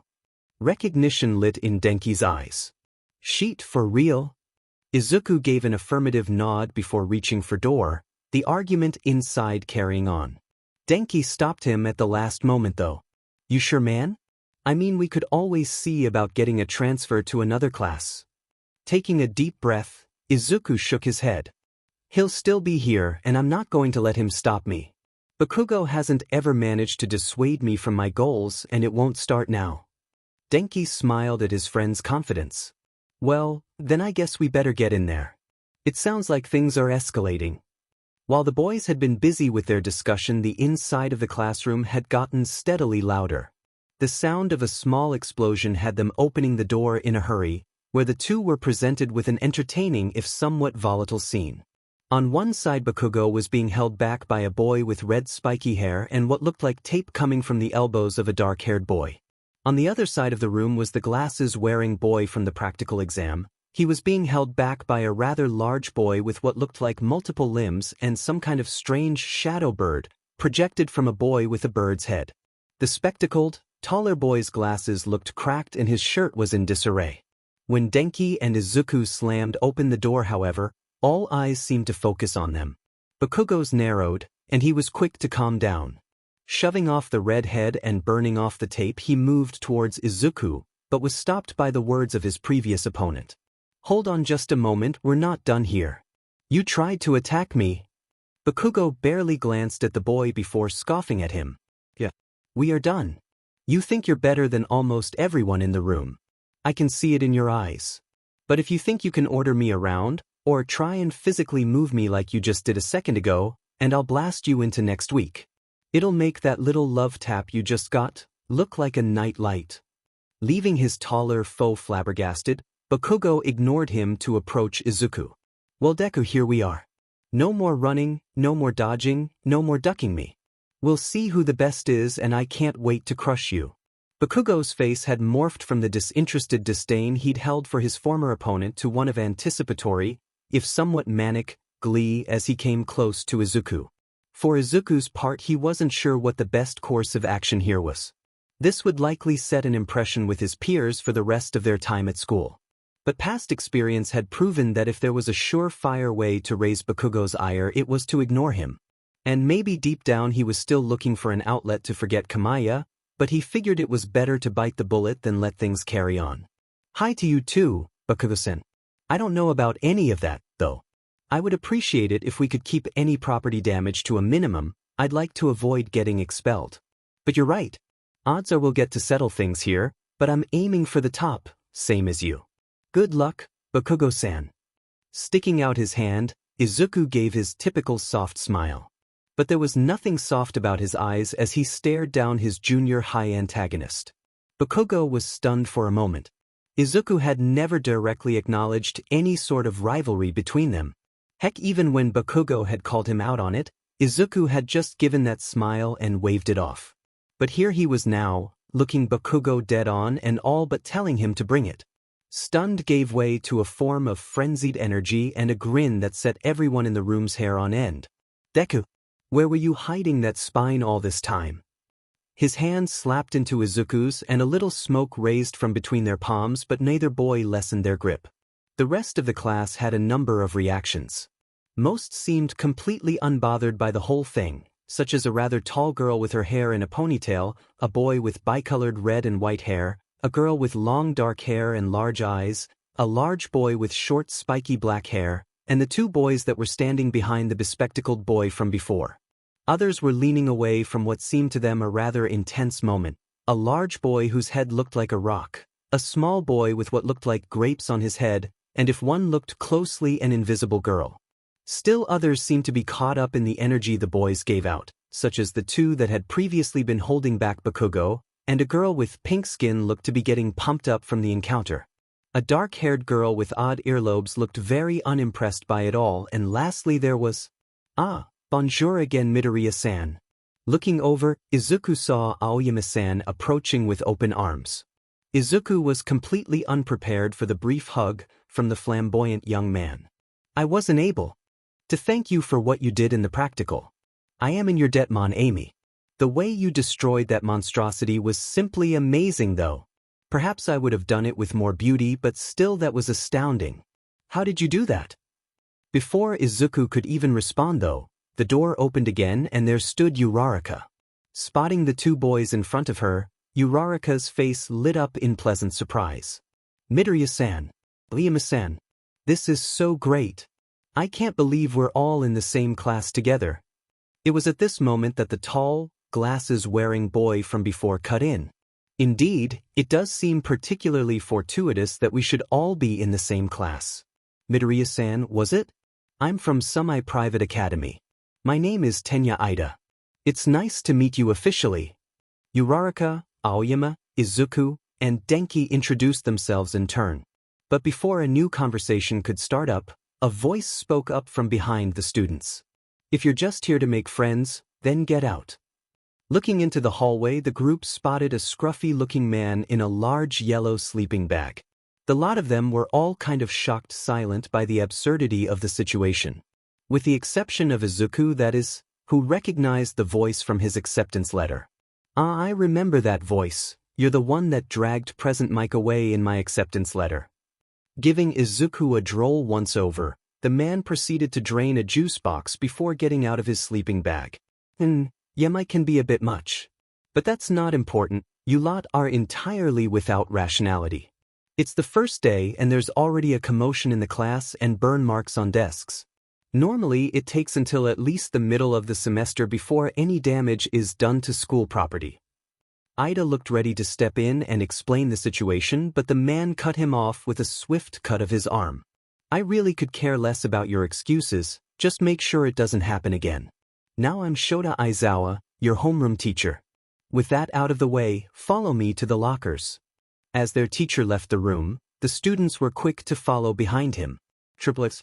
With the entire class outside and in their gym clothes, they were all wondering what they were doing out here rather than attending the entrance ceremony. A concern that Uraraka was more than willing to voice her disappointment. Aizawa-sensei, what about all of the stuff that's supposed to be scheduled for the first day, like the entrance ceremony? Aizawa was quick to completely dismiss her concerns. None of that matters. UA is rather well known for an educational system that enables its faculty free rein to teach as they please. There's no need to bother with any of that nonsense when we can get started on things right off the bat. Making sure that he had his students' attention, Aizawa carried on. Our country still has yet to come to terms with the facts. Quirks have fundamentally changed our world and how society operates. To even pretend otherwise is completely irrational.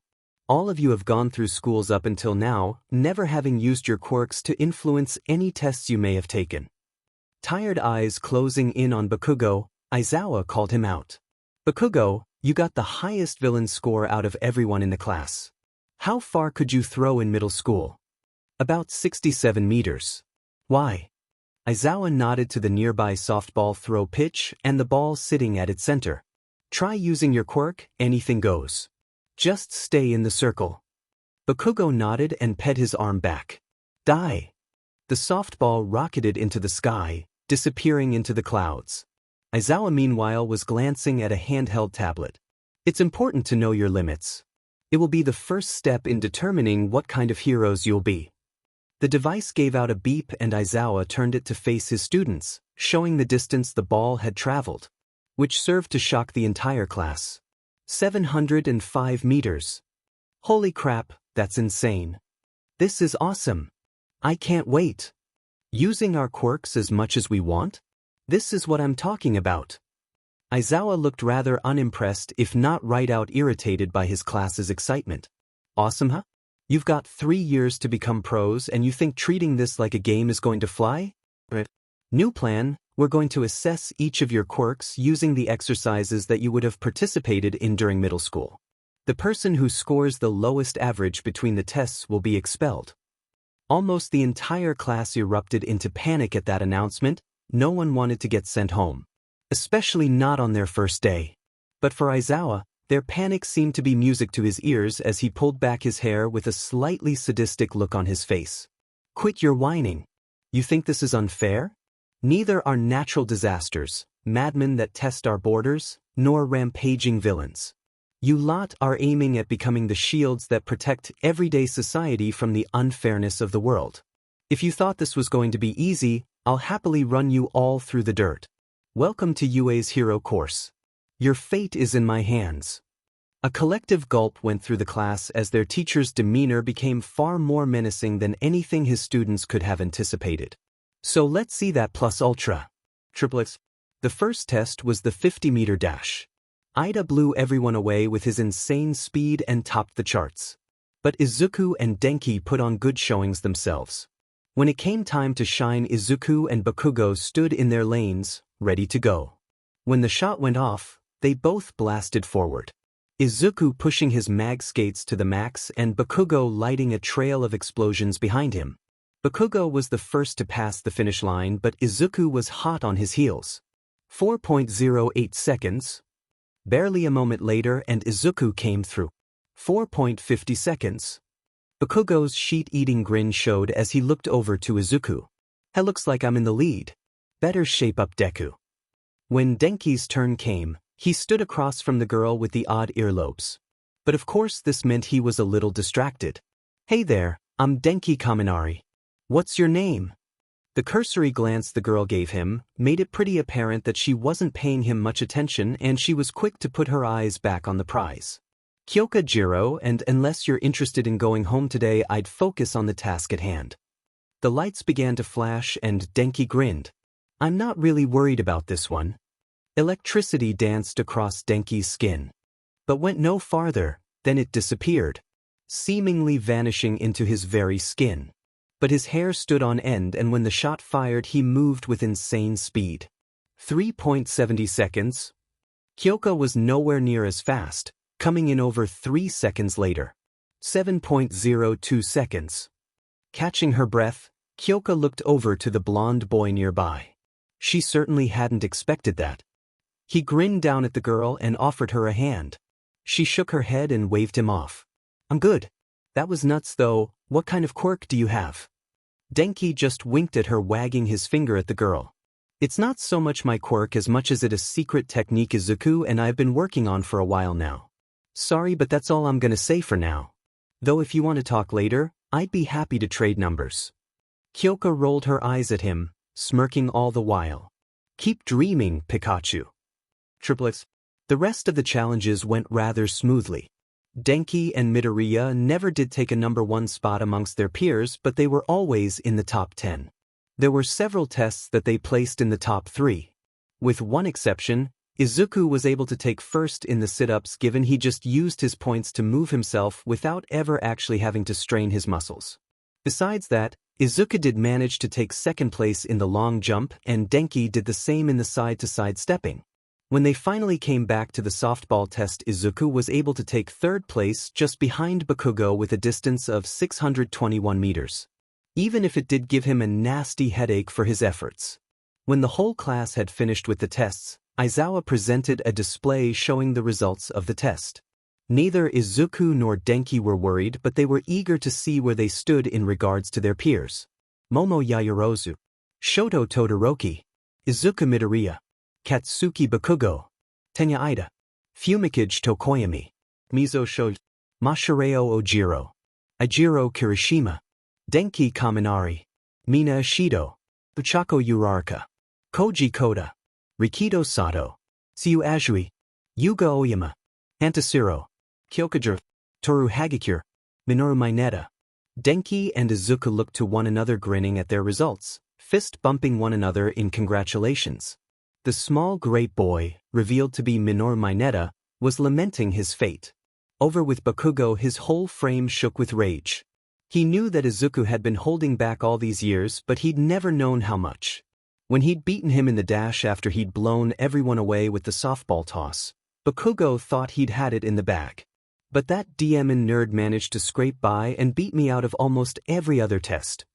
Glaring at his green-haired classmate, the boy in question noticed and looked over to see his old antagonist and the rage in his eyes. Izuku gave that same calm, soft smile that only served to infuriate Bakugo further. Fists clenched tight, he looked away and spit on the ground. Aizawa let the results sink in, perhaps reveling in the dread of his students, before dismissing the display with a grin. Oh, and that whole bit about expulsion was a lie. So stop crying, Mineta. Most of the class let out a sigh of relief. Look hard at those results and remember where you stand. If you don't like it, then work hard. Be warned, there are literally dozens of kids in the general studies and support courses that would love nothing more than to take your place. And they'll have their opportunities if you show less drive than they do. So don't slack off. Now the entire class gulped and gave a collective affirmative. Yes, sir. In response, Aizawa grunted. We're done here. Go back to the classroom and pick up your curriculum documents, make your introductions, and get ready for tomorrow. Things will only get harder from here on out.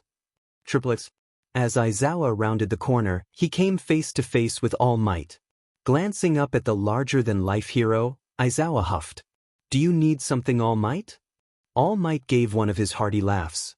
No, but I am surprised, Aizawa. I know full well that you expelled an entire class last year. So what makes this year so different? Aizawa raised a brow at his colleague's curiosity. I'm not sure if it's any of your business, but last year's class was particularly unsuited to hero work. This year, well, they've got a way to go, but they're cut from a different cloth. But if I'm honest, there are a number of things that would have caused me far more trouble than it's worth. Principal Nizu wasn't exactly pleased with my decision last year, even if he did back me up. On top of that, I didn't have any students that got in on recommendations. If I expelled everyone this year, it would have looked really bad on UA's vetting process. All Might had been nodding along with every reason given. But he still had a question that he wanted answered. Yes, I suppose it wouldn't do to irritate Endeavor. But I couldn't care less about him. I just don't feel like dealing with the amount of paperwork Nizu would drown me in if I dropped this class. The sweat drop on the back of All Might's head was a clear indication at the hero's complete incredulity at his colleagues' drive to avoid aggravating their diminutive superior. Principal Nizu can be a bit vindictive when upset. I have a question for you though. What do you think of young Midoriya? Aizawa stopped to turn fully to face All Might. Oh, playing favorites already, are we? All Might shook his head in denial. Not at all. I met the boy about a year ago when I saved him from a villain. He struck me as a particularly dedicated young man. I was interested in seeing if you thought the same, is all. The suspicious slant that Aizawa's eyes took showed that he wasn't really buying it. Sure. But if you want my opinion, he's got a good head on his shoulders and great handle on his quirk. But if I'm honest, there's something about the boy that strikes me as a bit detached and out of his depth. It reminded me a bit of the way a doctor treats their patients. Polite but not really caring. The only exceptions are Kaminari and Bakugo. People in our line of work are pretty quick to pick up on things like that. If it doesn't change, then he could run into problems down the road. Not like I'm one to talk though. That answer your question? All Might gave a short nod as he contemplated the analysis given. A short wave and the two parted. Even as he walked away, All Might was trying to come to terms with whether or not Izuku's social tact would help or hinder him, should he become the successor for One for All. I suppose time may tell if that changes. Certainly I'm not the most social individual myself, so maybe it's not even a bad thing. The only problem might be when I try and convince Nizu or Night Eye. But I'm not in that much of a rush yet.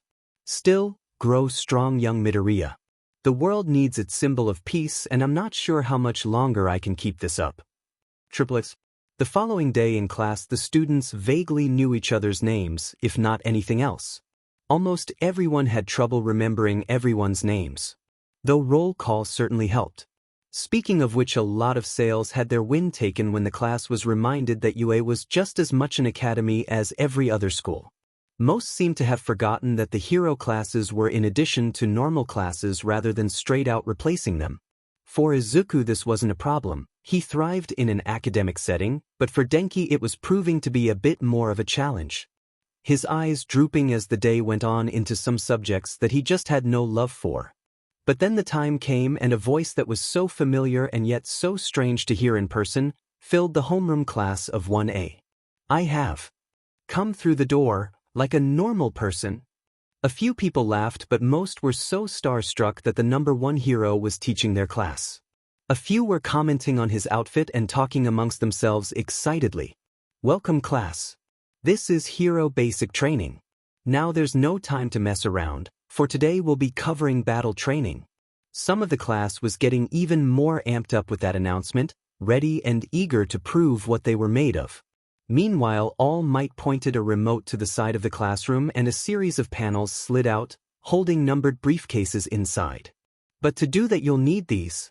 Thanks to all the forms that you filled out before coming to UA, the support companies were able to make costumes.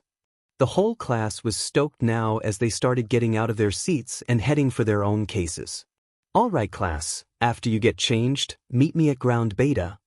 Okay. Triplets. As he made his way down the hallway to the training ground, Izuku looked down at his costume and was so grateful that Denki had talked him out of his old one.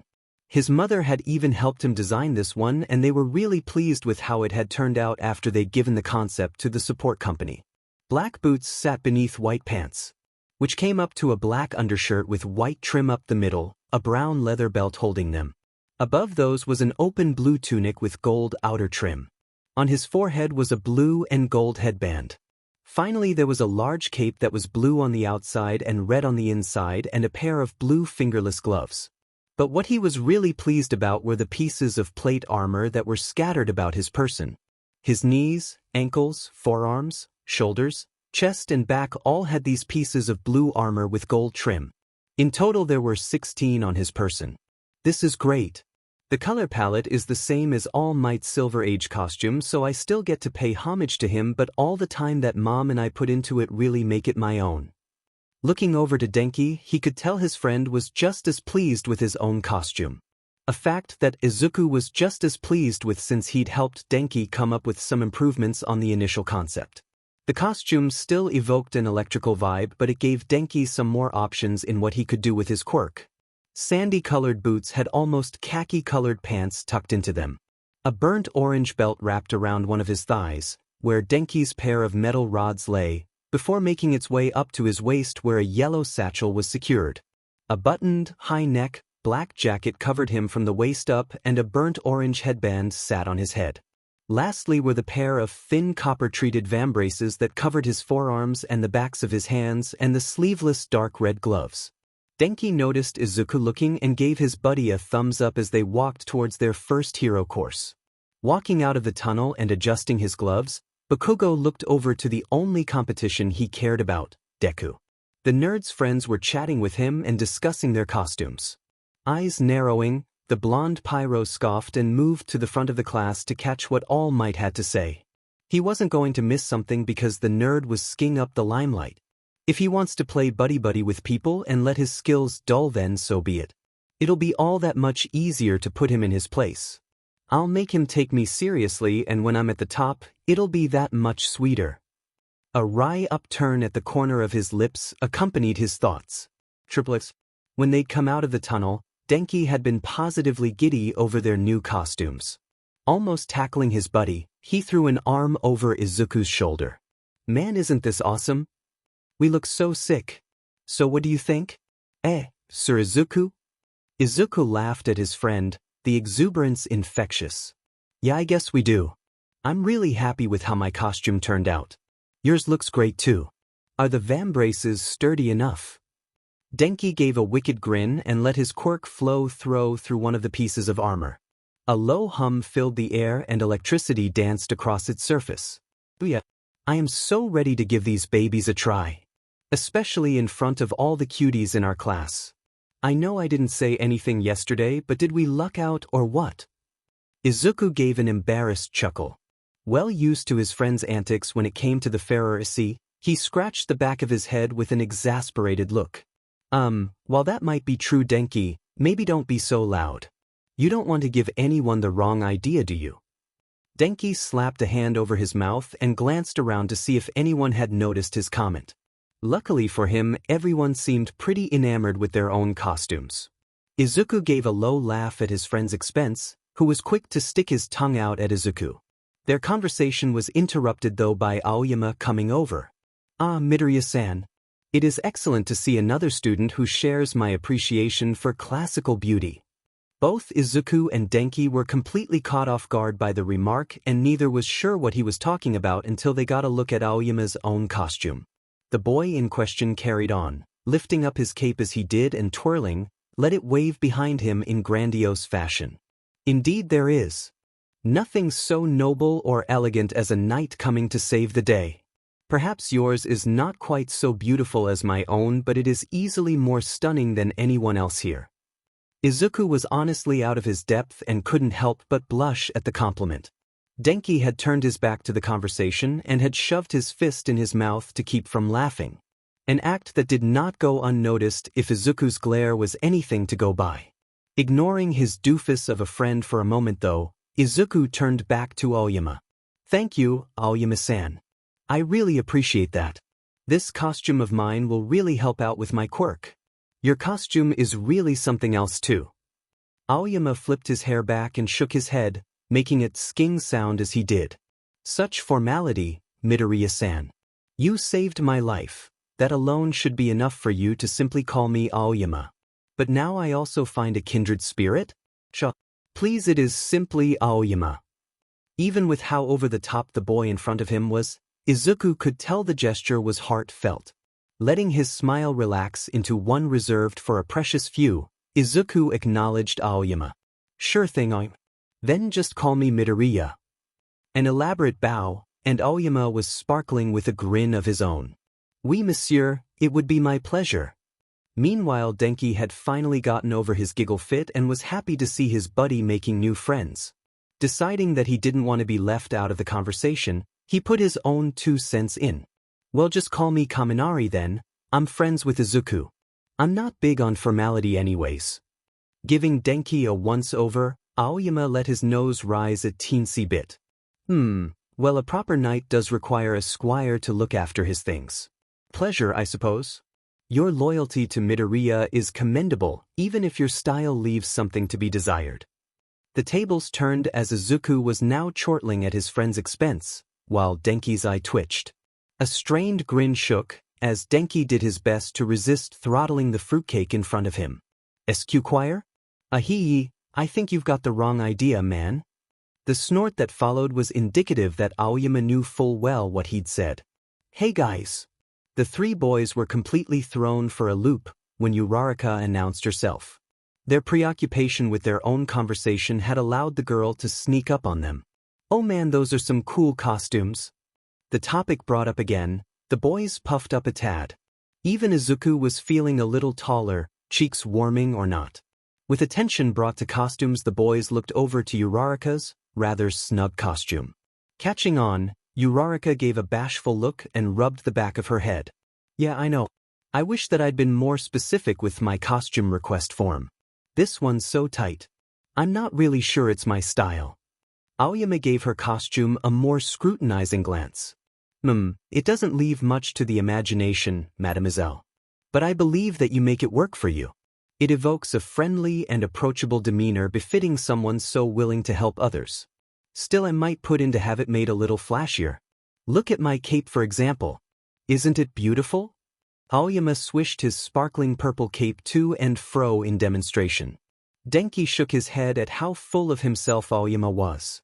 Izuku and Uraraka on the other hand were both red in the face from the blatant manner that Aoyama had pointed out her issue with the costume. She had danced around it but Aoyama had put it on display flat out. Which left Uraraka stumbling. Well, thank you Aoyama.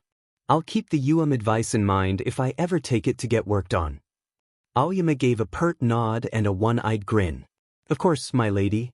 If ever you need assistance let me know. I haven't forgotten my debt to you either. Denki rolled his eyes at the display and turned to the new introduction in their conversation. Hi there, we haven't really been introduced but you can call me Kaminari. Heard you helped my friend here during the entrance exam. Thanks for that.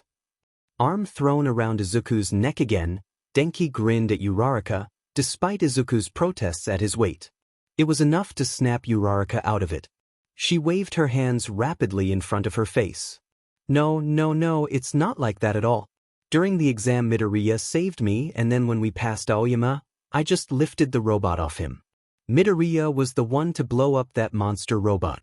It was totally amazing. It was just like boom and then whoosh and then the robot just gave out this awful screech noise. Then its head just exploded. Seriously Midoriya, I can't believe how strong you were. Stopping to catch her breath, Uraraka moved closer to examine Izuku's face. Denki gave an impish grin and moved out of the way to give the girl an unobstructed view. To Izuku's credit his face didn't turn completely red.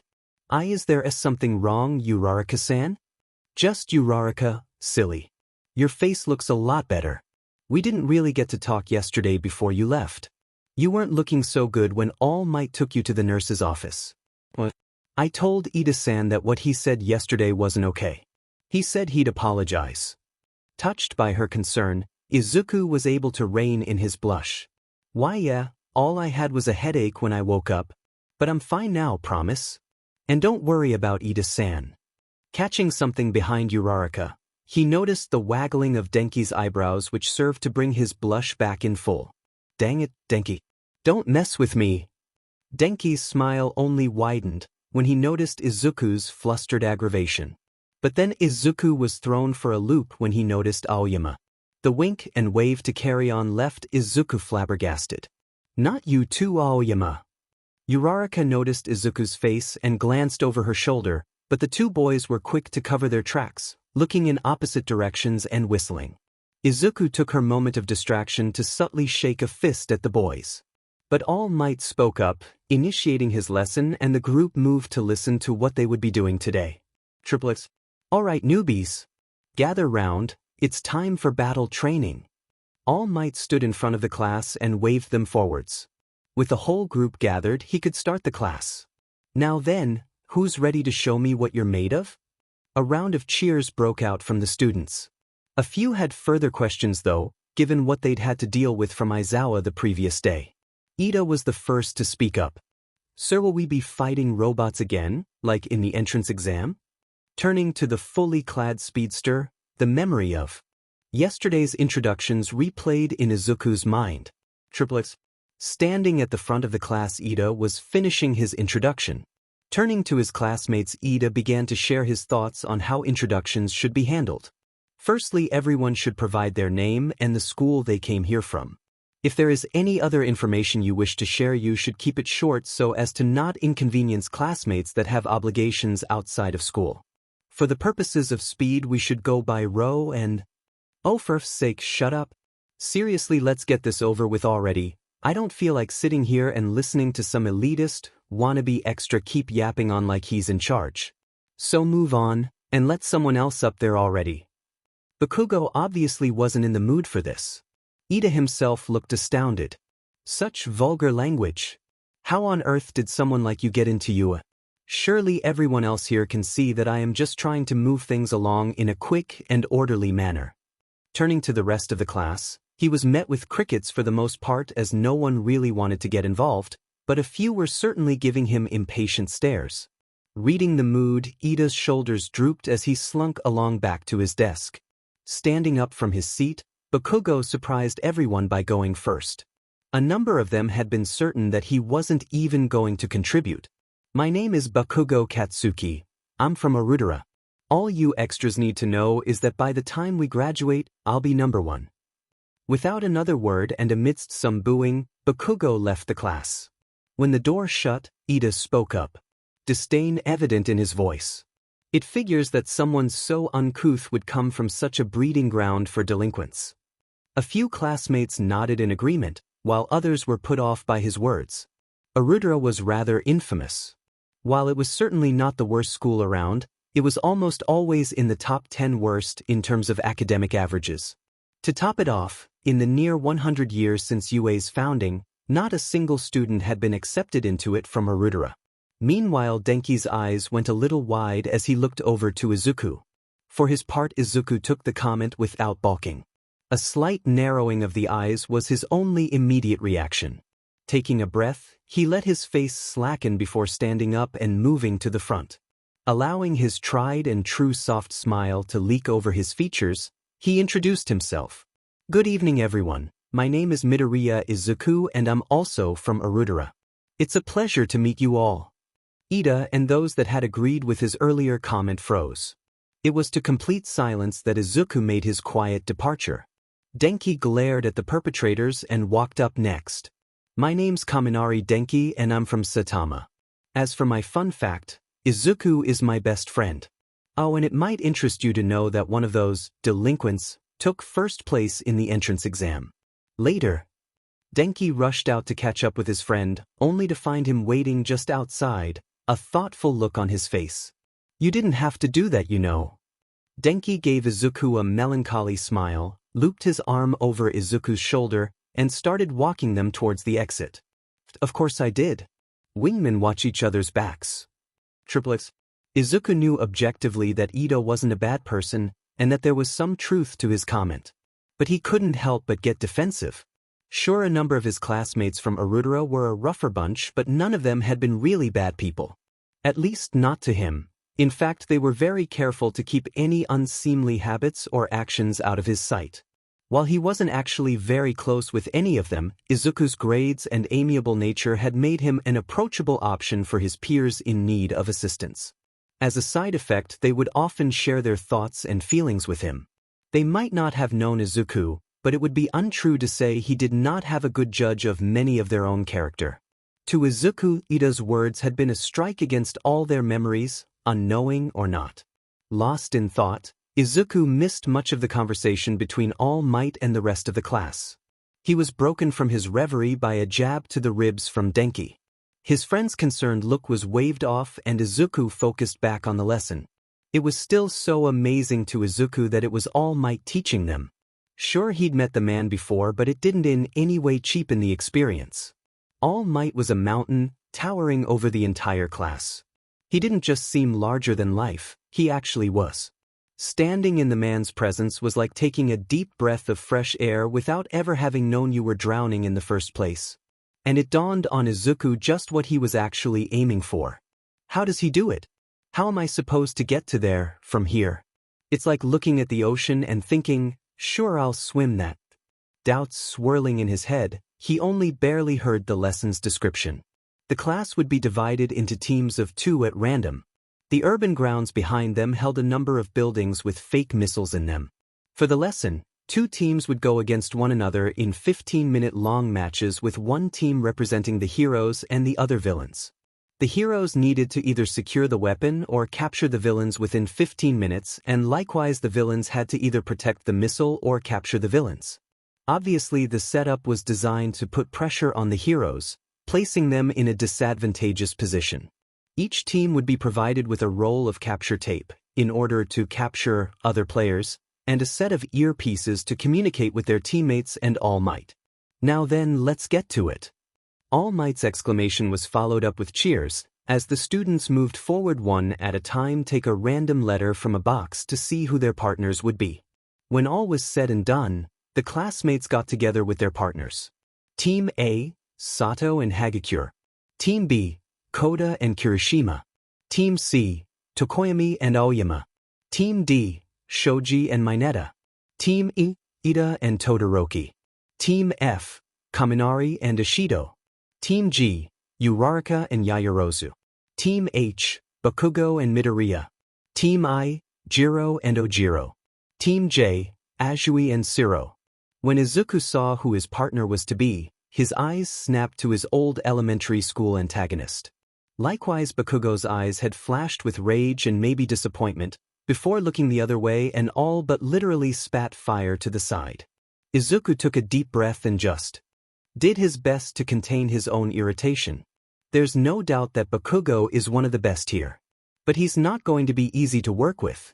I think we were both planning on trying to show each other up here today.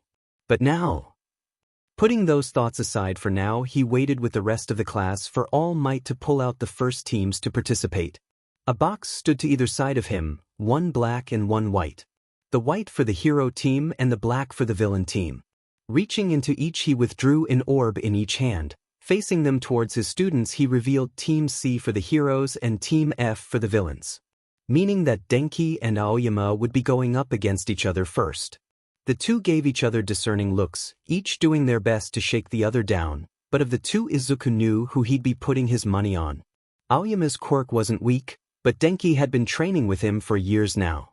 Denki had also misled the class during the quirk apprehension test yesterday, giving them the impression that he held some kind of speed-boosting quirk.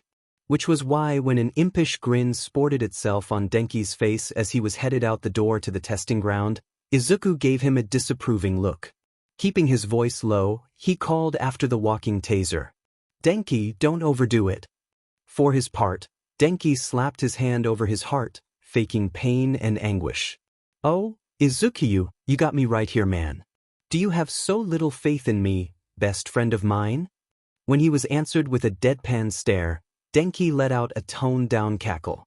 The rest of the class, having missed their subtle conversation, leaned away from the disturbed-looking blonde, young man.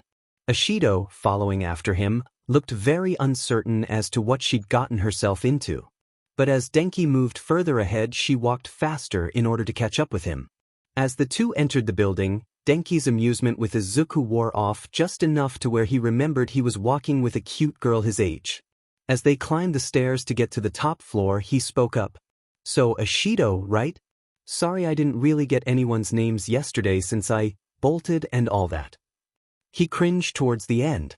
It wasn't that he regretted sticking up for Izuku, but thinking about it now, Izuku might have been right about him being dramatic.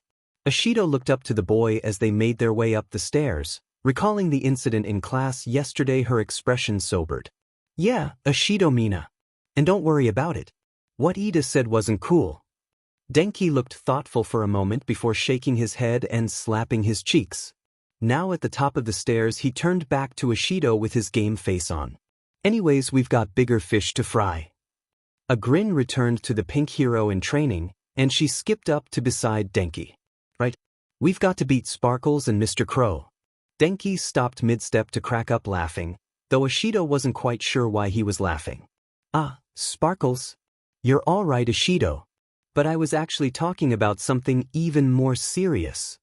Finally arriving at the room with the fake missile, Denki's face turned unusually serious and eyes like flint caught Ishido off guard. "What? I seem to have lost my number. Think I could have yours?" "PFFFFFFT. Haha. Oh my god. Haha." Tears ran down Ishido's face as she howled.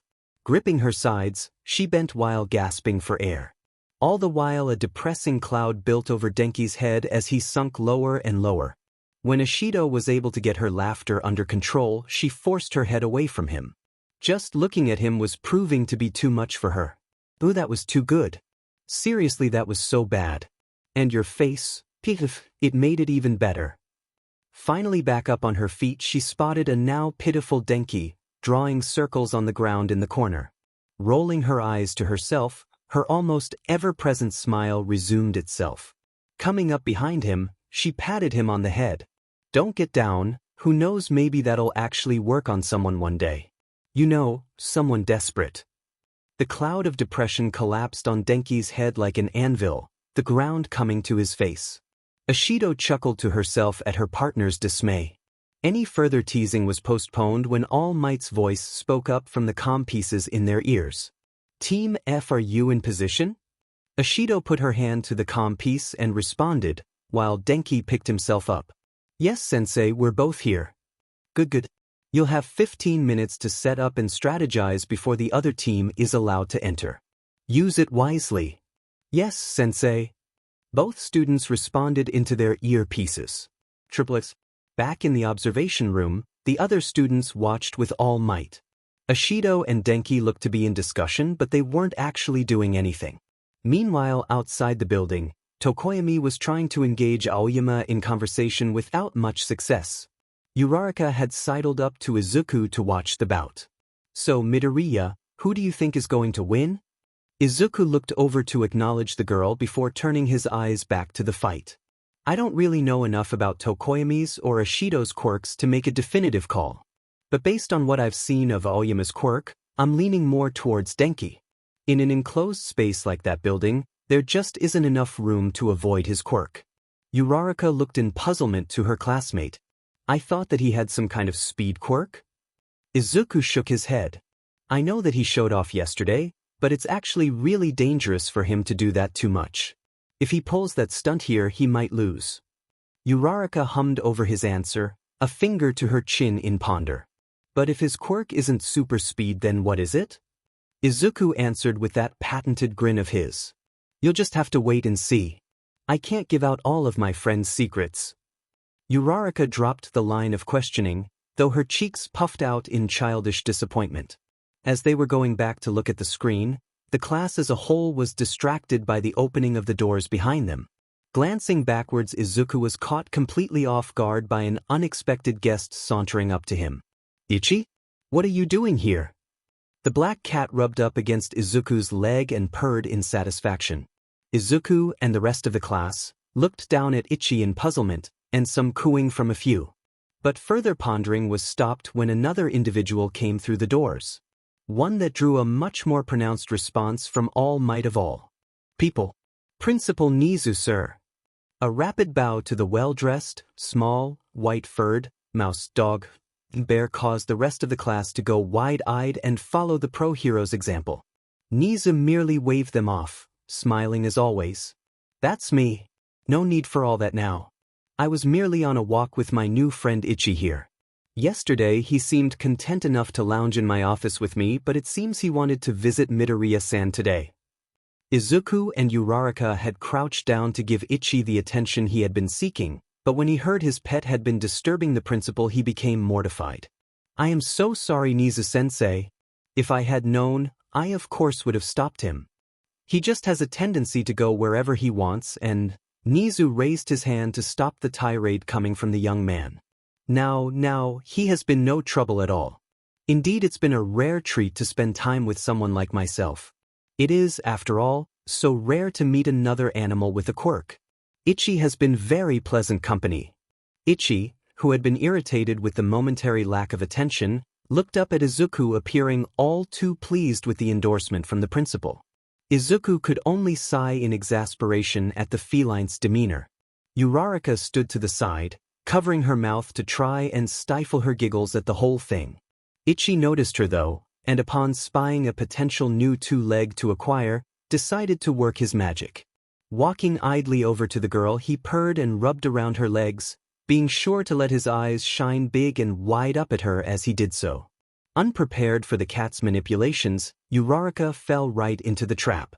Reaching down, she scooped him up and cuddled him to her, stroking his fur and doting upon him. Jiro and Koda made their way over to closer examine and coo, or in Jiro's case, try not to coo, over the black cat. "Aw, he's so cute, Midoriya." Uraraka almost squealed. Izuku's put-out face betrayed his thoughts while looking at his four-legged friend. Ichi merely returned his gaze with what Izuku knew to be an overly pleased look. The principal laughed to himself over the whole interaction. Haha, what a little charmer. He accompanied me to the staff lounge at lunch today, and I think he has most of them wrapped around his little paws. Walking towards All Might, Nizu clambered up the large man to sit on his shoulder and gain a better view. Now I believe I've disrupted your class enough, All Might. Let us check in on your two students. The class as one turned back to the screen, having totally forgotten about the bout between their classmates in the arrival of the principal and Ichi. The 15 minutes of prep time were almost up and it looked like both teams were having some trouble. Tokoyami looked to be struggling to carry on any conversation with his teammate at all, while Ishido and Denki looked to be in the middle of the argument. All Might decided to remind the students that they were on the clock. Alright teams, you have about 30 seconds. Get to your positions. Triplets. Ishido huffed, both at the announcement and her partner. This plan makes no sense. We're supposed to be a team. If you're going out there, then so should I. Denki ran his hands through his hair in aggravation. Because our quirks don't work together. More importantly, my quirk doesn't work with most people in general. Look, I'm not a genius like Izuku, but he's beaten some sense of strategy into my head. My quirk discharges electricity everywhere. There's no option to turn off friendly fire. Ishido's eyes narrowed and she poked her finger out at him angrily. That's not what it did yesterday. All I saw was you using super speed. Why can't you just do that today? You better not be lying to me so you can be a glory hog. The sound of the timer going off interrupted their discussion and All Might's voice rung out. Alright teams. It's time to get started. Denki looked back to Ishido as he rushed towards the door. Look, I don't have time to explain, but I can't use that part of my quirk for very long. I promise I'm not lying. Just trust me, alright? I'll keep you in the loop on the earpiece, so just be ready to blast anything that comes in the room. Ishido reached after him in frustration. Hey, wait a sec. But Denki had already vanished down the stairs. Gritting her teeth, she stomped her foot and paced the room. In her head, though, Ishido was coming up with all the ways she'd make Denki pay for ignoring her. Unknowing that the other team was dealing with similar issues. Triplets. Aoyama-san, we really need to come up with a plan. If you would just hold on for a moment, I think I know how to beat them. Tokoyami tried to stop his more flamboyant partner. Aoyama continued his way on though, moving up the stairs to the floor above. My good feathered sir, we don't need to worry about that. Not when that fool Kaminari is on their team. That speed of his won't be a problem in a building, certainly not to me. All you need to do is watch out for Ishido-san. Tokoyami glared at his partner from behind. We can't assume anything about either of their quirks. You barely have any clue what mine is capable of. If we jump to conclusions based purely on what little we saw yesterday, then we'll be caught flat-footed when they use their quirks to their full potential. Aoyama laughed at his partner's concerns as they came to a break in the stairs. It appeared the stairs in the building had been purposely destroyed at varying intervals to ensure the participants couldn't simply climb a single set of stairs straight to the top. Leaving the stairwell they were in, the two went to find another way up. You worry too much. My brilliance will outshine all that can be thrown at us. The obnoxious shine coming from Aoyama had Tokoyami hiding his shadow from the glare. Rolling his eyes, he continued to follow the armor-clad fool ahead of him. As Aoyama opened the doorway to a new stairwell, the two came face to face with one of their opponents. Denki stood there, halfway down the steps to the door they had just opened. For a moment the three of them stood still, staring at each other in mute shock. Then Denki's face split with a grin and all those hours with his father came back in a rush. Showtime. CQC. One leap later and Denki had grabbed the top of the door frame and slammed his feet into Aoyama's chest, sending him flying back into Tokoyami. Twisting, Denki landed on his feet with his quirk flaring down to vambraces on his arms. With that, the fight was on. Triplets. Back in the observation room, the rest of the class looked on with interest and various amounts of incredulity. Kirishima was the first to speak up. Oh yeah, now that was manly. I didn't think Kaminari had it in him. Several of the others murmured words of agreement while looking on. Uraraka meanwhile had turned to Izuku to see her new friend smiling. Where did Kaminari learn to do that? Glancing her way for a moment, Izuku turned back to the screen as he watched his friend.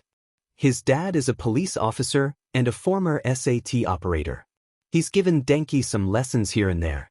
Honestly, if we're not using our quirks, then Denki will beat me in a spar more often than not. I can tell you firsthand that those batons of his are not for show. Triplets. With his opponents on the ground, Denki reached for his 2 batons. Letting the weight of the weapons settle into his palms, he twirled them about, adjusting his grip. The hum of his quirk filled the air. The hum continued to grow more and more ominous. Tokoyami and Aoyama tried to untangle themselves and rise to their feet. But Denki's words gave them pause. So to save you guys some lovely shock treatment, I'll give you 2 options. Option A, you try and get up and attack me, and I light you up like Christmas trees. Or option B, you surrender and save yourselves a lot of unnecessary twitching while you wait for Recovery Girl. His words were cocky and accompanied by a grin that rankled the other 2. Aoyama in particular was unwilling to comply. Or I could do this. From one of his kneecaps, Aoyama fired a laser at Denki. Denki flattened himself against the door frame to try and dodge the attack, but there wasn't much room to maneuver, and he still felt the sting of the beam as it blazed against his side. Stumbling back into the stairway he'd come from, the door closing after him, Denki was stalled just long enough for the other 2 to get to their feet. And you thought that we should worry Tokoyami-san. On the other side of the door, the ominous humming had surged into a crescendo and Denki's voice called out. No, he was right. You should have been worried. Aoyama-san, move. But Tokoyami was too late. Arcs of electricity came from behind the door. The surge traveled up their legs, rooting them to the spot. A moment later and both boys dropped to the floor. Denki opened the door to look at his handiwork. Reaching down, he wrapped the capture tape around Aoyama's wrist. On the other end of his earpiece, he could hear All Might confirming the boy's defeat. But when he moved to Tokoyami, Denki knew something was off. He was proven right as a great force smashed into his side, sending him flying down a hallway. That was rather close, Kaminari-san. I suspect that had Aoyama-san not been standing in front of me, I would not still be standing. Now let's see how long you can keep grinning against Dark Shadow.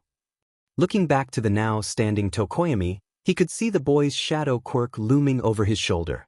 Without another word, the beast flew forwards to assault Denki again. Rolling to the side, Denki let his quirk travel through his hands to his batons, lashing out as the shade passed over. The shroud screeched and pulled away from the bright shock treatment. His hands slick with sweat, he stood, haggard but ready for whatever Tokoyami might throw at him. Triplets. He was talking big a second ago. But Pikachu's not looking so good now. Jiro's comment drew some idle nods as the class and 2 educators watched on. Uraraka was watching with intense focus, hoping her new friend would be all right. Noticing her concern, Izuku spoke up beside her. It's all right. Denki's not out yet.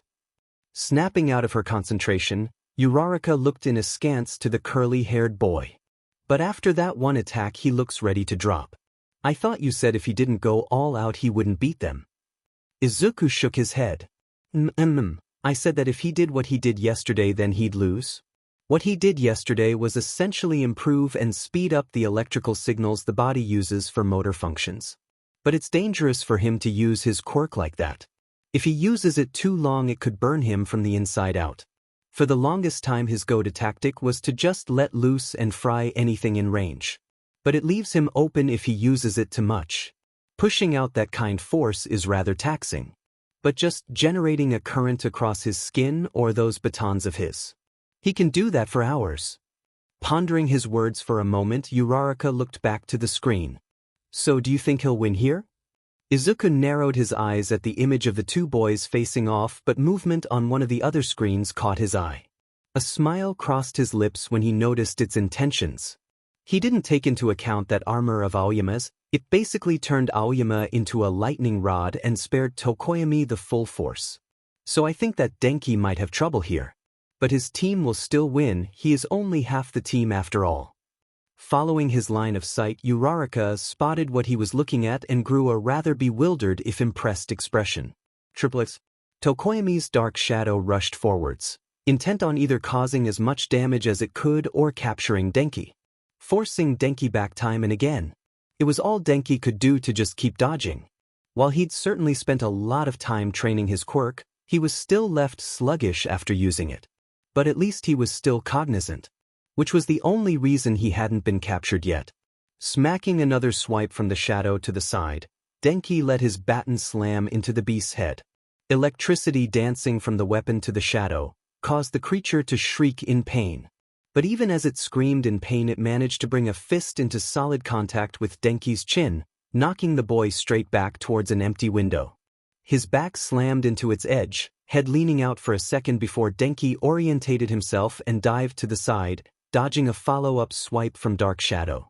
Their fight had taken them to one of the window-lined outer halls of the building at this point. Tokoyami had made several attempts to fall back towards the stairs, but Denki would just chase after him. Getting trapped between two opponents was not an ideal situation, one that Tokoyami planned to avoid. Which ultimately led to this stalemate. Denki, being Denki though, couldn't really keep his mouth shut, even if he was out of breath. So do you sew him onto your feet every morning, or does the soap trick work? Tokoyami paused in question for a moment before realization dawned on him and responded in dry, disbelieving fashion. A Peter Pan reference? Really? Shrugging his shoulders, Denki caught his breath and gave a cheeky smirk. Hey, got to work with what I'm given. Besides, I just need to stall you. Tokoyami narrowed his eyes in aggravation. Dark Shadow. Morpheus is calling for this fool, help him along, would you? Grinning to itself, Dark Shadow dove after its opponent. Denki jumped back farther and farther, as the shadow continued its attempts to throttle him. As it did, Tokoyami followed, which ended up bringing him next to the windows as well. About halfway down the hall, Denki's attitude changed and he started pressing back. Clashing with Dark Shadow, the two were locked. Batons and claws pressing against one another. Now Ashido! Denki's cry confused Tokoyami for a moment before a shadow fell on him coming from outside the window Denki's head had leaned out earlier.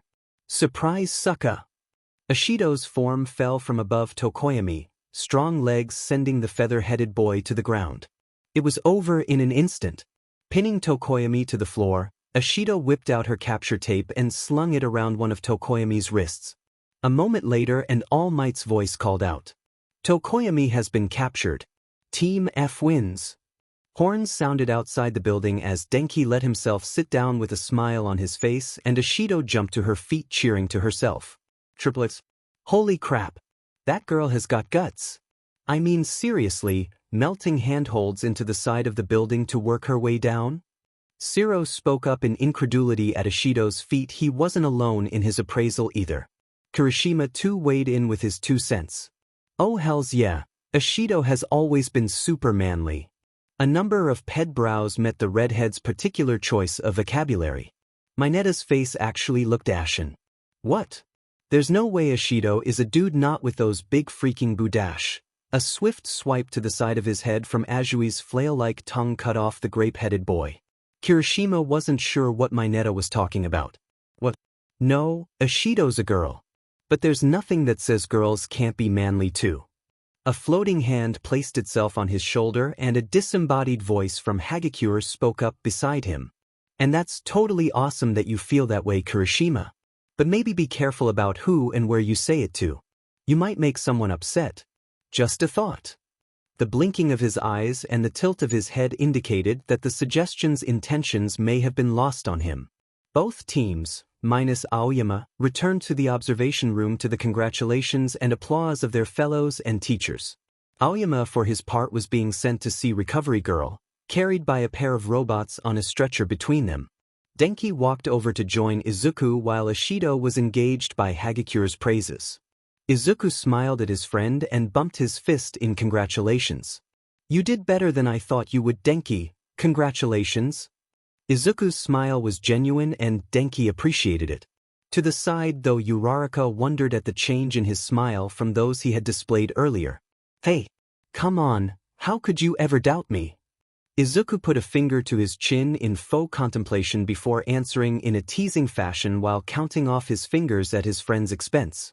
Well, going off with only half a plan, the desire to one-up Aoyama, and the fact that you were on a team with a girl. I'm honestly impressed you managed to keep your head in the game with that last one. Though to be fair, if Ashido hadn't saved your butt, it could have gone either way for your team. Denki face planted into the ground before looking up at his friend with teary eyes. That's so mean, man.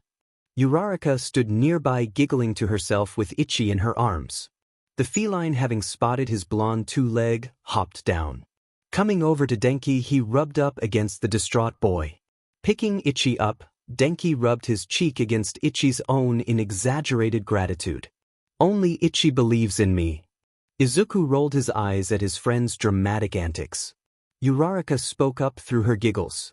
But Midoriya, you said you believed in Kaminari at the start of the match. Denki's eyes shined and he was quick to pull Izuku into a hug. I knew you'd never give up on me. Izuku struggled to release himself from Denki's grip, even while he laughed.